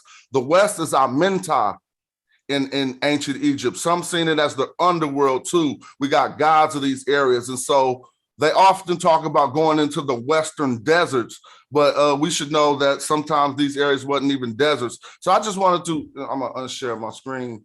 I just wanted to share that to point out that there was some even provided by all the gods of the West. And so in doing the research, I would look into that to see, you got to come into contact with the people of the West for those gods to provide something in these type of texts. But I just wanted to throw that out. I ain't trying to filibuster nothing. Was that religious? And so this text right here is Saqqara. One of them came from a mastaba in Saqqara. And so again, I haven't done any research on it. I just went to one of my tools that allows would be religious more than likely, right? I wouldn't want to say that, but it was in a mastaba, so yeah, leaning towards what you're saying more than not. You know what I'm saying? But what was the West in Egyptian theology? What was the West representative of? Kind of like, and it was found in a mastaba. So what was that more than likely representative of? Death, right? That's one. No, definitely not. But the West is the underworld. Right. But we have terms and statements that represent death quite clearly. And so if you wanted to say death, you wouldn't be saying, you wouldn't have to give a vague representation of it. When speaking of Amenta, you see like the West, you'd be talking about the underworld, which wasn't necessarily, you had to die. I mean, in theologically, you got to die to be a member of the underworld, but afterlife was a concept, and so it wasn't looked at like death. But yeah, Amenta, if you want to say that, yeah, I mean, so to speak. Yeah, go ahead. Right. So go ahead, Chef. Go ahead. So the gods of the West, it could be referring to the religious concept of the afterlife, right? Well, and because on the west bank of the Nile, right, will be looked at as where the sun was setting at, right? Oh, I kind of got the first part of the question, but I didn't really get the second part of it. So I'm asking whether it's are you jumping to saying that it's talking about people in West Africa, or is it talking about the gods that pertain more to Amenta? Now you're along the lines of what I'm talking about. I would start at this point to see who they talking about, to see if I could pull out a jewel or not. In my knowledge of ancient Egyptian culture, I already know who the one god of the West is, and I know they're not talking about him as they would refer to him. And if they're talking about, and then again to say gods, but when we look into it, it's probably going to be talking about Necheru of Amenta. We know the chief deity would be Anubis or Ampu. You see what I'm saying? Who would be ruler over Amenta. But so if I don't find him when doing this research, I will be trying to find out who are these other gods of the West that would give some indication that there may have been some type of connection with other people of the West. We do know the Tehenu, the Retnu, and all of these people who did come from Northwest Africa and have congregation with Egyptians, you know what I'm saying? And these are real people that we could find even as far as the Meshwesh, or the Libu, that's Libyan people, that's west of Egypt. You see what I'm saying? And so everything west wasn't necessarily Amenta, but the way you say west directionally is Amenta. You see what I'm saying? And so you say, that's like, you could be saying west, or you could be referring to the underworld in any of these inscriptions, and it would take further research from us to know which direction, or if he was talking about the underworld, or if he was referring to gods or Anpu himself. You see All right, so do we have any physical evidence? I mean, I'm just quick. I'm saying I ain't even did no research on it yet. Okay. You know, I just microwaved this while we was talking. Somebody said we was trying to, but these are the lines I would go along in order to address this debate. To say, hey, it's probably something we probably don't even need to debate because we can clearly find connections right here. But you don't know if you just said yourself you don't know if you could clearly find because you still got to do no. I was talking about once. You didn't hear the tense I gave the statement in. I was talking about after we got to a point of debate, I would arrive at a conclusion from doing such research. You hope to. Possibly, I would possibly. Yeah, you hope to, brother. I don't hope to. I don't go into research with hopes. I'm not going into this hoping to find a connection with some West Africans. That's a flaw of research. Yeah, absolutely. So okay, am I wrong in hearing that's you like you said, you wasn't trying to make a point of debate, but you brought it up, and I guess Sheffrin calls out that this is kind of possibly from a religious text. So therefore, your inference is that you're hoping to find a connection. Am I wrong in thinking that that your inference is such though? I think you're wrong in understanding how this type of research is done. That's all. Not necessarily in any of that, because you don't remember I clicked into only one attestation after showing that see right here. Look, this one says revered by Anubis. Can y'all still see my screen? I'll go ahead and click it on. I'm sorry. Let me do that. And Anubis is actually a god of Egypt. That's Anpu. Let me see. Right. So when we were just going over this, I just was sharing a quick tool I used to start a research. But like right here, it says revered by Anubis. So it's saying revered by Anpu, the Lord of burial in the beautiful West. So if I was going along this lines of research, I wouldn't do this one first, because they're already referring to Anpu, which lets me know, just like you guys assume, this is related to something that has to do with burial. We even see the word for burial right here. Okay, you see and mortuaries and graves was usually on the west bank. Exactly. Of the Nile, am I correct? Exactly. So that west, we already know what that west exactly. is so okay. So then we would go through the text corpus to find amenta used in other ways. And from a quick little microwave, I was just showing that.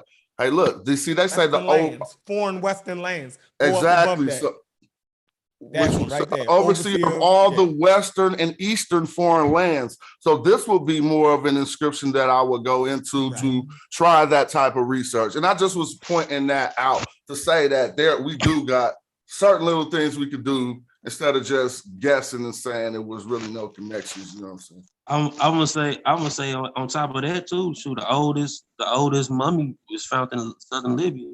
That's west. That's not West Africa though. I ain't saying it's West Africa, but it's west of Egypt. Yeah, like me listening to y'all, this sounds like, and I'm not in here. Let's make this clear too. If because I tried, Chef felt like I mentioned, in a sense, came up with, conceptualized what the position is. So keep in mind, Chef and I both have agreed that there's trade, there's interaction. So clearly, for not necessarily to Mujah, but just even like the Chef hasn't agreed to that. He don't say that. Oh, I know I have to see physical evidence. I respect that. Of the trade between Egypt and West Africa. That's fair. But Chef did agree that I'm capturing the unsaid names, what they've putting out publicly, because I'm only I wasn't in agreement with it. I only listened to it. So the position hasn't been that there's no interaction, because if you're taking it down on the extreme of no interaction, and that's not necessarily the position, that to me that seems like one side's fighting hard to find something. I don't know if I'm making sense right now. It's not clear enough. Like if there was such a connection. Can we freeze for 1 minute? Can we freeze for 1 minute? Go ahead. We got a chatty patty in the chat room. Hit the fucking link and pull up. Simple as that. 8 to 80, blind, crippled, and crazy. Can't get it. Chief X can't get it. Anybody can't get it. What we won't do is we won't cuss each other out. We won't do none of that because really it's a distraction against the serious conversation. Right. So at this point going forward, we're not doing that no more. 8 to 80, blind, crippled, or crazy. If you talking shit in the chat room, you know how we do. Pull the fuck up and have intelligent conversation. Simple as that. Go ahead, brothers, continue. So the position, I think, again, my biggest beef with even continuing down this dialogue is I think there's a definite connection that none of us could even disagree that there's not a connection with West Africa.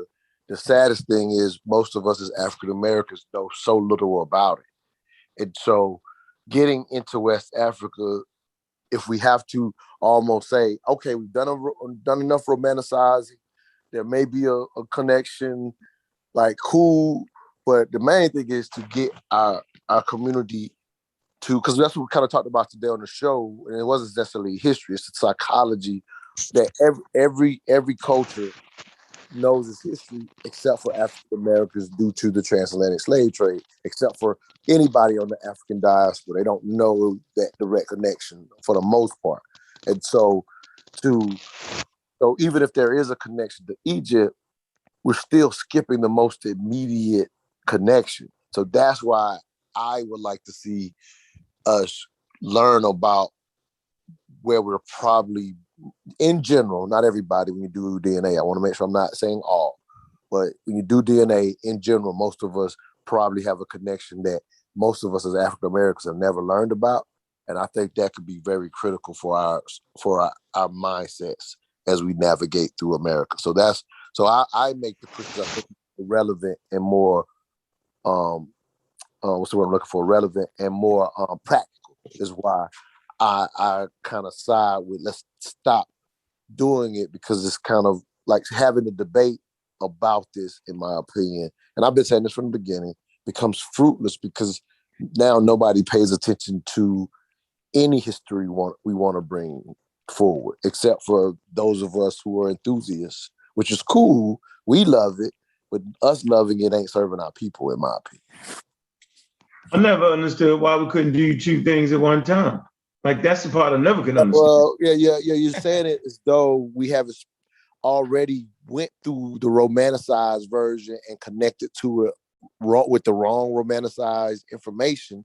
And so since there's very little known by most of us, like not this group, but the average person like myself don't know shit about. That's a pseudo argument. I hate to be disrespectful. I don't mean to cut you off. But the reason why I'm saying that is because you just want, I mean, what has anyone said anything tonight besides on this live stream that's useful and helpful for our people? Period. You're talking about evading this argument for that point, but what other things have we said? See, that's just like the same thing. It's like one tactic when you don't. Here's one thing we want to do. We could look at the material and the evidence I have to provide, or we can talk rhetoric back and forth to each other with no substance behind it, just what two men feel. I'm showing you things that would be hard to argue against. This is what I'm attempting to do since you didn't want to accept the first thing. So I'm trying to show you more. Again, and let's deal with some information and some teaching, or each other telling each other rhetoric about how we gonna finally teach something to help the people. What have you said that helped the people tonight? Okay, so here's the answer to your question. So I absolutely distinguish, and I enjoy coming here. Like I was impressed with the brother from Osiris. So I look at what we're doing in the room in this moment as for enthusiasts, because this is what we enjoy. So I'm not saying that this conversation tonight is helpful for the people. However, the way the debates have been going, in my opinion, with the Egypt and this West Africa thing, or whatever you want to call it, I feel the reason I even know about it, because I feel like that's become way more public, and it goes back to what I saw when I first got in here tonight. We were talking about just getting in the mud, and so so I'm just trying to say that has spilled to the public, and I think it basically makes nobody listen to anything. I'm not saying I'm making a bunch of sense. I hear you. No, you making sense. Keep going. Okay, cool. So I'm not saying that every conversation that we're doing, when I join these, I don't look at these as necessarily helpful for the people. It's like for me to personally learn. But sometimes we say we're doing these things as a team to bring some, sometimes we can say, all right, this is the information we're going to take to the public. Because, I don't think y'all are doing it all just for yourselves. So, I mean, some of it is, so, you're enthusiasts. I'm whatever. I'm somewhat. Y'all are way further along in this information than I am. But I'm just simply saying that sometimes stuff goes to the public, and I think it serves the African American community a big purpose to get connected to the most immediate ancestors that we know nothing about. I think that serves a bigger purpose. Well, you made some good points. African history is. Go ahead. But African history is whitewashed. Period. I could care less if an African American is studying North Africa with the Berbers or learning about Afro-Brazilian history. Black history is being tarnished and destroyed. Period. So it really doesn't matter if our ancestors came from the West or the East or the interior. If they study Black history, they study in Black history. That shouldn't be no problem. What should be no problem? What do you think you're hearing me say? Maybe because I don't understand. I think y'all agree. That's gonna help. You saying that that it'd be more helpful for us to study my immediate ancestors, and that's good. But I'm saying if a regular Black person who came from a janky school with janky teachers and they studying about Egypt, go ahead, let them study about Egypt or North Africa. If they learn in Black history, they learn in Black history. So just leave the brothers and sisters alone. So let me distinguish. So I'm not talking about relying on the school system because I don't expect the school system to even. I said if you have a Black person who comes from a janky school system, a janky school where they don't know Black history and they study in Egypt, let them study Egypt. Let them study North Africa. They study in Black history. There should be no problem. We trying to figure out whether Egypt is Black history. Right. That's what we talk about. I mean, I'm trying to just still make a point on something we addressed. Can y'all see the screen? It's a simple point, and this is relevant information. You know how Brother Jabari always talk about the Timahu and call them white people? This map clearly illustrates that he be messing up. But that ain't why I pulled that up. Y'all can identify what a Nile Delta is on here, right? You don't see none of the Sapots or none of the Nomes of Kemet on this map because it's too far drawn out. Look how far west Aminta is. This is what I'm telling you. They got to go over all these different tribes on their way west to even get to the land that they called Aminta. Now look at the furthest thing that is on this map. It says Meshwesh. Up along, it's dang near, it would probably be equal to the Moroccan areas of the map. The Meshwesh were the royal guard of, was it Ramses who took it? One of the later pharaohs, after fighting with these North Africans from the West. That would be around Algeria. But still, we making progress west. I mean, it look like it's somewhere around Chad. Somewhere. Chad. Now, we know there's a connection with the Chad Basin. Pardon me? But we have physical evidence. Hold on. You know, Chad got we have physical evidence of Egypt. Egyptian artifacts being found in Chad. Yeah. So I don't know I'm sorry, I just don't got my geography that good. How far is Chad over? Chad is Central Africa, it touches West African countries. Okay, the yellow Nile, which is dried out now, connects to Chad too. Yeah, so I just wanted to show that to make the point that when we talk about Aminta could possibly be right on the side of the pyramid to the left, nah, you had to go over a lot of foreign tribes to get to the land they called Aminta. And this is from a website called Timahu.com. When actually we learned that the Timahu, who again, my man who called the white people, were living closer to Nubia than the Tenahu, who he might be mistaken, who are the Libyans who live up north. But inside of the Tenahu tribe, you see it say Rebu Tenahu, Rebu is Libu. Libu turned out to be Libya. And so we know they are talking about the tribes of the Tenahu, the Libu. You see what I'm saying? And so I just wanted to make one point So they were that talking Amenta about wasn't Libyans. primarily when they, or the Rebu is the Libu, because they changed the R to the L, and it turns out that they are the Libyans. So, I mean, again, we would have to do more research, but we clearly see Amenta just ain't as close as we thought it was to Kemet. Yeah, that looks like Chad. That looks like Chad. Definitely. Not saying that the Egyptians didn't have a lot of their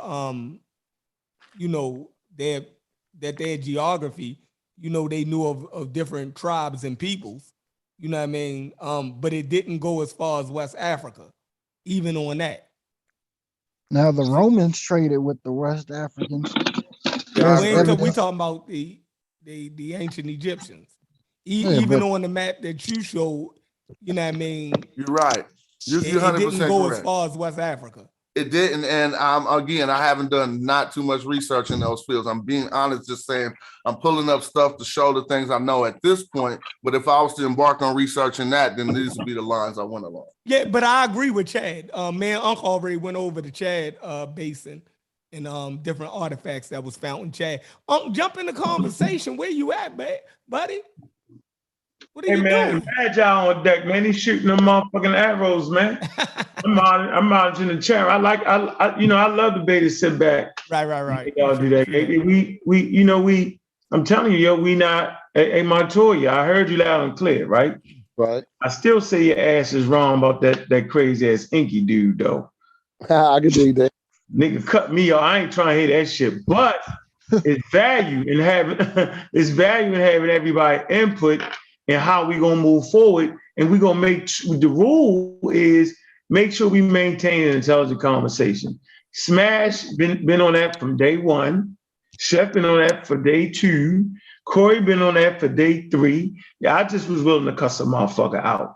Now don't get it twisted, you still might get cussed out. But for the majority of the time, I actually want to hear what you say so I can finish your fucking ass off. Trust me with that, yo. Trust me when I tell you. Right? The game has changed. Right? We pseudo hunting. Simple as that. Accuracy, pinpoint accuracy. All right? We writing books we always supposed to do. We're gonna make this a spot where, man, you don't mind coming and listen to the conversation. Might get a little rough, but we're gonna make sure we hear the conversation. I think that's our strong point. Being able to have conversations around topics that most people don't want to talk about, or even have the acronym to speak on. And this is where we at. So yeah, I'm sitting back enjoying it, right? Because I could go into West Africa and I could find some like come on, man, like we got that on deck. Not clear. Mm-hmm. You think it's clear. You know what's funny though? And we had what your boy do? What your boy do? Who? Tony Brada just went up there and said he found and Dinkers. So what are you following at this point? No, it will have to be groundbreaking. No, this the point I want to make. I never understand how the Arabs went to Iraq, went to Egypt, right? Mm-hmm. Went to West Africa. Mm-hmm. But a group of people that existed, right, in that environment couldn't do the same thing. Like nobody never said that they. No, but you got ancient trade routes, yo.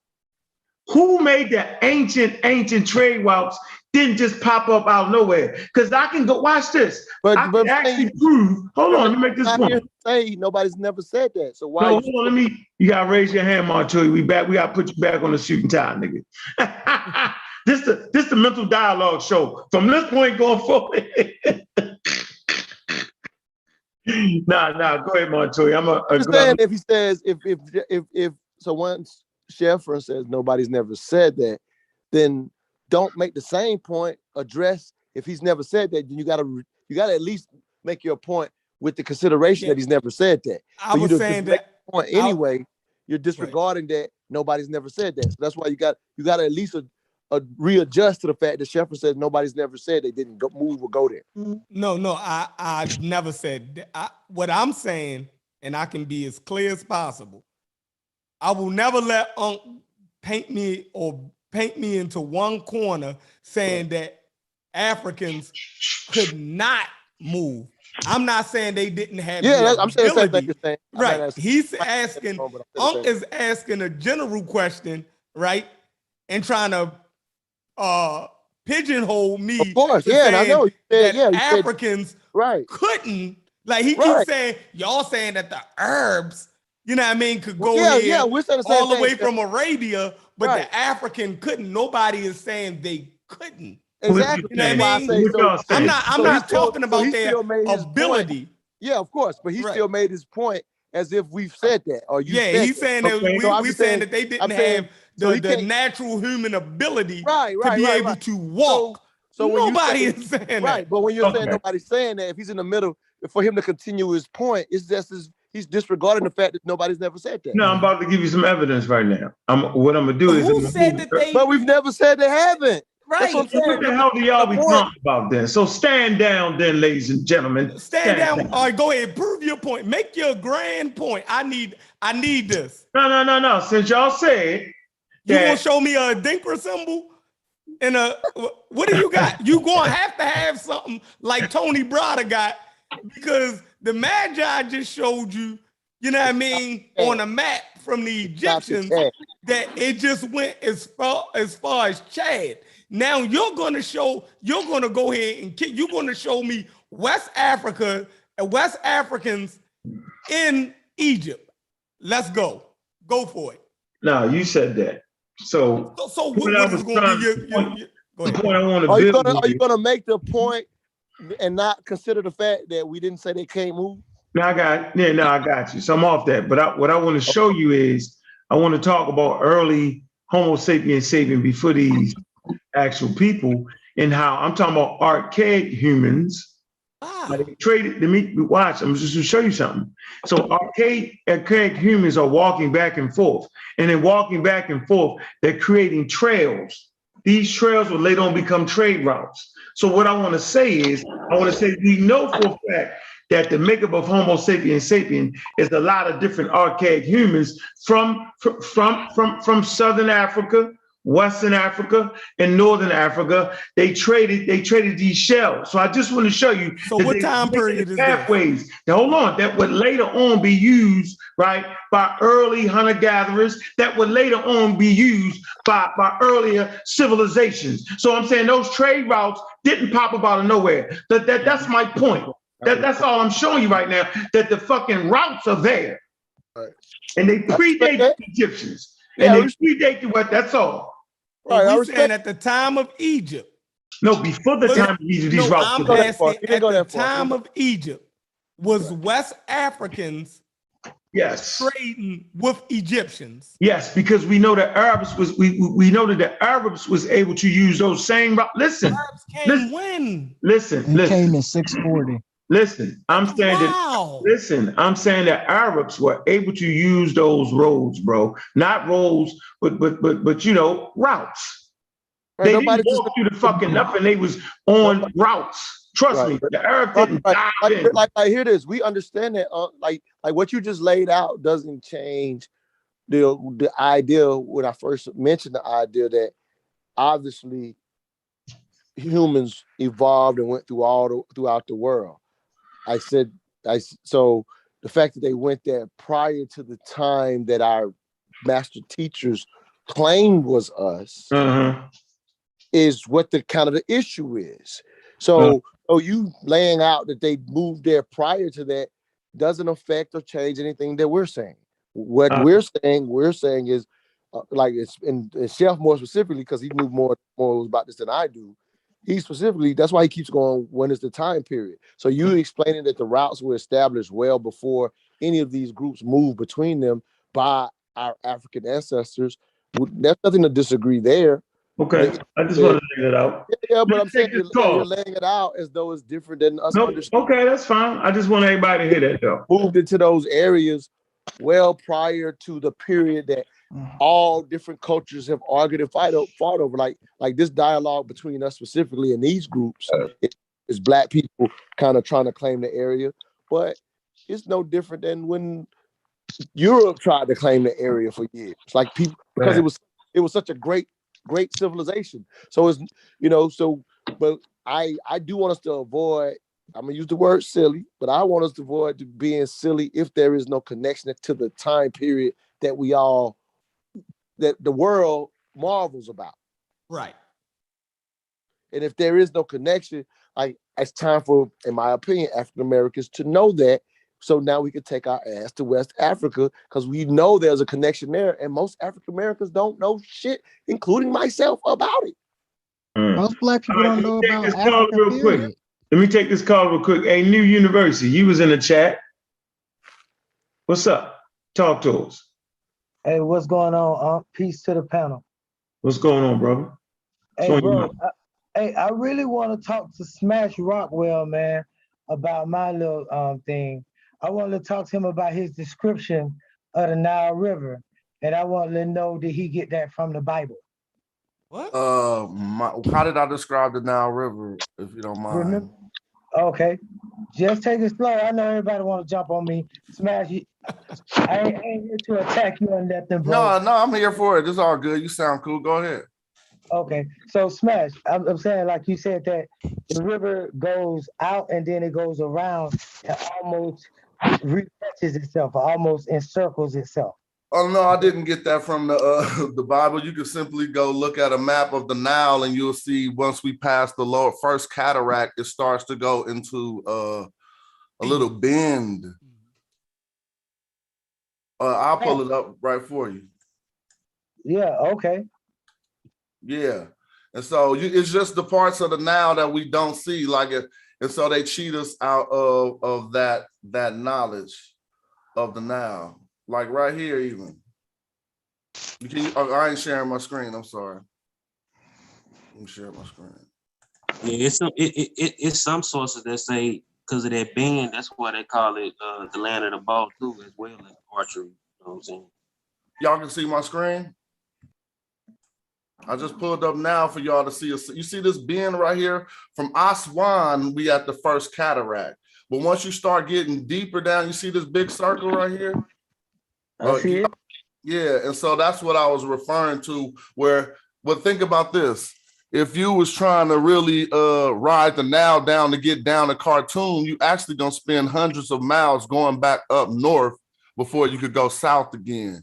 You see what I'm saying? And so that was just what I was pointing to.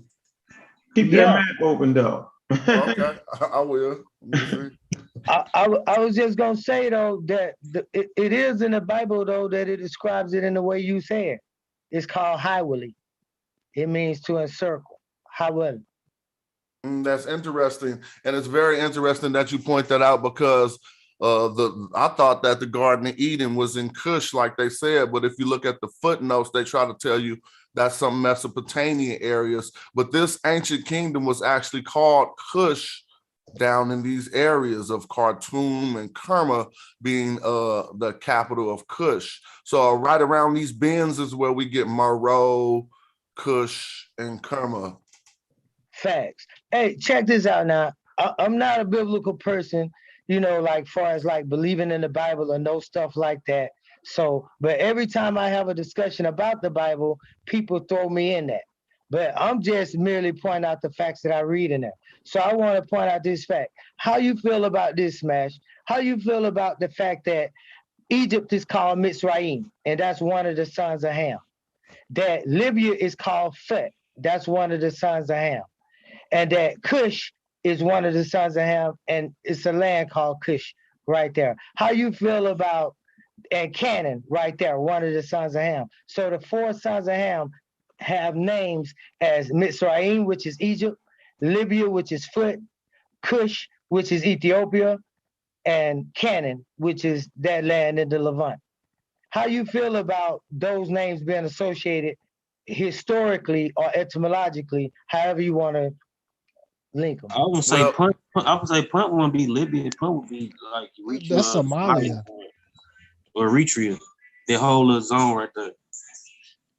No, I'm saying according to biblical scholars, Fat is Libya. No, I know what it's other people Somalia. might say, like the Hebrew Israelites say that Esau is the white man, but that ain't what biblical scholars teach. So I'm just going by the scholarship, not by what people think. Well, if we look into older biblical tradition or go in the Talmudic tradition, we're going to get this curse of Ham, where they start talking about the blackness and all of that, where we see that all of the people that you mentioned in those North African regions were the sons of Ham. So it would be said to me only to suggest the people of these regions were black people, and that were cursed in that Hebraic tradition. Well, it was actually Canaan that was cursed. I'm talking about a Talmudic tradition that we do have a curse of Ham. But if in the Bible you might find Canaan or something. But again, if I have to share my screen, it was Canaan in the Talmudic tradition. He mixing it up. Stop. Okay. No, it was Canaan in the Bible, and it was Ham in the Talmudic tradition, which precedes the Bible, where the Bible stuff come from, bro. Is what I'm trying to show you. Oh, Canaan was the son of Cain. You talking about the curse of Cain? No, Canaan, the son of Ham, not Cain, the son of Adam and Eve. Canaan.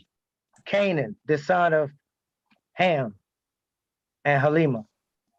All right, well, that's too biblical. Like, we trying to have a Well, no, it's not really biblical because Ham it is because we talking about real places. We talking about real history. We was trying to, and you just brought in biblical, and it just took us off of where we was actually trying to have a real conversation.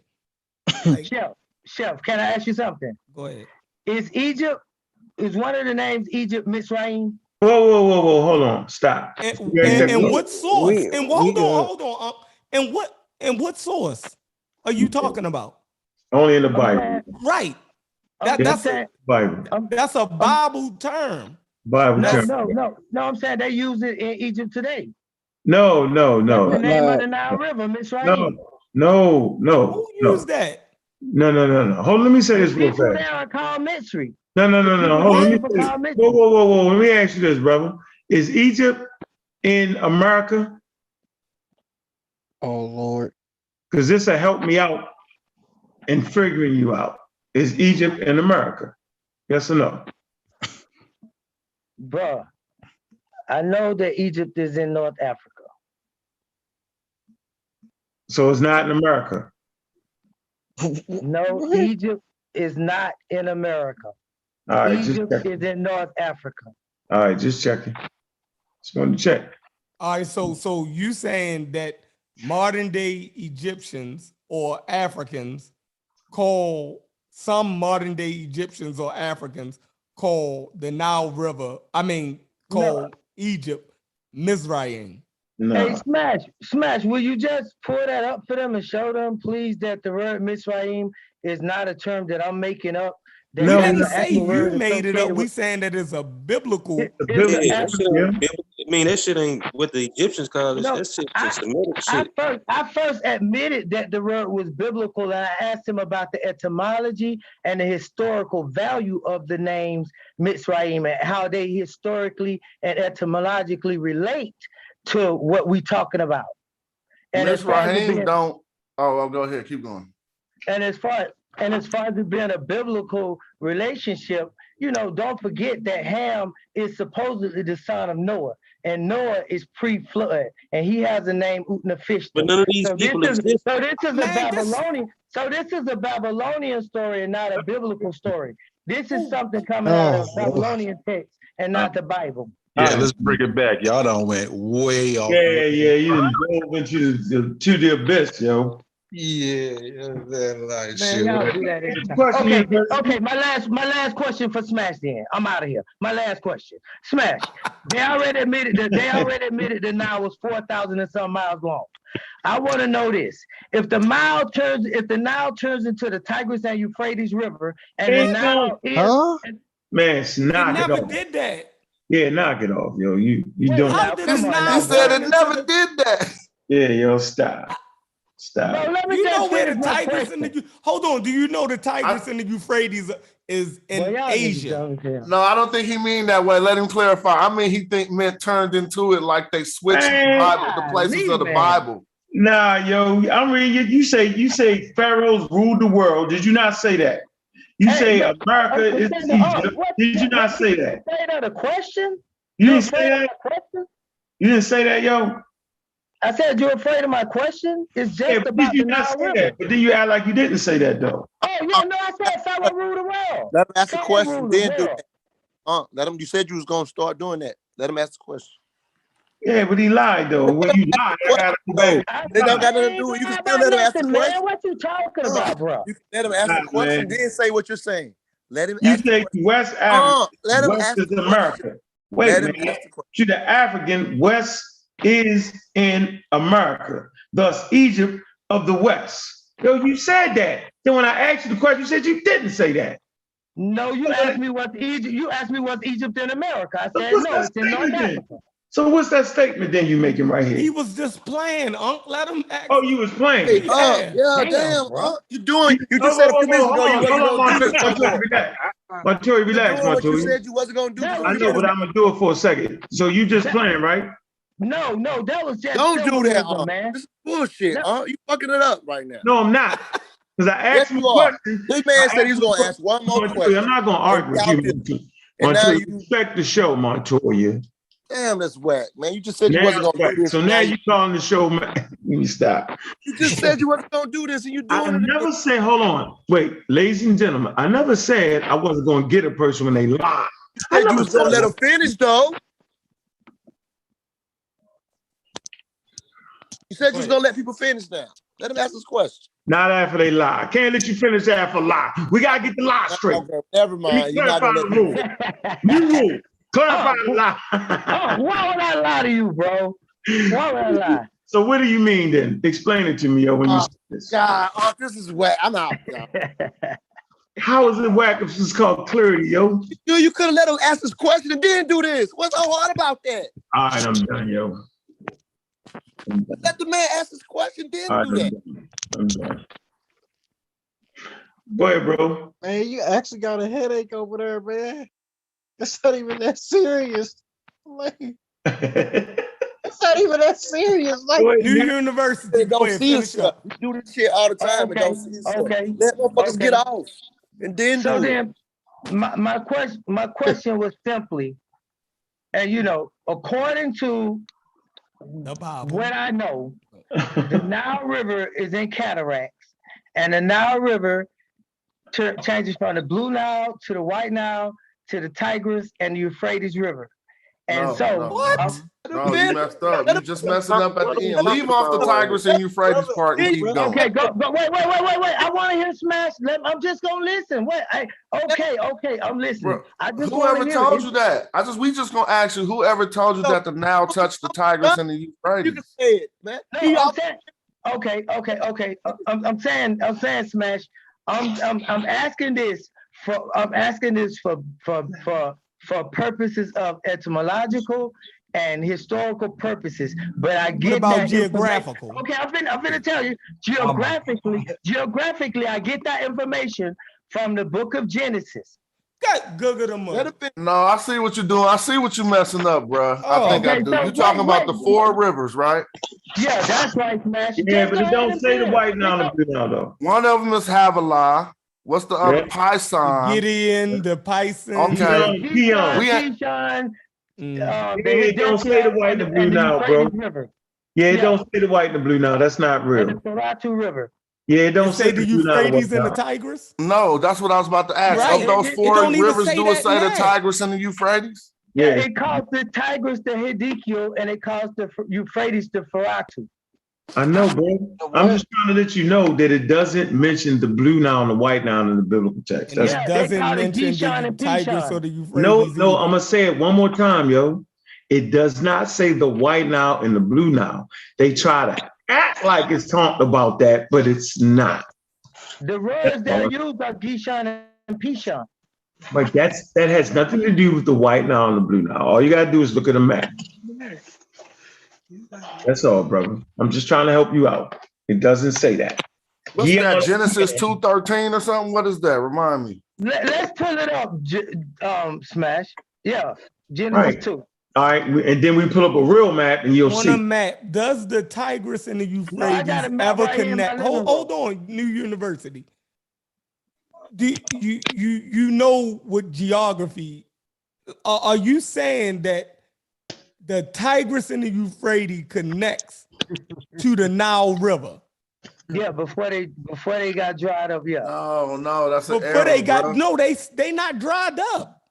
When did they ever get dried up? He messing that up so bad. Right, like the Tigris and the Euphrates is in Asia.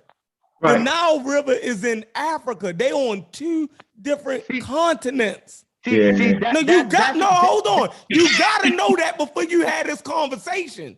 Because it's not even worth having a conversation if we can't understand basic real geography. Yeah. No, see, Sheffrin, brother Sheffrin, let me tell you something though, bro. I'm just gonna be quick with this. See, you actually think you teaching me. I'm not even trying to teach you. I'm saying you can just go look. You can go look for yourself. They on two different continents. I apologize for saying that. Then let me say it this way.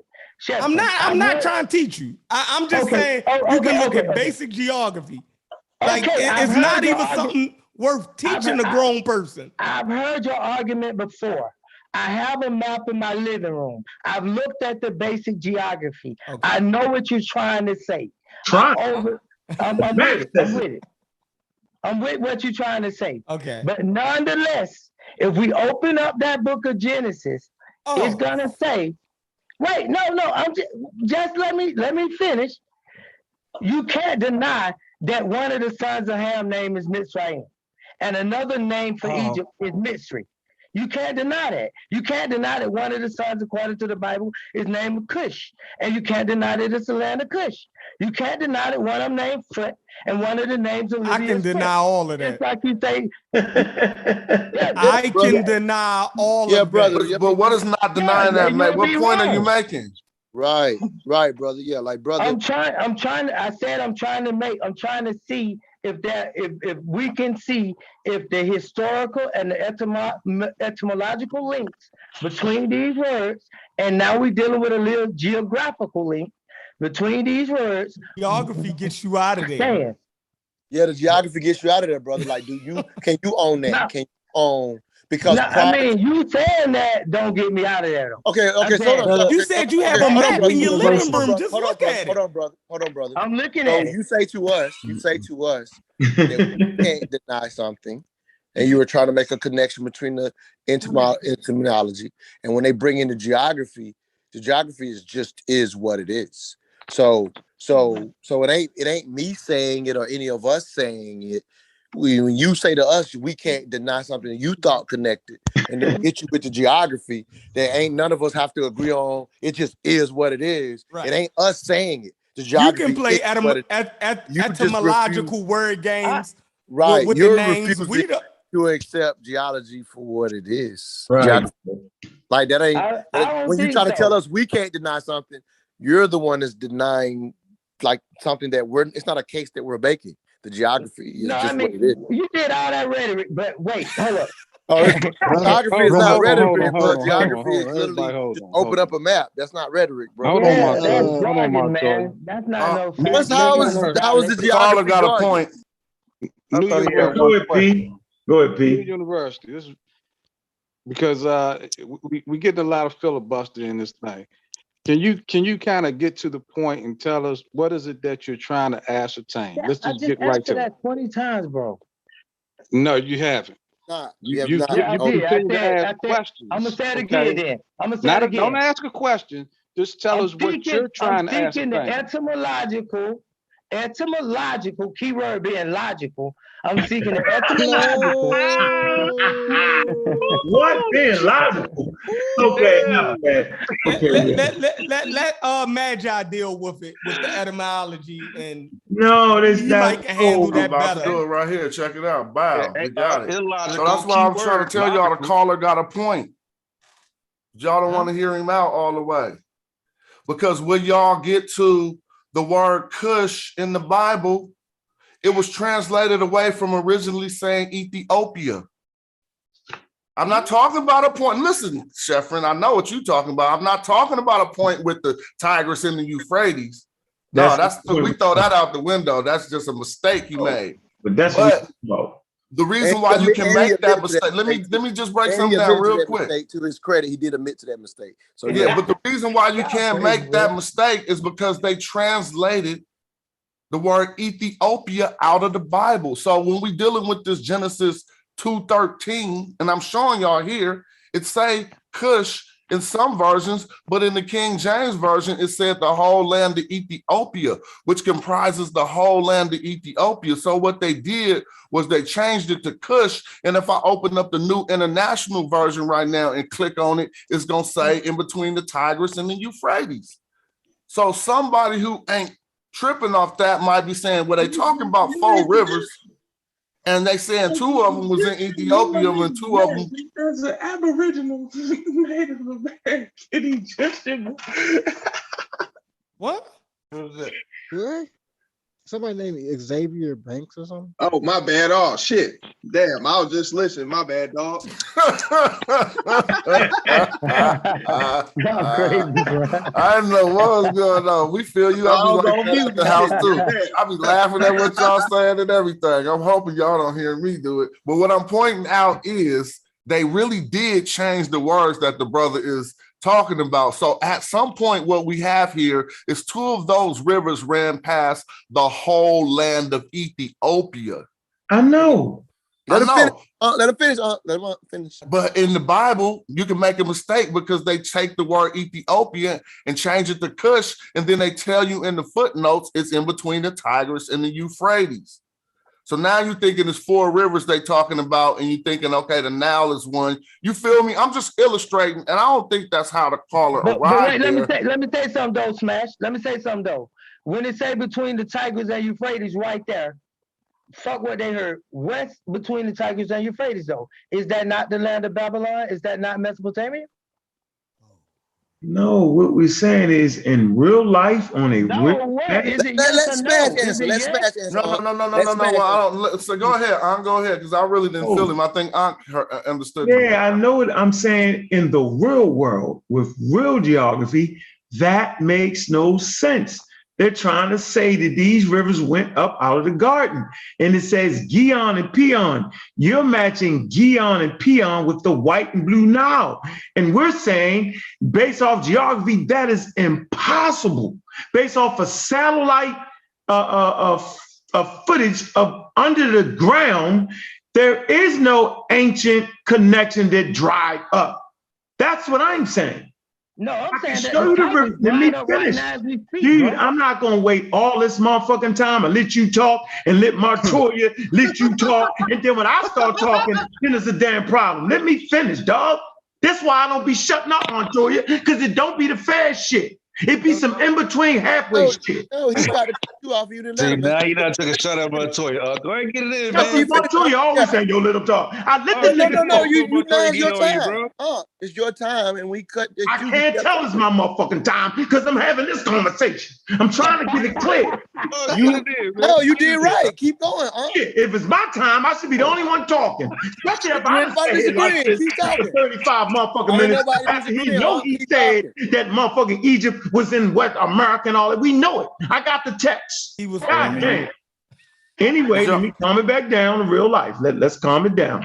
I'm simply saying, right, that we can actually pull satellite footage of ancient rivers that dried up in the Holocene, in the Sahara, rivers running off through that shit. We actually got runoff rivers that run off from, right, close to West Africa into the motherfucking Nile. But I ain't want to get there yet because I'm gonna bust niggas in the head. Right? But what I'm telling you is there is no satellite footage of rivers Gihon and Pion drying up, bro. There is no connection. I didn't say that. I didn't say that. He's saying it was before the flood. No, you didn't just say. No, that's what he's saying. For what flood? There is no evidence. No. I didn't say that. I said that. I'm trying to help you out. No. Let's read past Gihon and Pihon and then read the next two rivers though. Since you're looking at it, But I'm gonna show you. Look, bro, you ain't feeling me though. Let me show you. I thought I showed you that. Y'all can see the screen? Yeah. I went over to the New International Version to show you where we messing up at. Look, the name of the second river is Gihon. It winds through the entire land of Kush. Now you still thinking Africa, huh? Let me click this E. I'm not. I know. So what are you thinking then? No, I'm saying. Where does the Nile? Where does it say something about the Nile? I'm not talking about the Gihon and Pihon. I'm talking about the Hiddekel and the Feratu. Go to the that Tigris part. and the Euphrates, but we don't connect. This verse don't connect the Nile to the Tigris and the Euphrates, bro. According to the Bible, it does, though. That's why I'm asking the question.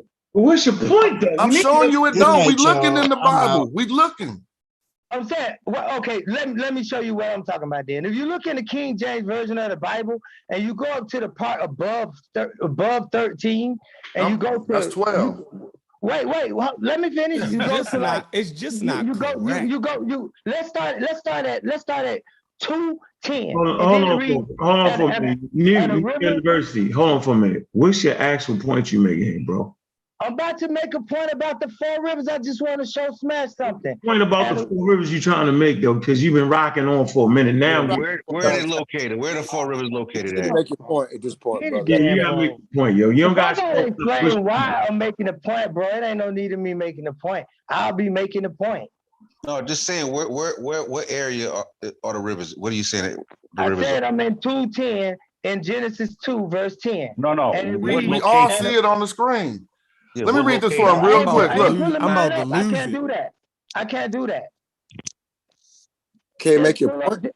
King James Version, Genesis 2. See, why you keep saying King James Version? I'm trying to show you where you're making the error. In King James Version, they have those two rivers placed in Ethiopia. In the New International Version, they say they're not in Ethiopia. So you can't do no connecting the Nile to the Tigris and Euphrates using this verse. That's all I'm saying. I hope you feel that, bro.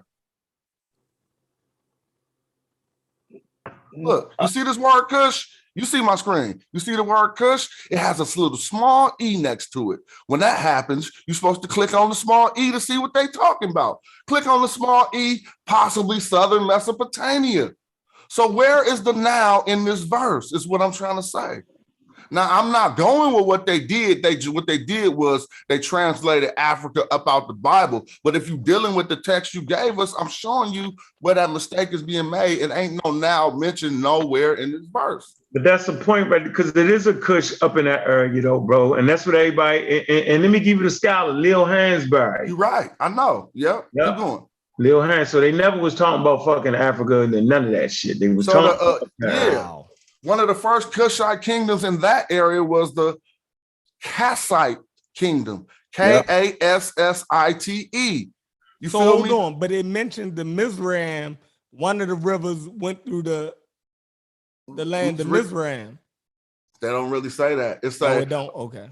it's a river headed through Pison, and then it entered the land of Havilah, and there was gold there, and the gold in the land is good, aromatic resin and onyx. I'm reading the New International Version, by the way. And onyx are there's also the name of the second. So that was the first river. The name of the second river is Gihon, and it winds through the entire land of Kush. So we was thinking Africa. Okay, cool. They talking about the Nile, but you click the footnote and it tell you this Kush is the Mesopotamian Kush. But that's old Kush, not new Kush. That's not the son of Ham. What do you mean by old and new Kush, yo? Real quick. That's not the son of Ham. That's why I say that's the Mesopotamian Kush, because that's not the son of Ham. I just told you that the son of Ham. Freeze. So who is the son of Ham, though? Kush. It was two people named Kush. Where's the son of Ham from, though? From Ham. From where, though? Where he come from? From Noah, on the ark. What does the ark rest at? Mount Ararat. Where's Mount Ararat? Man, it's a Middle Eastern story, dog. The whole story in the Bible. There's no such thing as the Middle East. Listen, Man, listen. all right, move. All right, it's time to move Man, your I ass got you. off No, this I know what you're episode. saying. I know what you're trying to say. Yeah, you gotta catch what I'm That's saying. Yo, Gabriel. listen, the story is a story for those in that area. They never even knew about Africa, yo. Look at the Bible. Don't make me pull up the biblical map. That shit they don't know nothing about. We act like it was cell phones and iPhones during this time period, yo. They wasn't, you act like these niggas was renowned traders with intercontinental ships, right? That could actually understood. That's why I talked about scurries for 2 to 3 straight shows. So niggas could know that niggas wasn't doing what y'all thought they was doing. Well, Nobody was traveling on boat from America from Africa all the way to America because they would have been dead by the time they got there. Yeah, I don't good point, but I don't think this young brother thinks that. He just unfortunately. No, I don't. No. Yeah, I think this young brother. I'm just trying to show him that story is strictly. But you're showing it. But you're showing it to somebody who doesn't think that. What's happening is he's just missing where Mujal is. I'm probably saying it wrong. What the brother's saying. Magi. He's just missing. But Magi showing him that the context that he's thinking Africa, that is not in Africa. So he doesn't think any of that stuff you're saying. He's just missing where he's obviously. I was trying to give a little. I was being. Yeah, I get it, but I'm just saying. You're saying this guy. I never thought he thought that. What I thought he thought. Well, I was trying to basically show him that those people didn't know about none of that type of shit. They only knew about those areas. Yeah, and when Magi took that term on, it shows you they only talk about those areas. It is true. All right, we done with it. Yeah, we done with you, yo, because you can't even put up a map. The biblical map don't talk about none of the shit you saying. Yeah, let's get out that I'm looking at it right here, bro. I was trying to read it. You kept on asking me to explain why I'm explaining. Nah, yo, But check this out. Open that Bible. Geographically, I never really hear nobody address this point here. Then this ain't got nothing to do with the Bible. Geographically, Egypt is right before what you call the Fertile Crescent. Oh my God! So Keep the going, Fertile Dad. Crescent. Keep going. Wait, man. Get it out. No, we're gonna let you get out. Go ahead. I'm looking at the map right now. Egypt is right before you can walk from Egypt into Israel, and you can walk around the corner and go into Mesopotamia. So you just gonna miss a whole landmass show, the Sinai Peninsula? You gonna throw that away? Man, the Sinai ain't no peninsula in between Egypt and Israel. Though. Yes, it is. That's the wilderness Moses got lost in when he met Yahweh. Yeah, I'm saying, but it's not blocking you from walking in the. It's not blocking you from walking right into Israel. And the only thing I'm saying is that little spot, that little bitty area right there, where you have Israel and the Fertile Crescent. That's the gateway into Africa. So that's called the land bridge. You can look this up. That's called the land bridge into Africa. So Egypt was the protectors of everything behind it. All of Africa, Egypt protected that. So we knew that everything behind us, we own. And everything in front of us, we come. Oh, who do we? Yeah, you got way the way, yo. There we got you. Who do we, yo? Egypt ain't protecting no goddamn. Oh, you know, you could tell by my fucking voice. I'm a pharaoh. You a what? You're Pharaoh. Young Pharaoh? Y'all talking to a goddamn Pharaoh. Man, you didn't have too much time, yo. Right. Yo. Bow down. Bow down. Straighten the six video. We got a Pharaoh on this bitch. Straighten the 6 video on this man. Oh, hell to the Pharaoh. Oh, Hey, hell let me to do the something. okay, Y'all gotta know Pharaoh. when to stop talking to people. Yeah, man. What's Close that fucked up Bible. is- Hey, fucked up is- by the this way, boy, what's what's the fucked Yo, up you gotta do is is- stop. Is Hey, yo. You're supposed to tell by his it voice. listed or Sutin? No, Let's kill you done, right yo. here on the Question, screen, family member. Look, see, the reason why one people question. can't find Kush in those areas is because we always put the vowels in there. But Yeah. remember, in them ancient times, it wasn't no vowel, so they call it Kish, but take the vowel out, and you're gonna see now you got a Kush that ain't in Africa. You see what I'm saying? Right in your look, Kish. Saying what I just said. Right in between What the you Tigris and mean? the Euphrates. I told you this a long time Boom. ago. You He was just acting killed like you it. didn't understand it. Yeah, man. I said it's an old Kush and it's a young Kush, and that's how you say it. Hey, yo, No, I said what I said way before you said that. But anyway, He talking about old Kush. He ain't talking about young Kush. I just wanted to show you that real quick. Kish, so look up the dynasties of Kish, and you're gonna see what the Bible is relating to. Now they talk about the rivers, the Tigris, the Euphrates, and they say Kush. Now you see what they're talking about. Right in between the two rivers, like y'all you be said. telling another nigga to go look it up. No, he just proved what you said. Argument. Kush, hold on. It just proved what you said. Yeah, Kush was in between the two rivers. Yeah, it just You ain't got the it. You Nile. won. See, you forgot. No, he didn't win. The argument, he was connecting it to the Nile because of that. Yep, there you That's go. what I'm pointing out. I'm Right. showing you this Kush ain't in Africa. No, he gonna the say that's Tigris not and what he's saying, and it's gonna the go on Tigris for another 30 minutes. Oh yeah, you're right. You bodied that, homie. Yeah, please. Yeah, let it go. We gotta move forward, yo. Hey, Xavier Banks, where you at? You popped in. What's good? Yeah, I thought that was Chief Ezra. No, that's Xavier Banks. What's up? Damn, son, that was a long diatribe right there, son. You understand me? That was crazy. Yeah, yo, God you was a resident chatty patty in that motherfucker. What's on your head? Let's go. Oh yeah, well, yeah, I mean, well, you know, I have to properly introduce myself. I happen to be an Aboriginal, Native American, Egyptian / Hebrew. God, they got y'all up late tonight, man. Aboriginal. Wait, repeat what you is again. Hey, go for it, yo. Niggas in Nuwapi, African, Egyptian pharaoh and shit like yeah. Aboriginal Nuwabi Egyptian pharaoh. Is that what you said? You did. I'm glad you was able to get it right the first time. You feel me? But Say hold on, you a what? Yo, let me hear. Hey, I'm saying as an Aboriginal, well, I'm just bullshitting, you feel me? But you understand me? So, well, all right, so I'm gonna just lay it out, you feel me? Personally, what's my gripe, my guy, you feel me? You understand me? I really don't have nothing against, or even better yet, to the fact of I'm really nowhere near as far as like scholarship wise, as far as on y'all level to be able to entertain the conversation about certain aspects of just history in certain periods of Africa to a degree. It's all good. Just spit it out. But my question is, when it comes to motherfucker. All right, check it. Now, I mean, when it comes to up until this point, as far as everything that has came out of the conscious community, you feel me? Whether we're talking about Egypt, whether we're talking about the Moors, whether we're talking about the Hebrews and all of these different personalities and identities, how relevant is it truly to the actual origins of African Americans? Oh, we already dealt with that.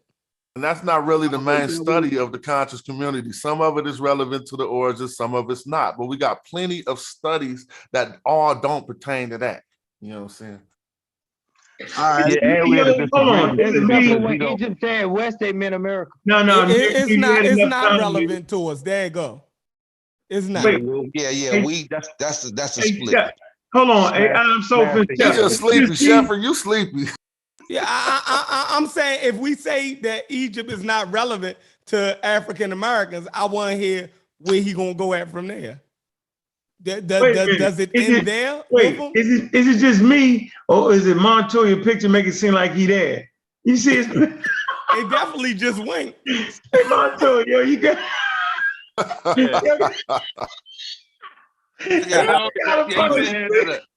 got a screen share. I'm sleepy too. He been doing that. That like started marketing, man. That picture definitely just winked at us. This nigga went and got us. He been using that from time to time again and shit pop. Yeah, he had me fucked up with that. Hey, Stones, I thought the nigga went and put on the church. I say he ain't go to church. Hey, but Chef got a good question for the dude. Hold on, mental dialogue, yo. Hey, Smash, put them things on real quick, Smash.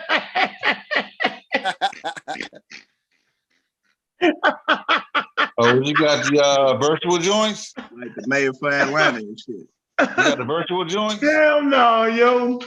Boy, you funny, Montoya. You go ahead, yo. I said this nigga went to the church. All right. Hey, I got another question too. Is it baby blue? What the fuck? Hey, I got another question too. Hold on, man. This nigga got on the baby, please. What a You understand me? brown stripes and it got brown stripes. Hey, All right, go ahead, man. Montoya, man. Let me stop, man. You got me crying over this motherfucker, yo. Yo got the powder blue with the drop top. You heard it with the diamond in the window, with a gangster lean. All right, go ahead,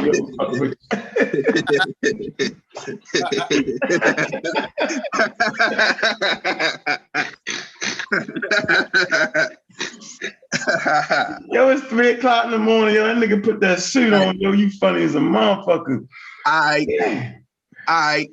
Okay, man. When it comes to some of these different teachers that then came through this whole time in the different areas that they had taught about, whether we talking about like they claiming that we Aboriginal Indians or we, you understand me, we all the way in Egypt and all these different things that do y'all think that they purposely tried to mislead people for financial gain and social status gain? Or do you think like they just really was misinformed?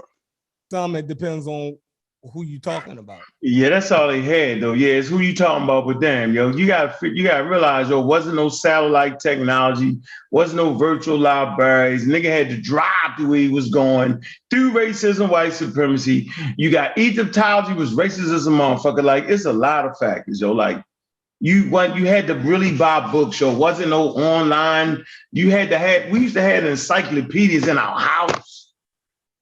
You know what I mean? Right now, we whip.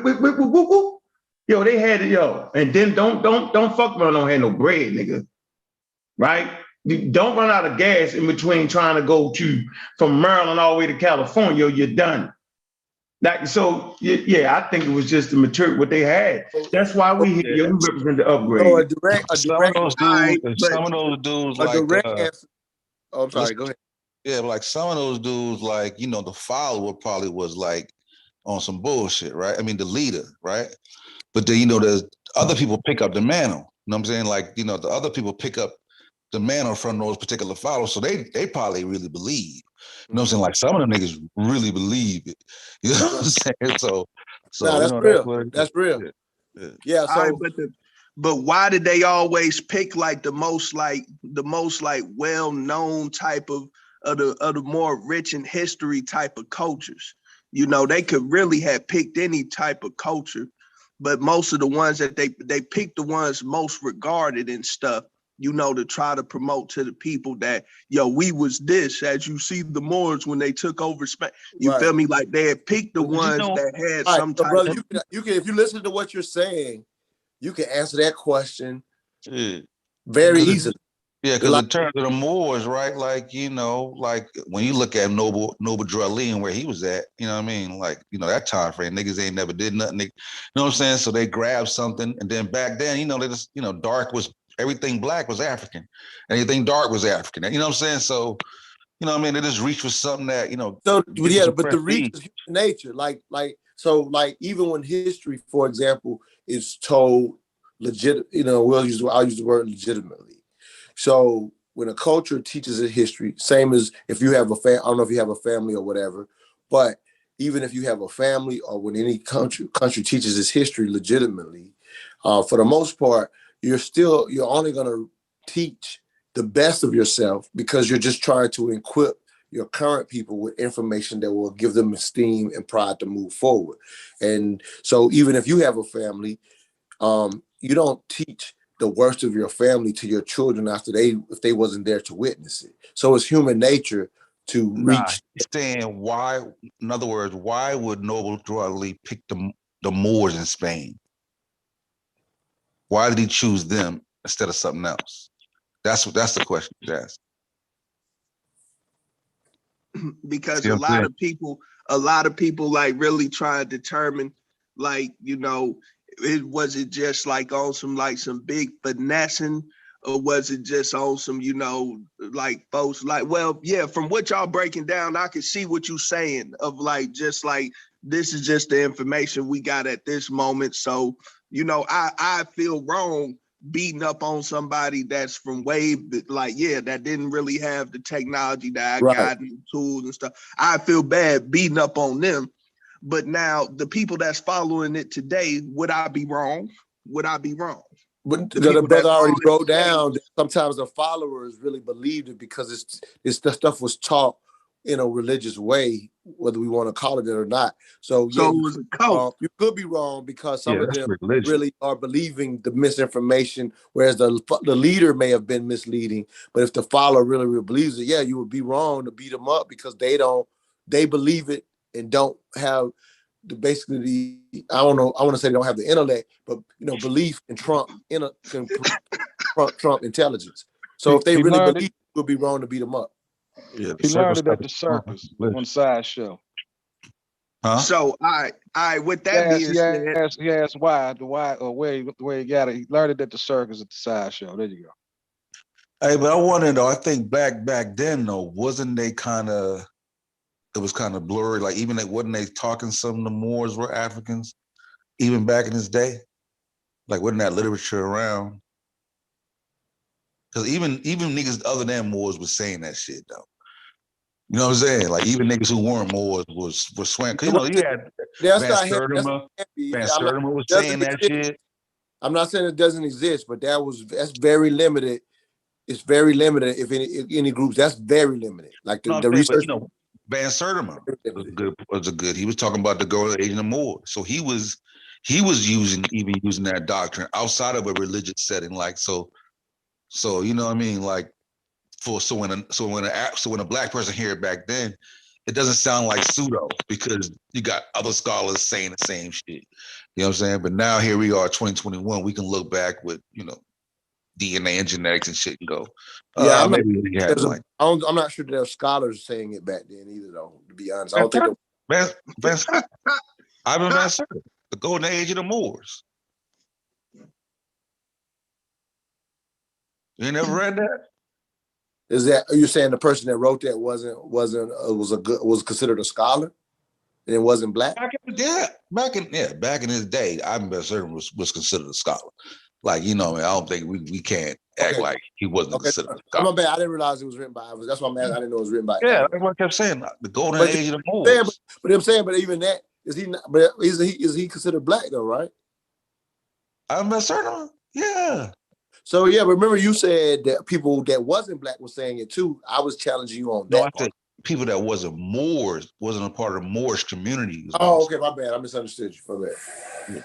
All right, now since everybody pretty much here is pretty in understanding that a lot of misinformation has been promoted up until now, right? So with that being said, between everybody on this panel, then that means that y'all pretty much all in agreement with Chief X when it comes to remodeling the community. Well, I mean, we never really, not necessarily remodel. We were talking about, the niggas talking about not being a part of that shit. Like, it ain't no remodel. That shit. Yeah, That's a religion. You can't remodel Hebrew Israelite. That's a religion. The Moors, that's a religion. Moorish. Yeah. To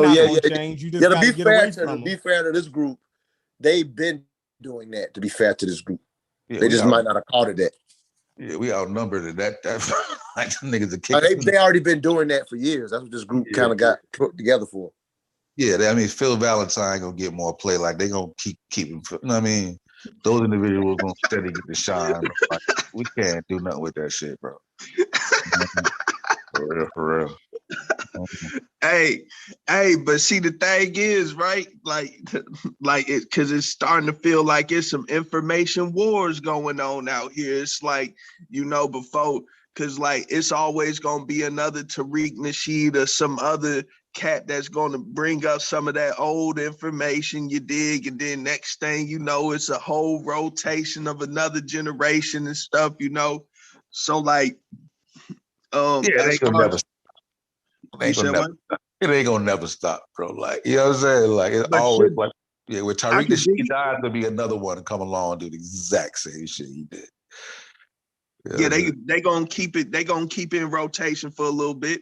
But should the counter information be as loud, be as bold, be as out there, just to so kind of like I feel like with all the information, kind of like with some of the pseudos that's talking about, say like the vaccine or whatever, for example, how science is kind of like the big brother to all of these dudes when they trying to bring up like pseudoscience, like the pharaohs with the crazy shit they believe, and the rest of the different cult members, like science is their big brother. As far as when they interact with it, it's just a smackdown where usually they end up just kind of like verbally like cussing people out and trying to fight and shit like that, because a lot they start to realize a lot of shit that they believe is some bullshit. So like like I just hope that when it comes to the counter information that how could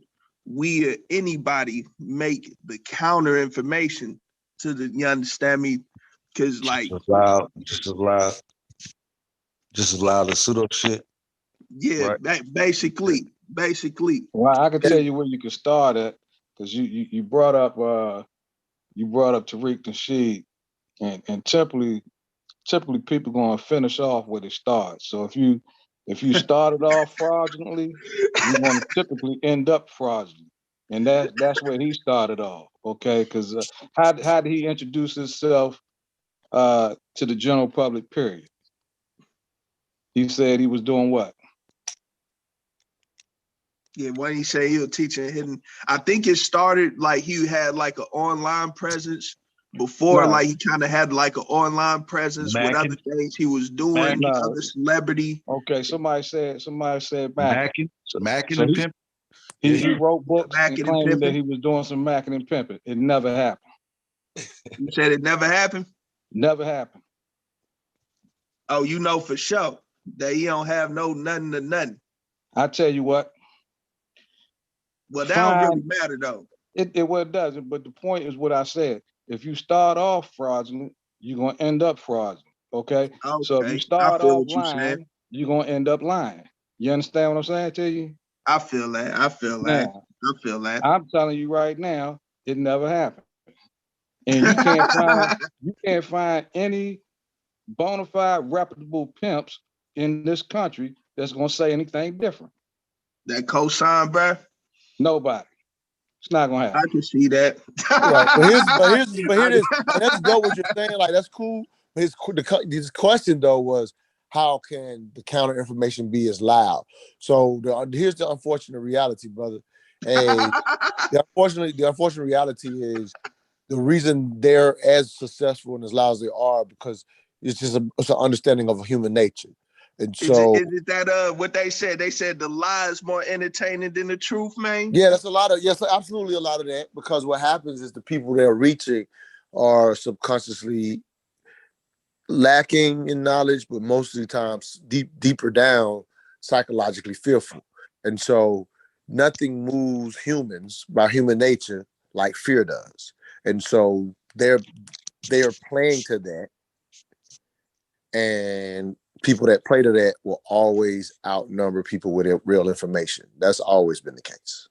All right, so when we measure up, and if you got one people saying, we was ruled all over Spain, we had control of Spain, the other people saying, no, you didn't. Who do you think the general public gonna roll with? The niggas that saying we didn't do it, or the one that's saying? I mean, but like how they can't really catch the lies though, because first some niggas said we ruled in Spain, then we was in then we became Native Americans, but before that we was Egyptians too. But a little bit along that time, we was also Hebrews. You understand me? Moors did rule in Spain, man. I don't know what's going on. Whether that contingency was black, that'll be. So based on what you just said, brother. So think about everything you just said. So you've got enough information to jump between those things. You got to keep in mind the context for people who follow any one of those people is buying into one. So you said first it was this, first it was that. So you're like, well, how can people catch it? Well, when people are caught up, they're usually in just one of those things. Yeah. So Yeah, they yeah, you got you you got to disagree with still so you got to understand that the I can't say the word charismatic. How you say the word? Charismatic. Charismatic bullshitter is just playing to people who don't know all the things you just said. So you think it's easy to catch because you're aware of all those different things. But the people that are believing it, they're just buying it to know we're just boys. They haven't bought into we were Hebrews at one point. They haven't bought into they've bought into the charismatic leader who's taught them the one thing, and that person just wants to teach them as many people the one thing to make their money. Perpetual struggle is they still a selling hustle. they're still selling Moorish packets, bro. Moorish indigenous packets and shit. We like they still selling that shit. People Yeah, get locked up and going to jail behind that shit to this day. Niggas really sold on that Dane Calloway too. Right, but I'm just saying you're saying it's easy to catch because now that you're in the know, you're unable. Yeah, I ain't gonna lie. I was one of them niggas before though. I ain't gonna lie. So you don't feel me? forget. So I always say to people like this, don't forget your own process. So you have to understand if you were one at one time, then understand that's why others don't catch it at first either. And I ain't necessarily mad at the followers. You feel me? Just I understand you're not mad, but you were saying how they don't catch it. So now you got to remember your own process. I mean, certain things. Matter of fact, that's kind of how I started. You kind of like, what the fuck is niggas shapeshifters? You feel me? Niggas went from. I get it, but you got exposed. Once you got exposed, you started asking that question. The people that are stuck there haven't got exposed to that yet. Yeah, and you talk about it. You were stuck there until you got exposed to the shit you considered, I think, shape-shifting, whatever you just said. Until you got exposed to that, you was caught up. So just understand, people are caught up. Yeah, and it's like a community, right? So it's right, you know, like confirmation bias. So a lot of time they stay in this little epistemic bubble. Yeah, they stay in that particular group. It's only when they get exposed to other things and then they start to question. Hold on, like I ain't never. Where did you get that from? Okay, like sometimes they don't even know that people are even challenging some of the claims. They're so into the bubble that they're in. Right. And it's only until they come across and then they have these arguments. Then they're like, hold on, what do you? You know what I'm saying? And then they start. You know what I mean? Because that's normally how everybody start their process. You have to remember that for everyone. And then a charismatic leader, when their ego continues to grow, eventually they do start pushing the envelope on even the things because they want like the stuff they're saying down the line is even more ludicrous than how they originally got the person. So their ego makes them start saying even more ridiculous claims, and the people that have been bought in the longest will go with the ridiculous claim. But the person that's newest will start saying, "Hold on, this sounds crazy. Let me go look somewhere else." But the people that have been bought in the longest, they don't even move from the ridiculous shit. All right, which one you think lied the most though? It don't even matter who lied the most. Once you lie, you bullshitting the people. It's bad. That's all I got there. I'm saying though, who had the ones where even when you hear it, like we don't even got to name them, man. If they fraudulent. Oh yeah, I like can't. All of them saying at the end of the day, fraudulent is leading people. Yeah, they're just getting their money for their own means, not helping the people. Yeah. So here's some things you need to understand too, man. You need to understand human nature and tribalism, and the fact that you're talking about people that are deprived and damaged people suffering from dissonance and all sorts of other psychological issues, which always is going to make them susceptible to charlatans, because people in generally our people want to be a part of things. They want to be a part of something that's bigger than themselves. Okay. So when you have that dynamic in place, just like Montana told you, you get a charismatic person, people begin to personality worship, okay? But you need to look for red flags, things that tell you, this is possibly some shenanigans or some sort of cult-like thing that's going to take place. And usually those red flags is telling you not to question the person that's at the top. Things like that should already immediately have alarms ringing in your mind when you come across those type of things, okay? So once you start to have that kind of understanding, then you can kind of, sift through the chaff, so to speak, and really get to understand that, it's not for you personally. Because I mean, at the end of the day, they're trying to do one of a few things is either resources, power, money, whatever you want to call it. they're trying to have those things. Okay. And I'm not knocking anybody for getting money, but it's at the expense of the people is what the problem is. Ethics and stuff. Yeah, the ethics of it and stuff. And so for you, young brother, because I mean, and for you, here's the challenge. Because again, really, when you say I used to be, all of us went through that process. That's how we got. Right? So let's say that for one. We all. Hey, who you was with, man? Who you was with, man? Was you one of the Hebrews, man, out there with the pseudo, man? You feel me? Yeah. Now for me, I was a questioning kid since I was yay high. So I never got all the way in a group. But did I believe some dumb shit for a long time? Hell yeah. So I never got caught all the way up into being in a group. I never got in a group, but I was Ancient Aliens, bro. Like I was with that shit for a little while. I shit made sense but I questioned everything, and my curiosity took me out of there because you know what I mean. You know what I mean. I'm a strong opponent of questioning everything, even when you think you know it. Man? Yeah, every time, even when you think you know it, continuously challenge it. If it's solid, it'll hold up every year. But here's the bigger point for this young brother, because I hear his fervor. His fervor, he's already out of it. So it's nothing, us suggesting to him is not an issue. But he's trying to figure out, how do we get loud? How do we bang? The one thing to avoid a brother polite, you feel me? Because that's like a real predator really preyed on a little girl. You feel me? Like you feel me? Like I don't like seeing shit like that. You feel me? You understand me? And you feel me? Like you understand me? Yeah, like you feel me? We feel you 100%. The one thing I'm gonna share with you though, in your fervor, and as much as you want to help people, if you can remember their process, the way you approach them, unfortunately, can't be the same way that the charlatan can. Oh yeah, you already know it's like dealing with a sleepwalker, man. It's more methodical. That means try to wake them up, they get aggressive. It's more methodical, it's seed dropping, and it requires more patience. It's frustrating for you because you want to help people and you want them to get out of the ignorance, but you literally have to allow them to. You just want to be the seed that eventually pulls them out of it, not call them stupid or ignorant. Especially when you have to remember that when I came from it too, that'd be hella hypocritical. And sometimes we do that. We make that mistake. I really be wanting to get they leaders, but most of them niggas be running from like real smoking stuff. Like I mean, they never like sit up in here. You can't get at the leaders like that because they gonna automatically. They gonna get in front for them. They gonna take the bullet for them. Yeah, that's like something you have on the side. You can't take people's God. Yeah, you gotta let them. Yeah, you gotta expect. You already know it's gonna be confrontation when you come. You gotta expect that. When I say this, you gotta allow that type of shit to go down. You know what I'm saying? But I always feel like if they coming back with a conversation, then as long as you in dialogue, they listen. Yeah. But once you offend them to the point that you already lost it, bro, because they're not finna listen to nothing you say. So then now it's, you know what I'm saying? So you don't want to offend them in a way that where they're like, you know what? You know what I'm saying? You got to keep that line. That's kind of the hard part for me, man. Because some of them, man. That's why I'm telling you that. How you?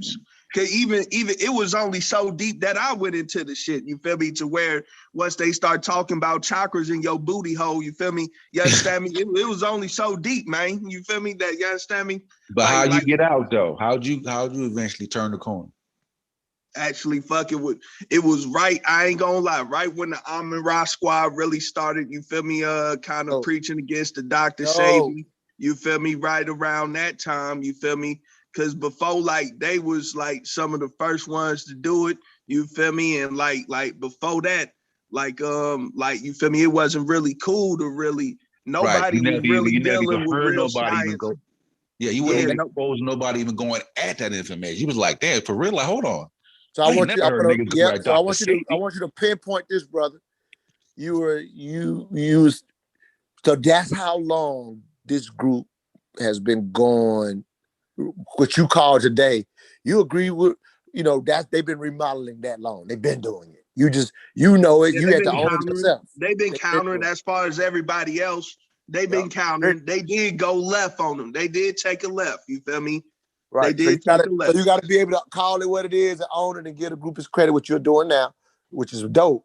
But just keep in mind, like you say, when you talking to your peeps that you care about, it's actually on us as those and those who know to learn how to deliver. Never get frustrated with the fact that they're not following or getting out. And then, like they said, the idea of, I get it, you so upset, you want to smoke the leaders, if you will. But but here it is. If you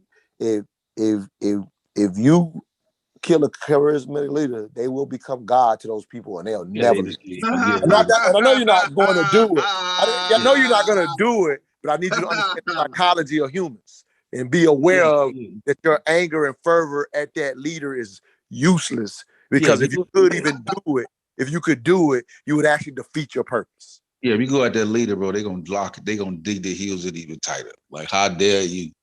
You know what I'm saying? Like, that's what they usually be telling me. Yes, so now that you witness it, you gotta start adjusting the Dr. approach. Sabian's God. You understand? Right. So they're not crazy. Like, you ain't got a chance to reach them if you think they're crazy. That's the hard part. That's true.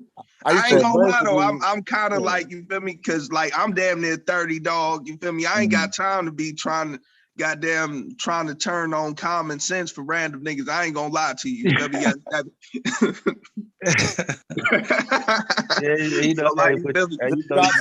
you know you're gonna win, you're gonna get something, you're gonna lose something. You feel me? Like that's how it's gonna be. So basically, man, just make sure that you just exercise in tact and discretion, as you approach these things.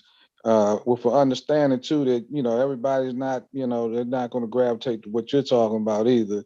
And that's okay, because in everything in life, there's going to be some casualties. But understand, you should be very careful, because anytime you have cult-like situations, you have developed a bunch of sycophants, and they're going to defend right or wrong. It doesn't matter, because they're caught up in belief. The believing mind, as Unc likes to say, and they're caught up in that. So you're not going to always reach everybody. And some people, they may get it later. You know what I mean? Just something else happens, and then the light bulb comes on. So and some of them folk become pseudo when they was locked up. You feel me? Yeah, that's where a lot of niggas be coming. Yeah, the jailhouse scholar niggas. Right, and those they feel like that saved them in a sense. So it's even harder to get them out, because they go, "How you gonna tell me this shit ain't right? I changed my life." Yeah, all them ex-convicts. And see, I don't be having a problem with them believing that, you feel me, that placebo effect. I don't be having a problem. Other shit. Yeah, just the other shit. But they it's like, try to spread it, and then, you understand me, and then when folks confront that information, then you understand me, usually they just get violent from my experience. You know what I'm saying? It gotta be right, because it changed my life up, you know what I'm saying, which was a good thing. You know what I'm saying? But the misinformation, you can't, you know what I'm saying? It's like some people can do away with psychosis. Like it's all religion, even though a lot of it's not called religion, but religion has its place. I mean, religion definitely has its place in culture and human development and human surviving the world. The world is harsh. Yeah, so I only take it really so personal. Like right now, like I'm like working on like my little website, dealing with like some business loan brokering type thing. You feel me? So like, you feel me? Say like if some of them like they like I just kind of put them in a category, kind of like dealing with either like the Christians or dealing with any other religion. You feel me? Like, all right, well that's just the bullshit they believe. You feel me? But that don't mean, you understand me? We can't do no black economics and nothing. You feel me, mate? Yeah, I mean that seems like that's good. If you move to that space, that's beautiful. That's the space you want to be. I don't know how we could disagree on getting money. You feel me? We probably can't disagree on that. You feel me? Yeah, that's why I try not to bang on folks. I don't bang on folks. You try not, yeah. Now I will debate you. Now, because I don't. Now, if you try to present history as false, then I'll debate you now. Like, no, you can't do that. But if you said I take something on faith, shit, I'm good with that. We cool. You know what I'm saying? But if you try to say, no, it's true that happened at 6,000, I'm like, hold on, no. Now we got it. Now we in the realm of science, and I can't let that fly. But as far as your personal belief, what you have faith in, shit, that's on you. Like, I got no issue with that at all. And that faith could be following one of these raggedy charismatic dudes. Like, we're gonna let you have that too. Yeah, as long as you ain't doing harm to the community, you know what I'm saying? You As like, long yeah, as you ain't brother polite, you know what I'm saying? as long as you Yeah, morally yeah. We ain't say upright. we ain't say we cool with the leaders. We just said the followers who don't know no better. We cool with Yeah. them. Oh, I feel you on that. Cause yeah, we can't forget our process. The leaders we got a real problem with because we know they bullshitting and harming the people. And they know they bullshitting too. Yeah. Hey, Of course, all they right, so they tell money. me something else. I could because Tariq Nasheed, some way, somehow, he was able to, you feel me, put together the fake hidden history, you know what I'm saying, museum and shit like that, you feel me? All right, now he's saying that they gonna probably have some type of theater up in there for discussions, debates, lectures, yada yada. Is any of y'all down, you understand me, for any type of scholastic ass whoopings, you understand me, to be handed Depends on, out? yeah, that would be cool. Depends on how he do it. Like if he's put in a position where he's truly looking for the right information, like I ain't seen no sign of that because No, not at all. a person Yeah, of of his course, you stature, already know it's gonna be it's real bias yeah, up in there. It's gonna be all exactly. his supporters. For somebody with that pull, it's easy for him to get his hands on solid professors, black ones, Harvard or whatever. You know what I'm saying? HBCUs. He They can get probably be some of the trying to tap in with him. exactly, and he only working with like like you see his videos. Dr. Bill Umar's on there, Valentine's, he know the Polite followers. on there, Phil Yeah, Valentine. It's just straight yeah. Right. pseudo. So if you really understanding the game we giving you, your mind space can't be a scholastic ass whooping. Because what you're really saying is, here's another way of looking at what you just said. It would be like, are you gonna go to somebody's church and argue with them that they got God fucked up? So you don't go to his church to try that. It's all dependent though. If there's No, it's like a not spam dependent. ass preacher up in there, you feel me? And I know But you still that you would have. Yeah, but You he don't go to already church to get. you already agreed he ain't looking. He's not trying to find the right information. He's only trying to confirm So what he for like, already. let's say if we got together and Bomb rushed his event, it would be a complete waste of time. Yeah, he'll kick us out there. now say like, because I think Zimbabwe, one of the African countries, they recently like made it a law for you to start a church or be a preacher. They said that you have to like any type of religion or whatever, you have to go to that religion's college or whatever and get degrees within that religion, actually know like solid facts or whatever, you know, when it comes to that, before you able to actually profit and stuff. So like for me, like if it's, yeah, you know, so I ain't got nothing against that, even though I disagree with all religions, you feel me, and all spiritualities and all of them, you feel me, but I ain't got nothing against actually them knowing the real history behind their belief and stuff. I ain't got nothing against that. But like, you know, like if it's something like dealing with like somebody that's just completely shamming the people, even if most of them not able, because I know how it was for me at a certain point when like with the Sabi information, like I was kind of like really hooked on like, oh man, this nigga cured cancer, AIDS, and yeah, I mean, I was really one of them niggas. But then when Yeah, somebody you done said presents the Sabi a couple alternative times. You information, was big on that Sabi, bro. You done. Yeah, I know you was big. You done said Sabi a few times. Like you was rocking with Sabi heavy with you.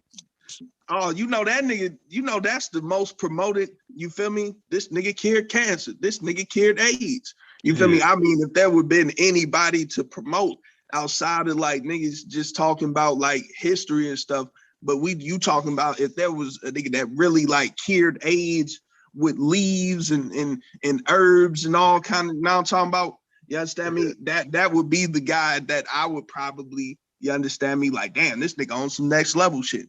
But that was not true. And like, so, but like what made me start to question when somebody presents some alternative information, it started to make me, at first I was mad, like, yo, how dare niggas? You feel me? You understand me? That's the problem. Cognitive dissonance is why you get mad. Yeah, you like these coon ass niggas working with the white man.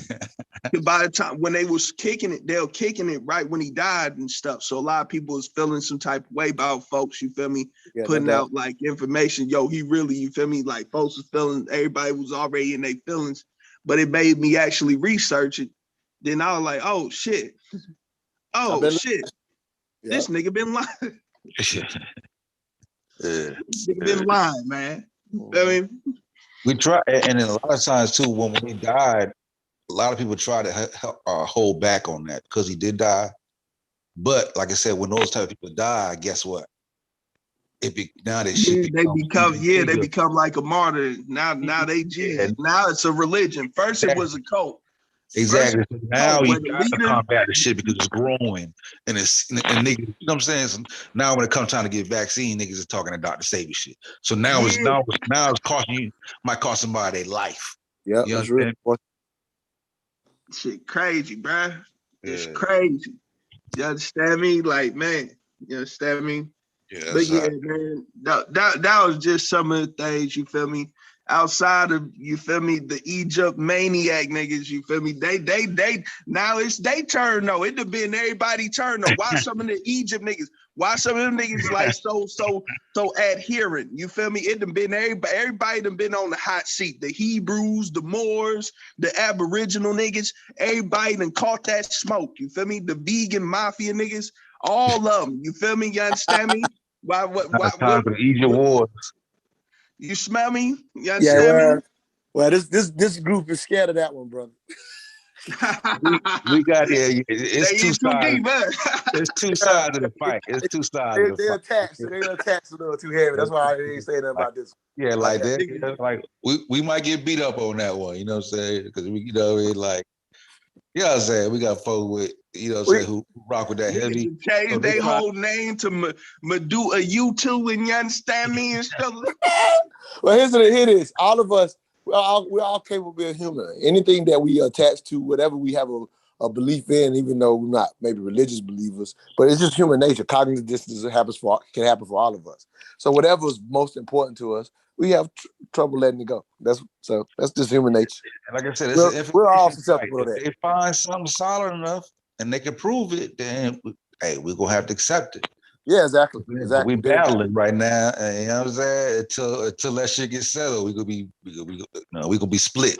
We're a split group over that topic right there. So that's the answer to why this group ain't battled that one, brother. Everything else been slayed. You feel me? Like you said. But you see it on the show. We be going there. We be arguing with each other. Oh yeah, y'all definitely be arguing with each other. But I'm just saying, but you ain't gonna see it right because of that. You're not gonna have a united front to feel that noise.